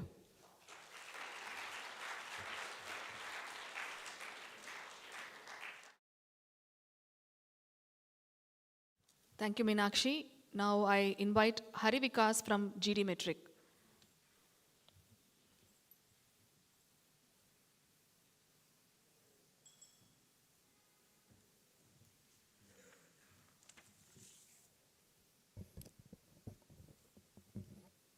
A warm welcome to everyone gathered here.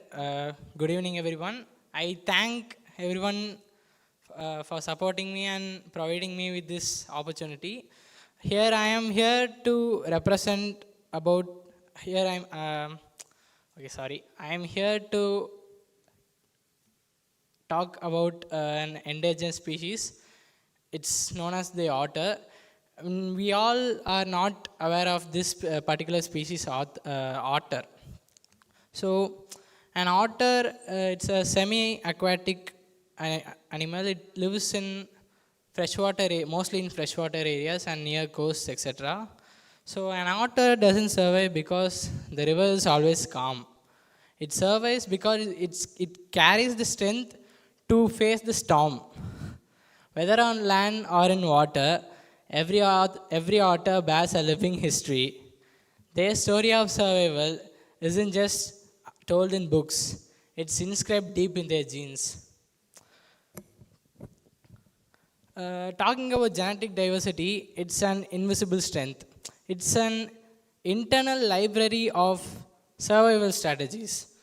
When the gene pool of an organism, when it's diverse and rich, the organism has the tools to adapt to changing climatic conditions.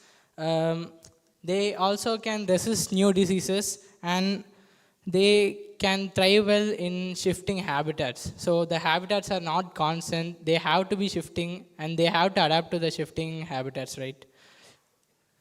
This diversity is the engine that keeps the species moving forward when the world pushes it back. So even when the habitats their habitats are stressed, the genes have a memory, they have power to hold on how to heal. So they have the power to hold healing memory to how to heal.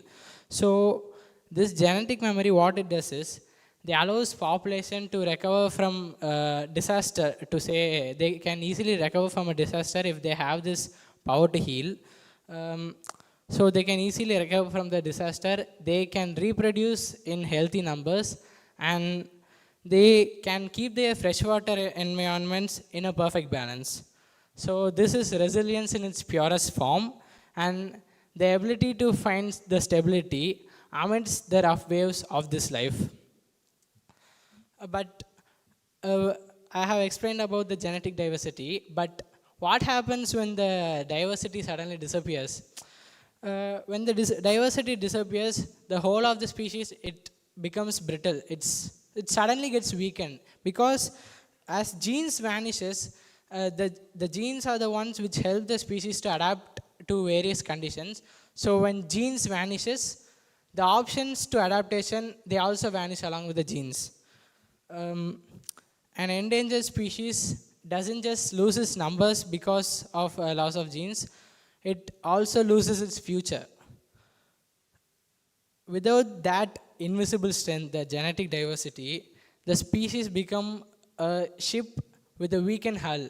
They cannot be stable. They are unable to withstand the impact of this changing world. To save the author is to protect its genetic story. Survival is never about waiting for the water to be still, but to give them the power to keep moving in the water.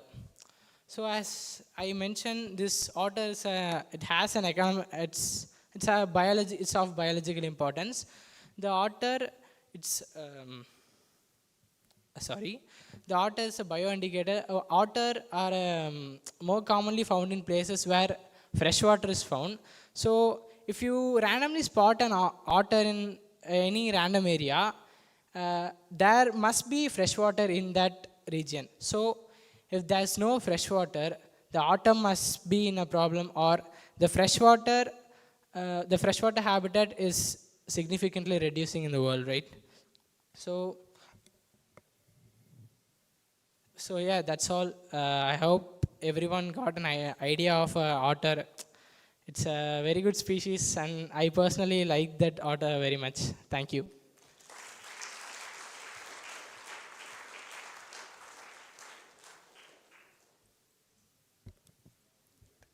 Thank you, Hari. Now I invite Nehita from SSVM World School.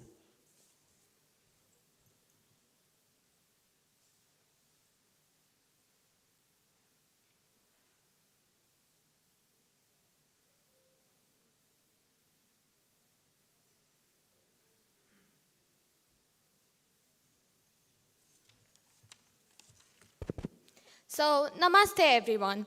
Here, today we all know what climate change is. So, climate change almost affects all the biotic and abiotic factors of our globe. When we talk about climate change, all of us vaguely come up with a solution telling that we should plant more trees. But what does climate change bring to all of us?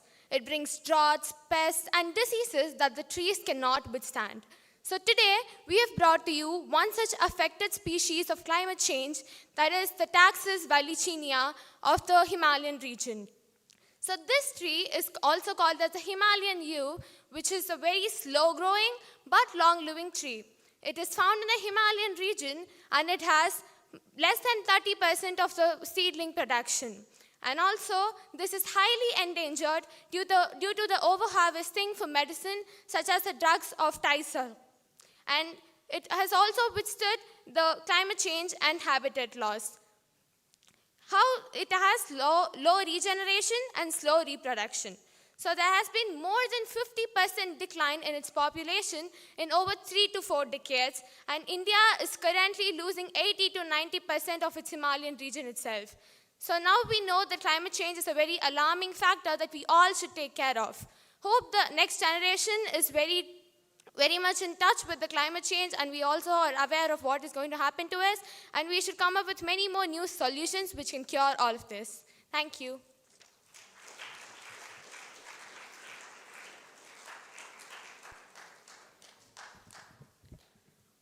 Thank you, Nehita. Now I invite Tana from Reed's World School.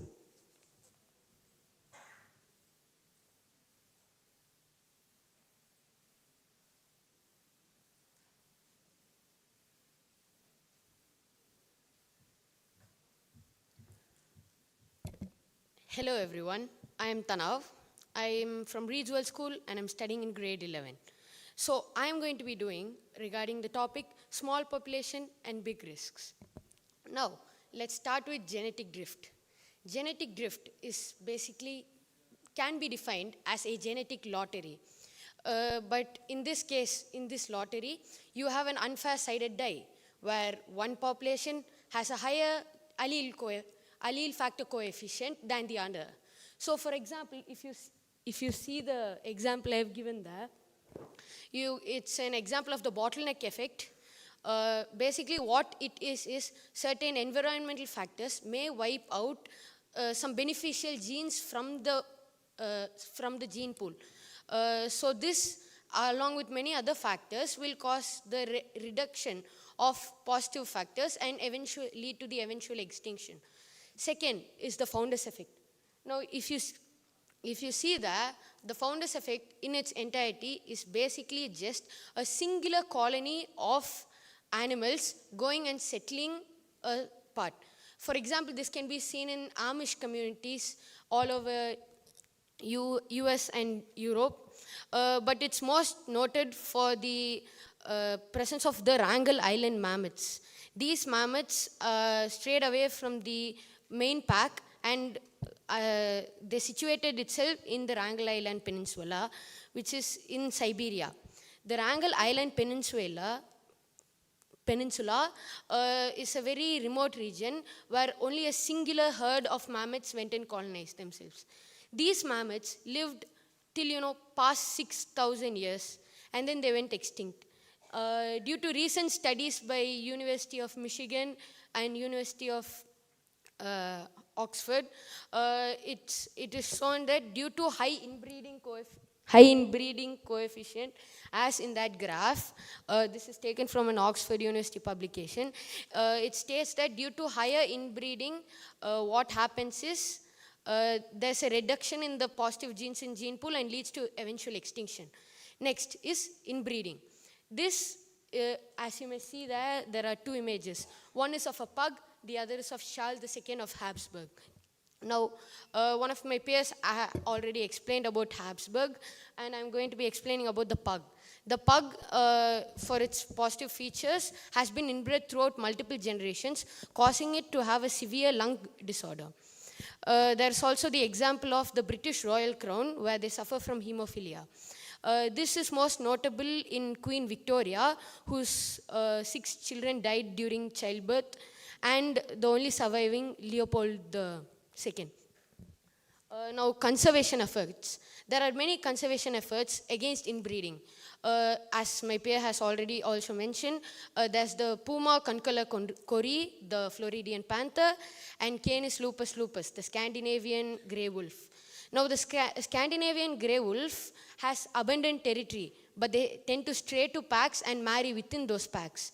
Because of this, due to the negative factors of inbreeding, they eventually started to go down. There also was the point in which these grey wolves mated with stray dogs to form wolf dog. It's a hybrid. Now, these are infertile due to Haldane's rule. Haldane's rule basically states that if cross-species breeding happens, the male offspring will be infertile and the female offspring will be fertile. Now, this is a very specific case. It even happens in India with lion and tiger, but inside captivity. The male variation is called the liger. It's basically infertile, but the tigon, which is the female version, is able to reproduce. Now, the second image, other than the inbreeding coefficient, is the extinction vortex. Now, this extinction vortex is from groundhogs.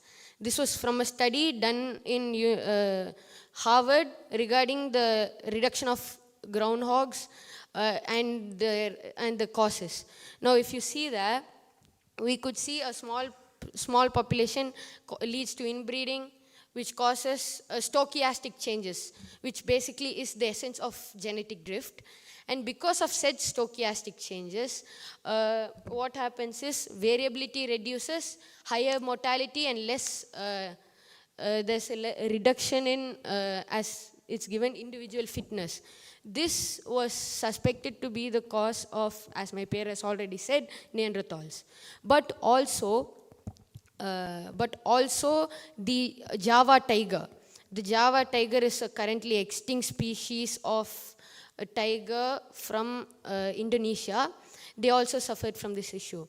Now people are, going and trying methods to conserve their gene pool. For example, in Sweden or Finland, they have an app to track families and family trees. So if they can be notified if they're about to marry their first, second or third cousin. Now, so that's going to be it. Thank you.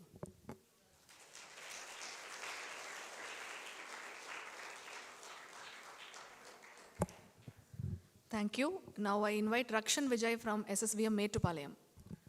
Children, please stick on the timing.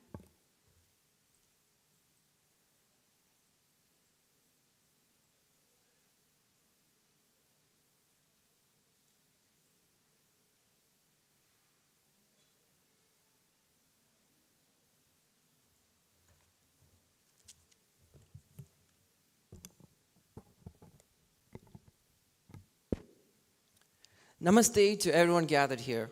A really special occasion today, filled with all sorts of people from various different places. I come from the down south, there are people from across the globe, and I see lots of new faces from all across the country. A classic example of diversity. And what's our country known as? Unity in diversity. A very warm welcome to everyone. We from SSVM chose the topic Youth Guardians as the guardians of biodiversity. Let's just break down biodiversity. 2 words, biology in diversity. A clear example, all of us sitting here today. And that's what we are here to talk upon. Let's take a handful of dirt, any dirt from around the world. In that, you'll be finding millions of organisms living within them. Symbiotic, asymbiotic, parasitic, all relationships. Yet, it's just a handful of dirt. The Earth is around 2,640 kilometers, if I'm right. That much of a big world. And so many organisms in it, all of them in the same world. And we humans are just 8 billion in comparison. Oh, I forgot to add the point. 1 spoonful of bacteria is equivalent to the whole human population. That much of a humans, we think we are big, but no. There are other organisms much larger than us. Just, we have to zoom in a bit. Okay, now I'll give you a clear example. I live in a residential school. So next to my campus, there's a small area where small plants grow.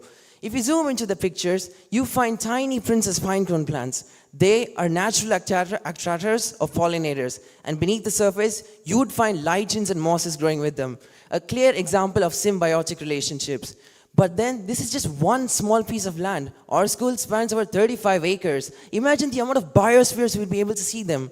But no, these days, who has time for all those informations, huh? I'm just a student, and whenever I want to idle my time away, I just go and notice these stuff. But you guys, industrialists, business people, entrepreneur, where in the world do you have time for all this stuff? So that's where we come into the picture, the youth. Why us? Why us? Just why?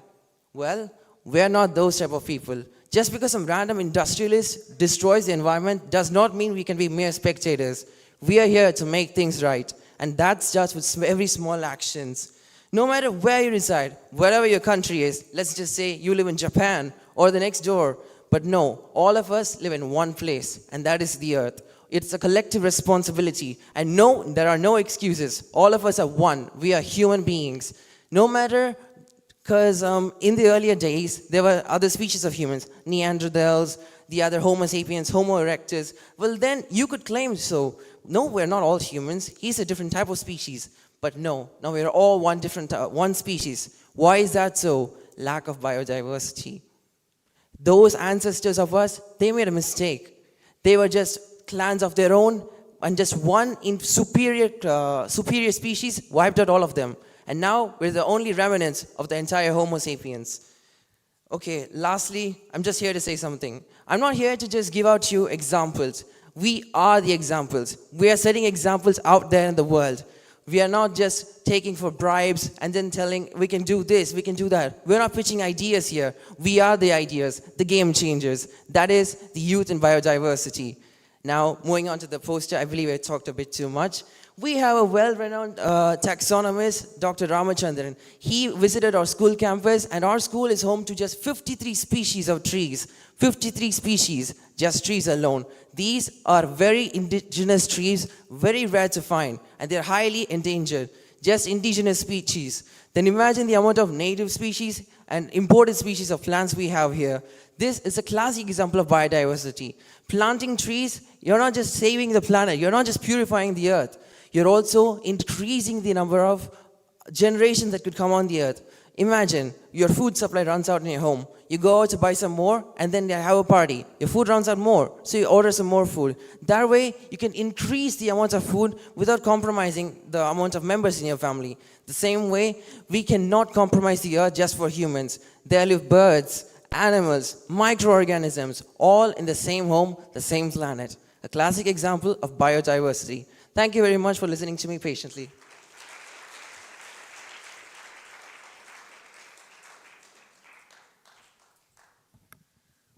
Thank you, Vijay.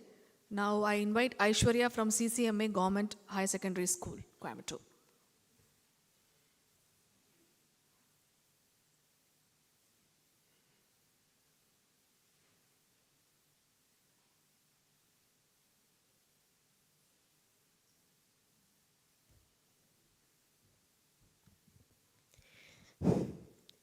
Good afternoon, everyone. I am P. Aishwarya from CCMA Government Girls High Secondary School. I am here today to present and share some details about my topic, Think Global and Act Local.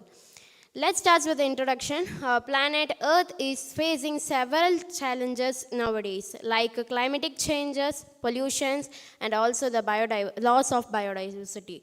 It affects the day-to-day life of the human beings and also the lives and the habits of the all living organisms. What is the global? It means understanding all the environmental challenges and also protecting the living organisms in the world, and also conserving water and wildlife for the next generations.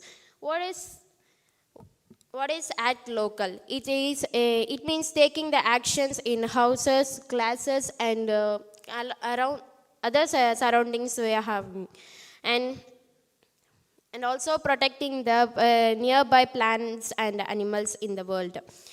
And why is biodiversity important? At first, biodiversity, it means the variety of plants and animals present in the world, and it is important to maintain the balance in the nature. And also, conserving water is for the next generations for usable. And local conservation actions for water and plants and trees and the wildlife and the waste management. For water, we can save water by closing the taps properly after the usage, and also we can harvest rainwater too. And for the wildlife, we should protect the plants, birds and animals in the world. And also, for waste management, there is 3 mantras: reduce, reuse, and recycle. We should avoid the usage of plastic bags, and we can use the cloth bags instead of the plastics. And also, for the water plants and trees, we can plant more trees in nearby places. So, and what the roles of the students in this are, we are as the warriors of the world. As the warriors of the world,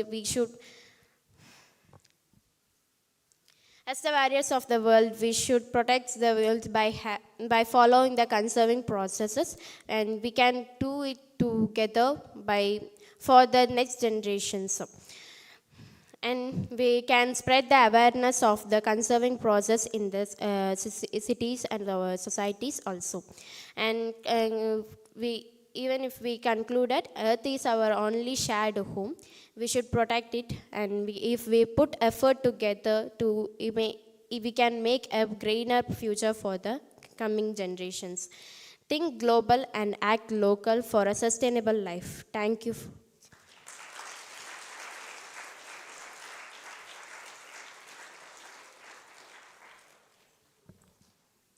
Thank you, Aishwarya. Now I call upon Rosh Abin Abraham from Suguna International.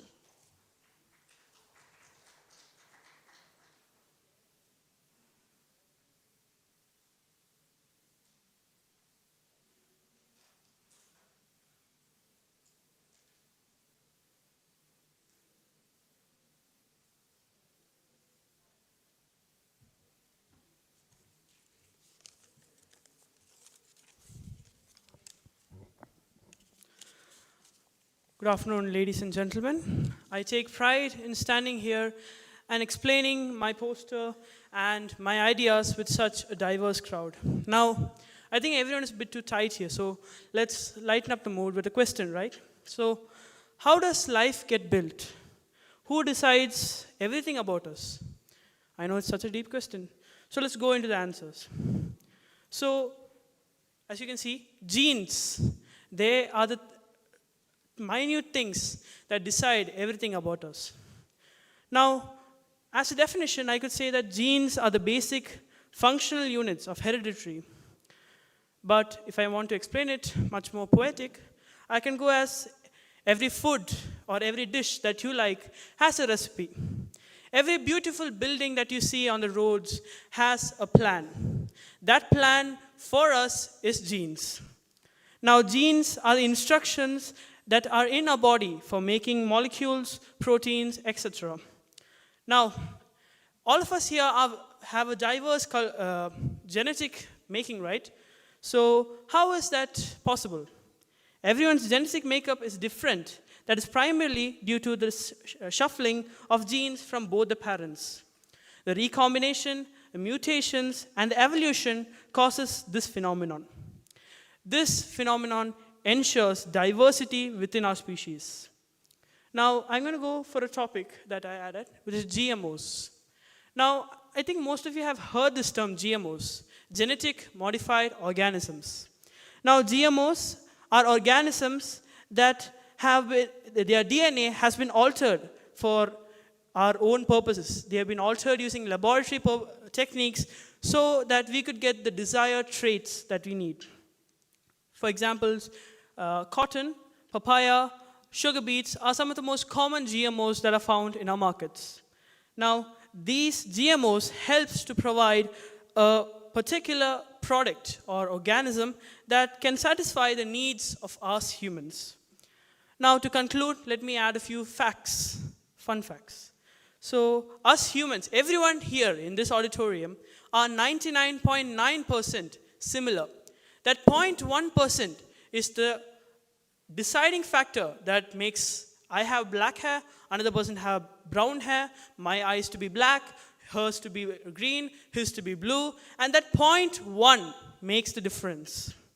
So now maybe some of you might have understand how important genes are to us. If you didn't, I'll give you one more example. Now, the muscle cell and the neurons of our body have the same DNA. The only change between them is the genes. This regulation of genes causes them to have different, completely different roles. Now I hope everyone would have understood. So let me end by saying, genes and genetics is like a pen. In the hand of a skillful writer, it can produce an art like never seen before. But in the hands of a common man, goes barely noticed. So let us all be more educated on the topic of genes. Thank you, and I'm Rosh, representing Suguna International School. Thank you.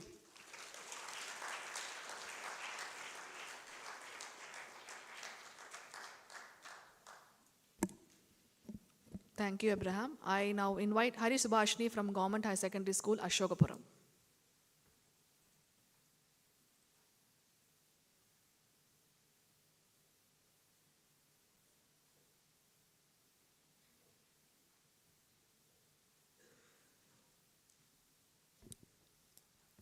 Good afternoon to one and all present here. I am S. Hari Subhashini, studying class 11 in Government Higher Secondary School, Ashokapuram.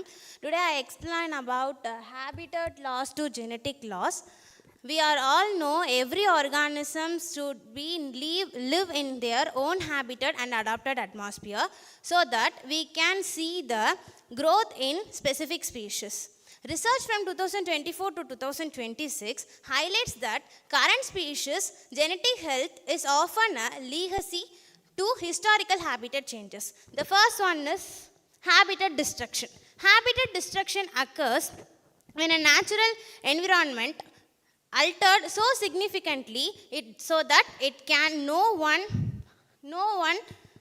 longer support its native organisms. In this, deforestation, pollutions, urban sprawl are taking place. First one is deforestation. Deforestation is the permanent conversion of trees to other land uses. It remains a critical global risk in 2026. Natural environment are destroyed for the purposes of settlement, industries, mining, agriculture, and the construction of highways. Another one is pollution. The introduction of harmful contaminants to the natural environment. It is one of the global risks identified for 2026 and the major contributor to the global mortality, killing an estimate of 9 million people annually. Another one is urban sprawl. Urban sprawl, the rapid and unplanned expansion of cities in the rural areas because of overpopulation, industrialization, and agricultural advancements require additional land, water, raw material every year. Small fragmented habitat. Small fragmented habitat. Habitat fragmentation is a process where large continuous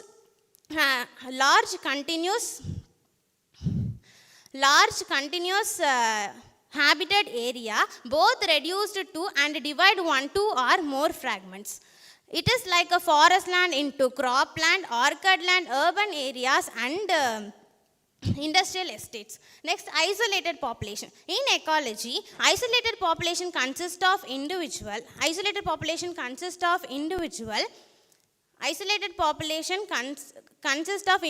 reproductively separate from one of their species. As of 2026, isolation as a secondary effect of urban sprawl and habitat fragmentation.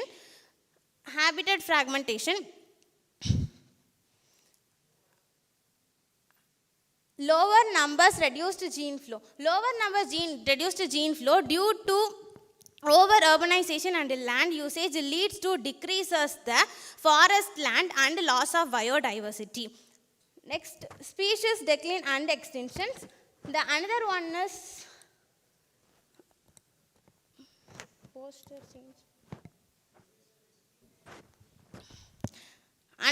is human impact on biodiversity. The term biodiversity is introduced by Walter Rosen 1986 in the assemblage of different life forms. Each species adapted to live on its specific environment. Over-exploitation. We depend on nature for our basic needs such as food and shelter. However, when need becomes greed, it becomes over-exploitation and loss of biodiversity. Another one is invasive species. Human travel trade facilitates spreading non-native organisms contributing to 60% of recorded species extinctions. Next, climate change. Industrialization is the major contributor to climate change. And the major threat to biodiversity. It is one of the top risk global challenge in 2026. The another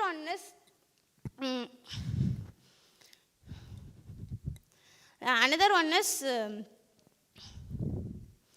disease and pathogens. In 2026, humans' decline in biodiversity is recognized as a primary catalyst for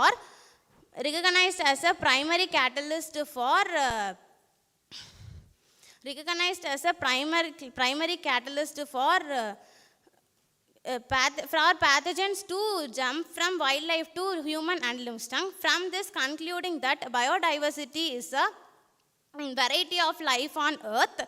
It includes different number of species of flora and fauna and including microorganisms. So that loss of habitat results in inhabitation of plants, animals and other species. The biodiversity protect biodiversity and preserve habitats. Thank you for this wonderful opportunity. Thank you so much.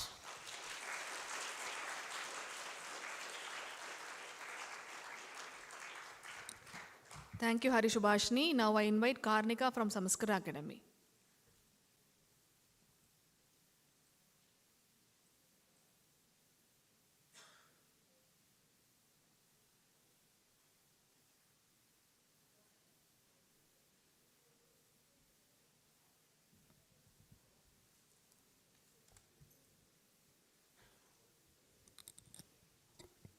I extend my cordial welcome to one and all present here. I am Karnika from Samskara Academy, present to share our thoughts on the topic, from habitat loss to genetic loss.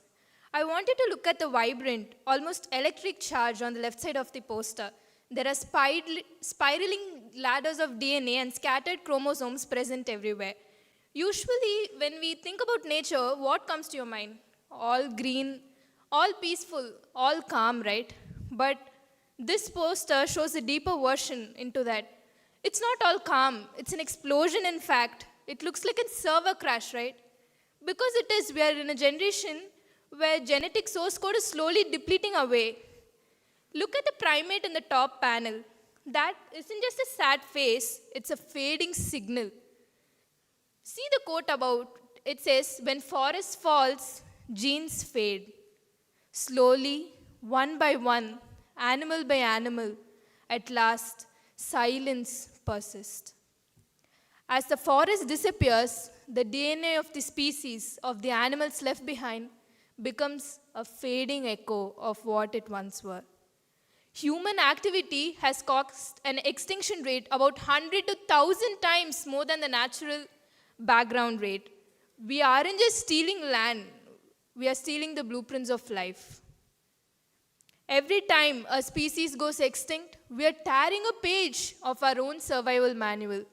We need to stop thinking of the earth as an infinite ATM. It's a genetic library where everything is stored and earth doesn't forget a single loss. So we, youth, need to be the genetic librarians who doesn't let a single book burn, because every book is so essential to the part of who we are today. Look at the end panel. It states that fractured bones, fractured futures. A fractured bone can heal, but it's never quite the same as what it was before, right? Because if we act now, at least we can repair the bone. But if we don't, it just gets severe. It's very essential because an earth with fractured ecosystem is an earth with fractured future where existability is a big question mark. This panel next to it, it says heal habitats. We must demand that our industries operate with planetary extensions, and we must bring forth our indifferences and embrace the urgency in the moment. But we are not lost of hope. Conservation actions do work. For example, I think we all will know the One Rhinoceros Act, which happened in Kaziranga. There were only about 100 to 12 to 200 rhinoceros before, but due to the act in 2020, we were able to save the status of the rhinoceros from endangered to the vulnerable. That's a great act of the Indian government. So I would conclude by saying that we have the capacity to act, but it's our choice. Do we stand idle as the blueprints of life are slowly fading away, or do we act right now? I think the choice is ours. We have the capacity to share our futures all among us. So we need to make the earth remember as the generation that fought for a change, not as the generation that forgot the earth. Thank you.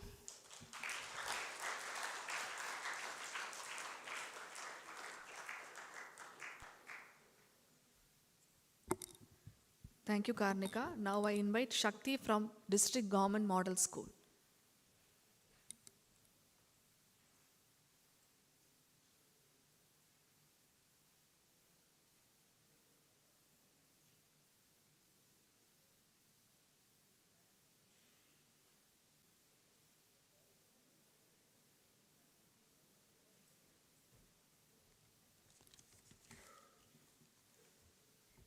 Good afternoon, everyone. I'm Shakti, representing the Coimbatore District Government Model School. Today, I'm here to speak on endangered species and their genetics theory. Let me start with the hard truth.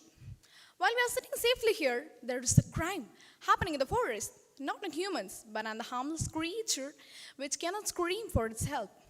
Yes, it's pangolin. Pangolins are nocturnal mammals covered with scales and often mistaken as strong, but in reality, they are among the most vulnerable animals in the earth. Every year, thousands of pangolins get disappeared, not naturally, because of human greeds. The pangolins play an important role in our ecosystem. One single pangolin can consume thousands of ants and termites in a single night. Why are the pangolins disappearing? Just why? They are hunted for their scales and meat. Many people believe pangolin scales have medicinal values, but science has not proven it yet, as shown in our poster. The scales are made of keratin, in which the same materials can be found in humans' nails and hairs. There is no absolute medical information, only misinformation. If legal trafficking continues, pangolin may soon exist in photographs and history books. In fact, seriousness of this extinction is such that the world observes World Pangolin Day. Every year, on the third Saturday of February, dedicated entirely to create awareness and preventing their extinction. Awareness changes everything. When people know the truth, demand falls. When demand falls, poaching stops. Each of them, students, citizens, and the future leaders, has the responsibility to protect what cannot protect itself. Across Asia and Africa, pangolins are disappearing at an alarming rate because of this rapid decline and International Union of Conservation of Nature, known as ICUN, has placed in the 8 species of pangolin under threatened categories in its red list, as mentioned in our poster. Protecting pangolins is functional necessity for ecosystem health, not just compassionate act. Let us not to be remembered as the generation that watched the nature disappear, but as the generation that stood up and stopped it. Last but not least, silence kills species. Thank you everyone for giving me this wonderful opportunity.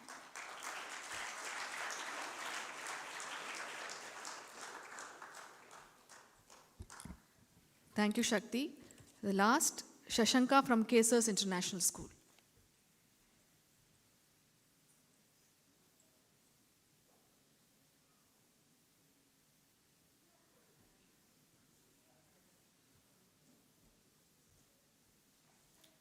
So good afternoon everyone present here. I'm Sashanka from Kesars International School and I'm here to present the topic from habitat loss to genetic loss. Sir, can you present the PPT, sir? Sir, can you present the PPT? No, only post. So let's start about talking how habitat loss is going to lead to the genetic loss. So first is the isolation of the population. So as our friends already told, deforestation and urbanization, the population is isolated and there is no connection between population which was once connected. The next is the genetic diversity.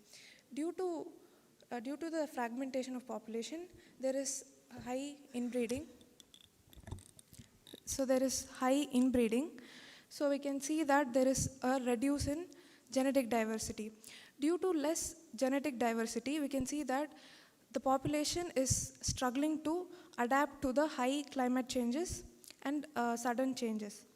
So there is a high rate of extinction. So next is pollution. So speaking about pollution, there are 3 major impacts in the population due to pollution. The first is DNA damage due to methylation and histone affection, because DNA and histones form the chromatin fibers, and when you see there is an effect in the histone proteins, there is an effect in the process happening in the genetics. So the next is the mRNA is affected due to the microRNAs. So protein production is stopped due to the pollution. So next is climate. due to sudden changes in climate and reduce in biodiversity, we can see that the organisms are struggling to adapt. So to conclude with, I would like to share about a dream of a man called Zhangzi, and he is a Chinese philosopher. And he once had a dream that he was a butterfly and flying around. And when he got up, he was unsure that was he a butterfly who was dreaming like a man, or was he a man who was dreaming like a butterfly? So let me correlate that with this. Are we a part of the nature, or are we both different entities? To answer that, we are just a part of nature. So we being the part of the nature, we have to take the responsibility and save the nature. So we, the youth and the students, have the responsibility to create a very good environment to the next generation. Thank you.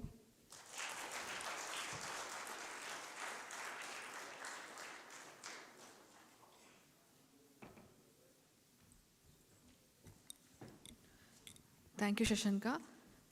Now, we sincerely appreciate the efforts of all the students who showcased their work with great enthusiasm and confidence. Now, I invite the delegates and the chief guests to please occupy the dais.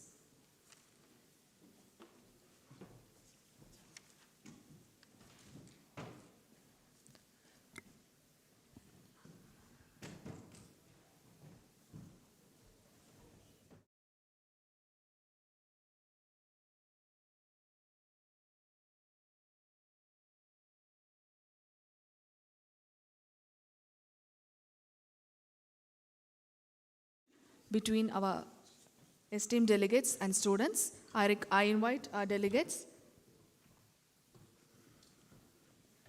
to kindly share your observations and thoughts and request the students to actively participate in this interactive dialogue. Thank you.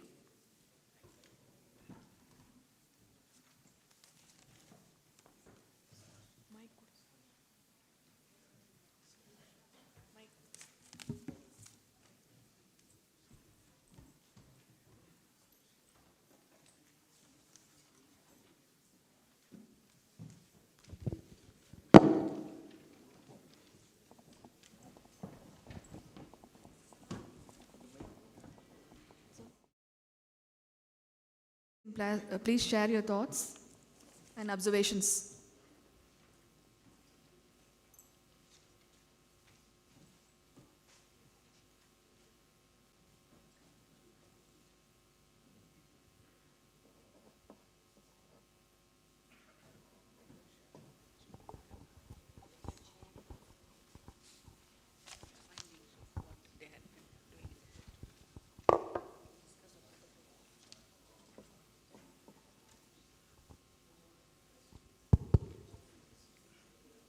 Hello. Well, firstly, I would like to congratulate all the teams of students in each of the school.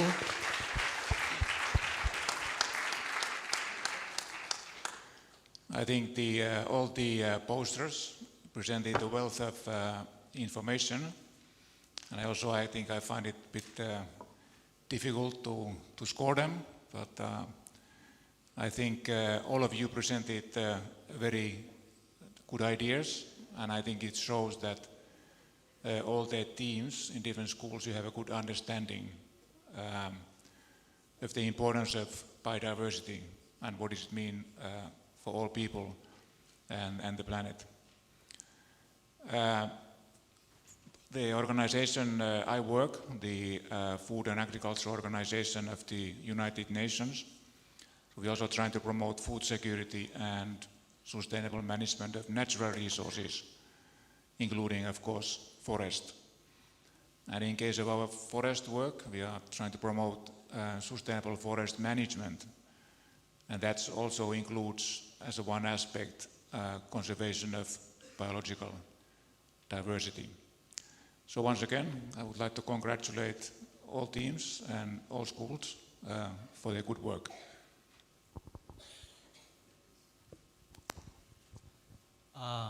I would like also to join Jarko in the congratulations to the students I'm a researcher myself, coming from France. I'm an expert in population genetics and genomics, and I've been extremely impressed by the high quality of the scientific content of the posters. We have heard about very difficult concepts like effective population size, genetic drift, epigenetics, and that tells that you students have a very good understanding of genetics, and you are not only able to understand these very complex concepts, but also another impressive, I've been also impressed by the high quality of the artistic presentations, the ability of the speakers. So it's really, you are really something. So congratulations. And I fully agree with the general message that we have heard from you, but that is something that we, people that are already advanced in their careers, think as well. You, the youth, is the future. You are here, you understand, you will be here long after we are gone, and this is your planet. You have to take care of it. You have to protect it. Thank you so much.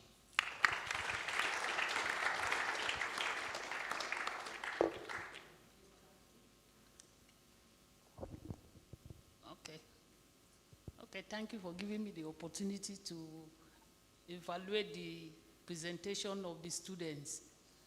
As a lecturer in the university, I was just very impressed. I wondered whether they are in secondary schools or in universities, because most of the things they were saying is like the course I offer in the university. Although sometimes they said we are doing level 1, we are revising what is taught in the secondary schools, but at their level it was really very high. I was very impressed. They talk about genetic depth. Some even spoke about biotechnology, the GMO. That is something that when we hear about it, we just feel like, a new technology. But he was very, very serious, and like he knew what he was saying. So it was really impressive. Genetic diversity, causes of the loss of genetic diversity, how we can bring back the diversity, different methods you can study to bring back the diversity. It was everything, and their responsibility as young youths in conserving this diversity, or when they will bring them back, or they will bring them back to exist. It was just too very good for me. I could not just stop writing and like, what? I'm just becoming, it's good. I just thank you for the presentation. I don't know how I can even assess who was first or who was last. Everybody was just fine. Thank you.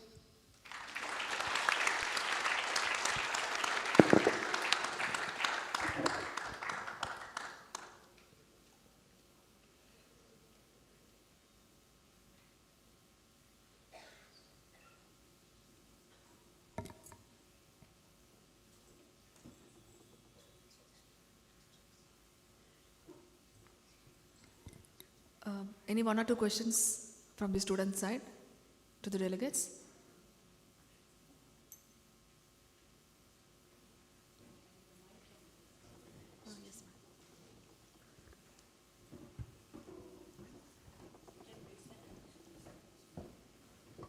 Please raise your hands if anyone is interested to ask the questions.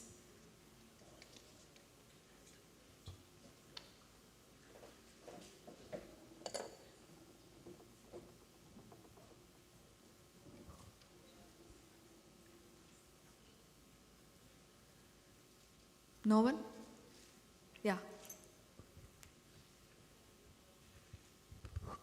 So how can, I'm going to ask my question. So how can we introduce wildlife corridors like in India? As of what I know, there's none in India right now. So like if example, we need animals to move to a different location and we need to like, need construction there, what could we do? Because like in like places like the United States, there are many wildlife corridors which help the ecosystem grow.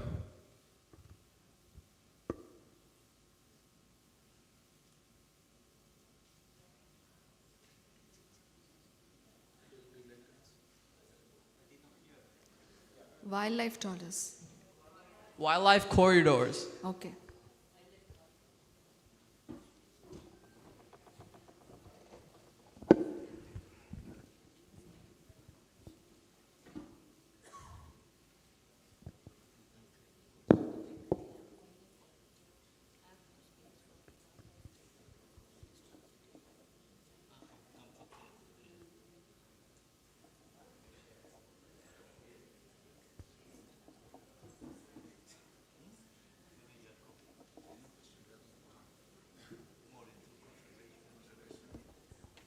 Should I repeat my question?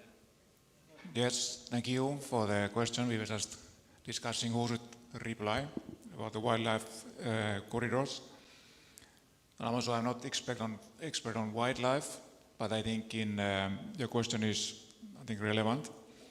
And indeed, many countries try to establish the corridors between the protected areas, for example, to facilitate the movement of wildlife. I think that was your question, how we can encourage or facilitate the movement of wildlife in different places. And I think in many countries, well, especially I know wildlife colleagues at the FAO, they have mentioned this, but maybe our panel member has more experience also in the case of Africa. But also, I would like to mention the practical example that animals don't always need any corridors to move around. I'm from Finland. I think one of the posters mentioned the wolf population in Finland. So the wolf population situation has changed quite a lot in Finland in the past, let's say 10, 15 years. So at the moment we have more wolf population in the southern and western parts of Finland, which is mainly the agricultural area with smaller forest areas. And of course, all these wolves, they have moved around, even that there would have been wildlife corridors as such available. So that's always good to keep in mind. I hope I answered your question well. So the corridors are good, but you don't always need them. Thank you. Thank you.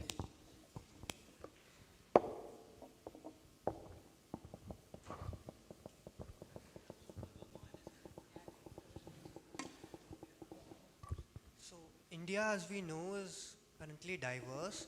And what does the technology or what provisions was we as a students make to conserve this diversity regarding humans, I speak of, such that the solution which we would be providing is more viable and it's affordable at the same time?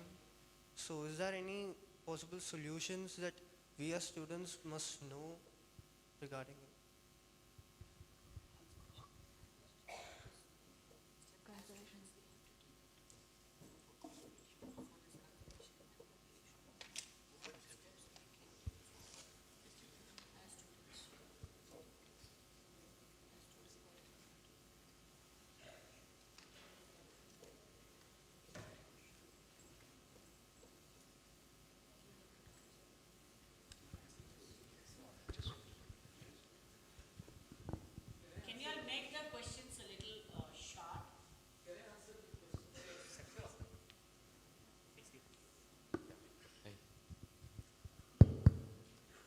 Hi. Well, that was a good question.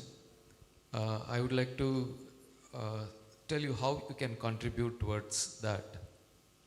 There was some years back, there was a very big concept called People's Biodiversity Register. That's called the PBR, which means that people in that local villages around the natural resources get to know of what are the different species present and what is their uses. This is for, to file in the patent industry. You can't just claim a patent because you have discovered something. People may not have, they may not be aware that such kind of knowledge is in existence, and we know that. For example, neem. That was the big controversy about neem. So extending beyond that is the school biodiversity register. In the district of Uttar Kannada, where I'm from IISc, and then we did the school biodiversity along the Western Ghats. Even in some parts of the Western Ghats of Tamil Nadu, also we have. We have some school teachers coming and we are meeting it. And then what you can do is, in your school, you can start registering the local flora or local fauna that is reported or used. And then that that is present. You can start making the register. And that would help the Tamil Nadu Biodiversity Board to know that these are all the different species available in such areas. It is not possible for the scientists in some institute get to know everything of that because it's quite diverse. So you can probably think of doing school biodiversity register and say that our school has so many plant species, these are all the plant species, and these plant species are used in such and such a form, such and such an end use. So that would contribute to the understanding of biodiversity. Thank you. And I would like to add also, we have seen in one of the posters, in one of the presentations, a message that is think globally, act locally. I think as students, you can do many things in your close proximity.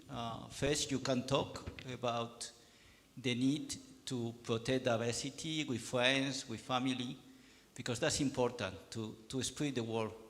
You can do other actions that look small, like save water, but that when you think if everybody would save a bit of water every day, that will accumulate and that would be good for nature. You need to protect nature and you need to respect nature.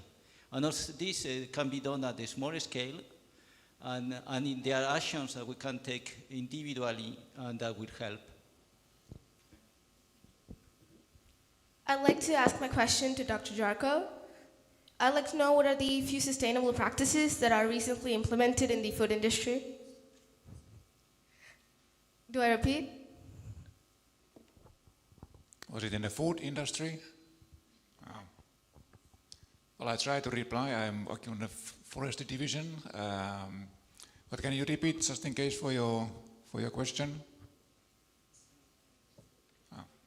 If you still have the microphone. Well, I'd like to know about the sustainable practices that have been implemented in the food industry. Thank Sustainable. you. Yes. Well, I think the one example, maybe if I look at the FAO's work on supporting how we can make food safe, there's a body at the FAO called Codex Alimentarius, and basically that is international agreement in which I think most FAO member countries, including India, are participating. So basically what this body is trying to do, they have agreed the global food safety standards. So basically when food is being exported or imported, where it originates, the producers have to certify that the food products meet certain criteria and standards. And of course, if you know that these criteria are followed, we know that the food is safe for the consumers. I think that's one example I can mention quickly. Thank you.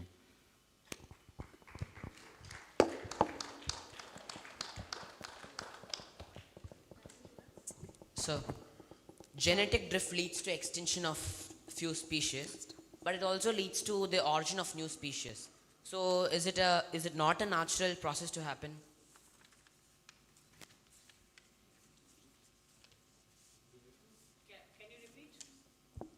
Please repeat. Yes, sir. Genetic drift leads to extinction of few species, but it also leads to origin of new species. So, is it not a natural process to happen?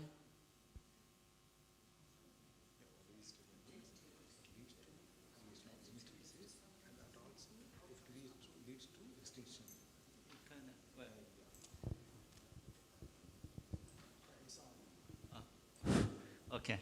So if I understood well the question, you said that genetics, understand the low the reduction in genetic diversity can drive a species to extinction, but also like promoting genetic diversity can save a species from extinction, and that's also true. And for that, it's all very associated, and it's a concept that came in one of the posters with the effective population size. I mean, with the size, what we say, the number of individuals that contribute to the next generation. So normally when there are an extinction busters, it's because the number of individuals get very small, and you have been also presenting in your posters that increasing breeding increase also the number of deleterious mutations, and that can put a population in a direction that will result in extinction. And then the best way of getting the population out of the air is promoting diversity by increasing the population numbers, also increasing connectivity. There are fragmented populations that are very isolated, keeping these corridors that we have been discussing before in a way that the populations evolve not in isolation but in contact with other individuals or the same species that can increase the diversity and prevent that they will collapse from a demographic point of view. Thank you, sir. Thank you. Thank you, students. Now we conclude this interactive session. Thank you for engaging this section in an intellectual manner. Now I would invite Dr. Manimegeli Mohan, the chief guest of today's function, to kindly address the gathering.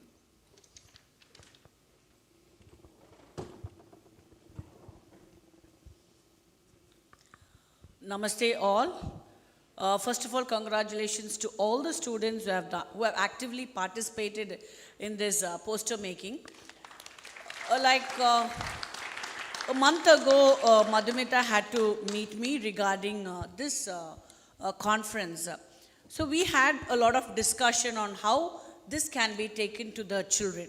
So that's when we came to a conclusion, okay, out of the 3 days conference, at least a half a day can be given to the children and how we can evolve and go about it. So then she asked, can we give some competitions, etc., etc. I said, yes, plan out how your team can come out with a good idea.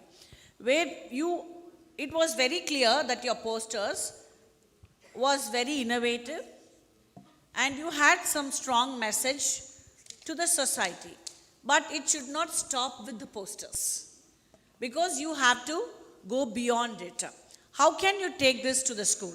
Because there were so many questions from the children, how as a youth we can become more active in this, the population and conservation genetics.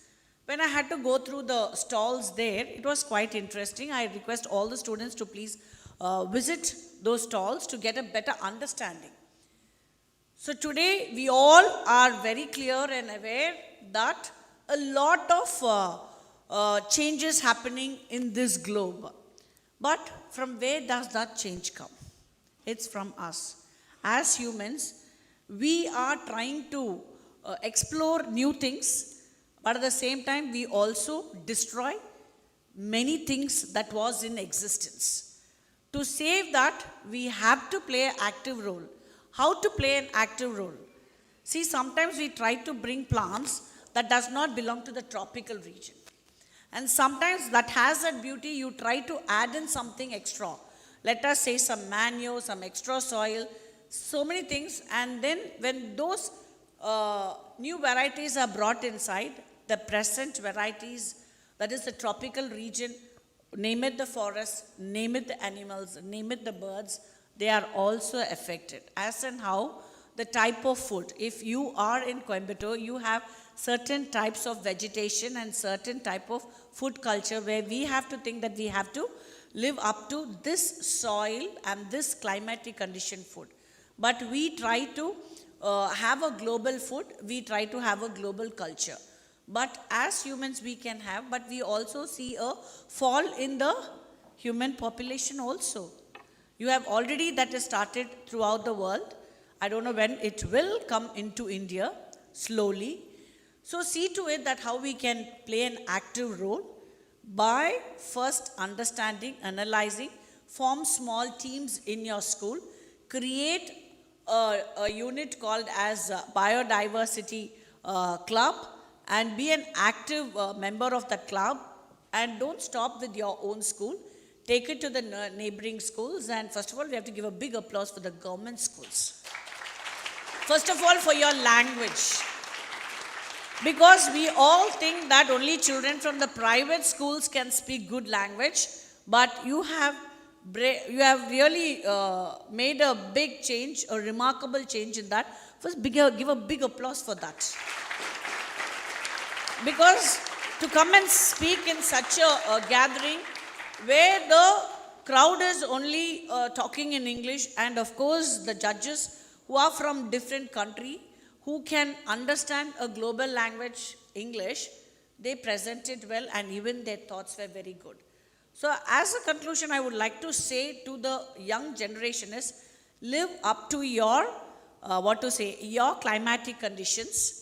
Don't try to bring big changes, and at the same time, live a life which is simple and adaptable. So ultimately, the globe can go on its move, the species can live happily, and at the same time, the plants. That is really needed for the survival of the species. Because you know that our ecological system is a pyramid that is interconnected. So that let us not disrupt it, and let's allow it to go on its flow. Thank you very much.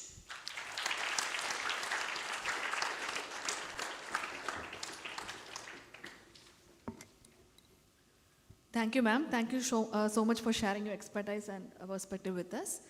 I now request our DG Madam, Dr. Kanjan Devi, IFS, to please join on the dais.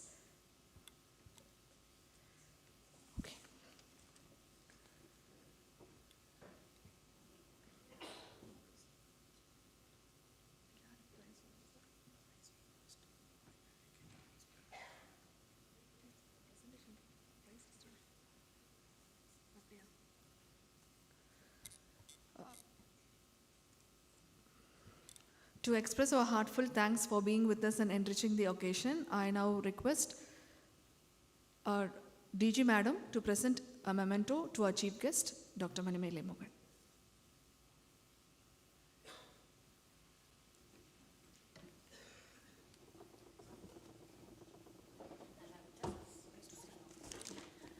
Actually, Coimbatore should be proud today because such a conference is happening in Coimbatore.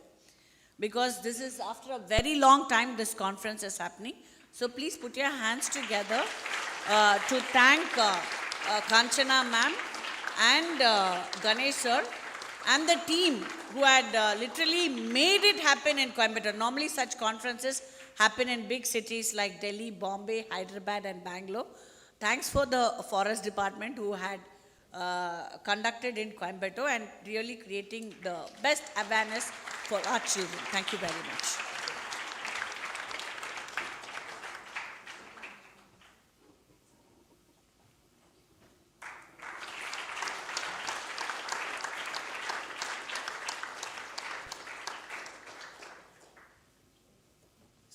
Thank you, ma'am.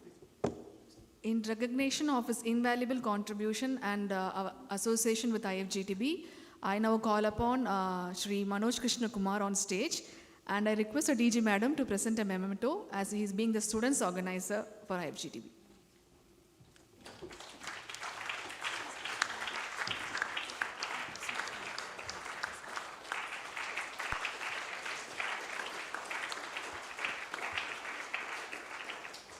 Thank you. And the most awaited moment, the prize distribution for the posters. It's a pleasure announcing the prize winners. The third prize goes to SSVM World School. I request the teachers and the students to kindly be on the dais.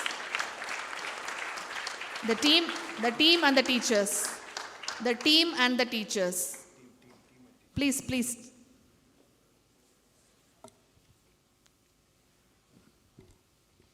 Yeah, please, make it fast.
Congratulations.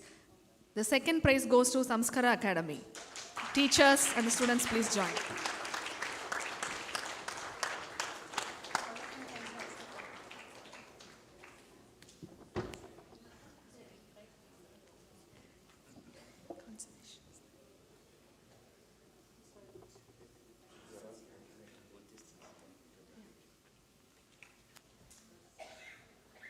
Please.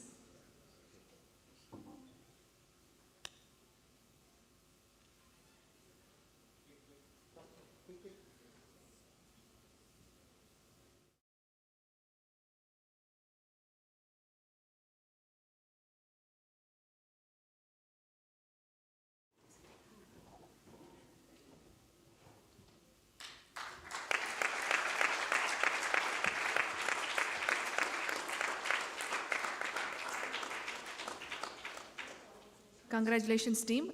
The first prize goes to CS Academy.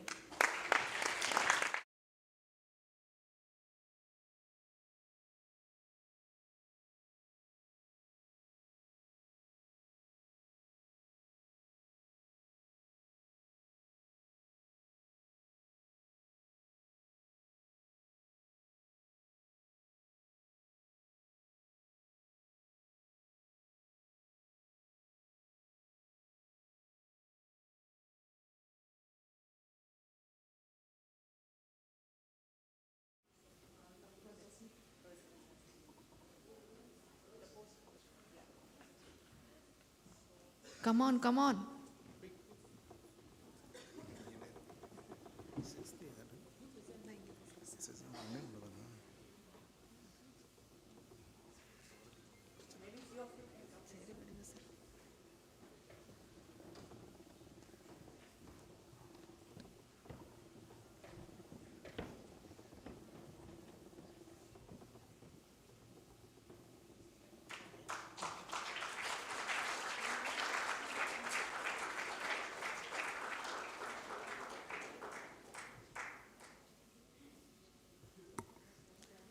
Thank you. We have 3 consolation prizes. In that, I call upon Coimbatore District Government Model School. The teacher and the students, please be on the dais.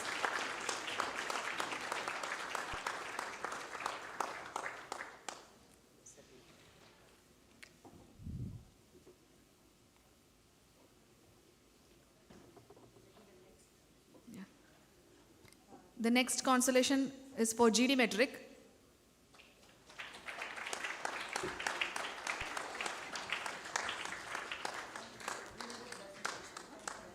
Please come near the stage, GD Metric.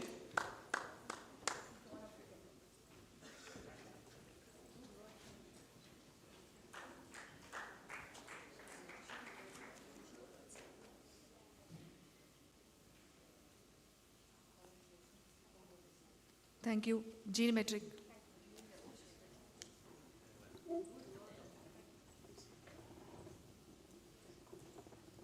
The final one, CCMA.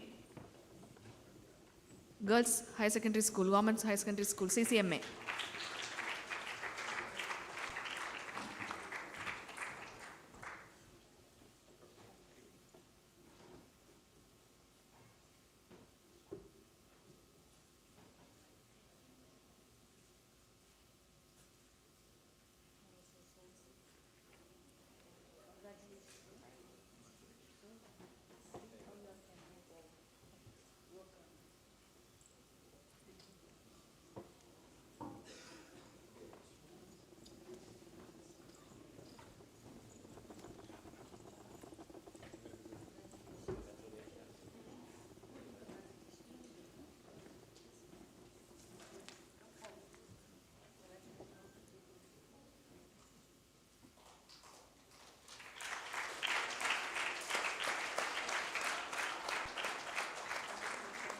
The participation certificates for all the students will be issued after the program. School-wise, we will issue it. As we come to close of this program, I now request Shri G.R. Madhavraj to propose a formal vote of thanks.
A very good evening to you all. On behalf of the Organizing Committee of Youth Forum, ICPC G 2026 and ICFRA IFJTB, I extend our heartfelt gratitude to Dr. Manimegle Mogan, founder and managing trustee, SSVM, for her inspiring address and for generously sponsoring the conference. Our vision and support have been instrumental in making this event a great success. We express our sincere thanks to Mr. Manoj Krishnakumar, Omega Tribes, for his dedicated efforts in organizing and coordinating the participation of schools, which greatly enriched the conference experience. We also warmly thank all the dignitaries on the dais, the CEO Coimbatore, the teacher, mentors, the school children for their active participation, my colleagues and the supporting staffs for their enthusiastic participation, commitment and their valuable contribution which added the immense value to this youth forum. Once again, we thank everyone who played a role in making this youth forum a meaningful and memorable success. Thank you.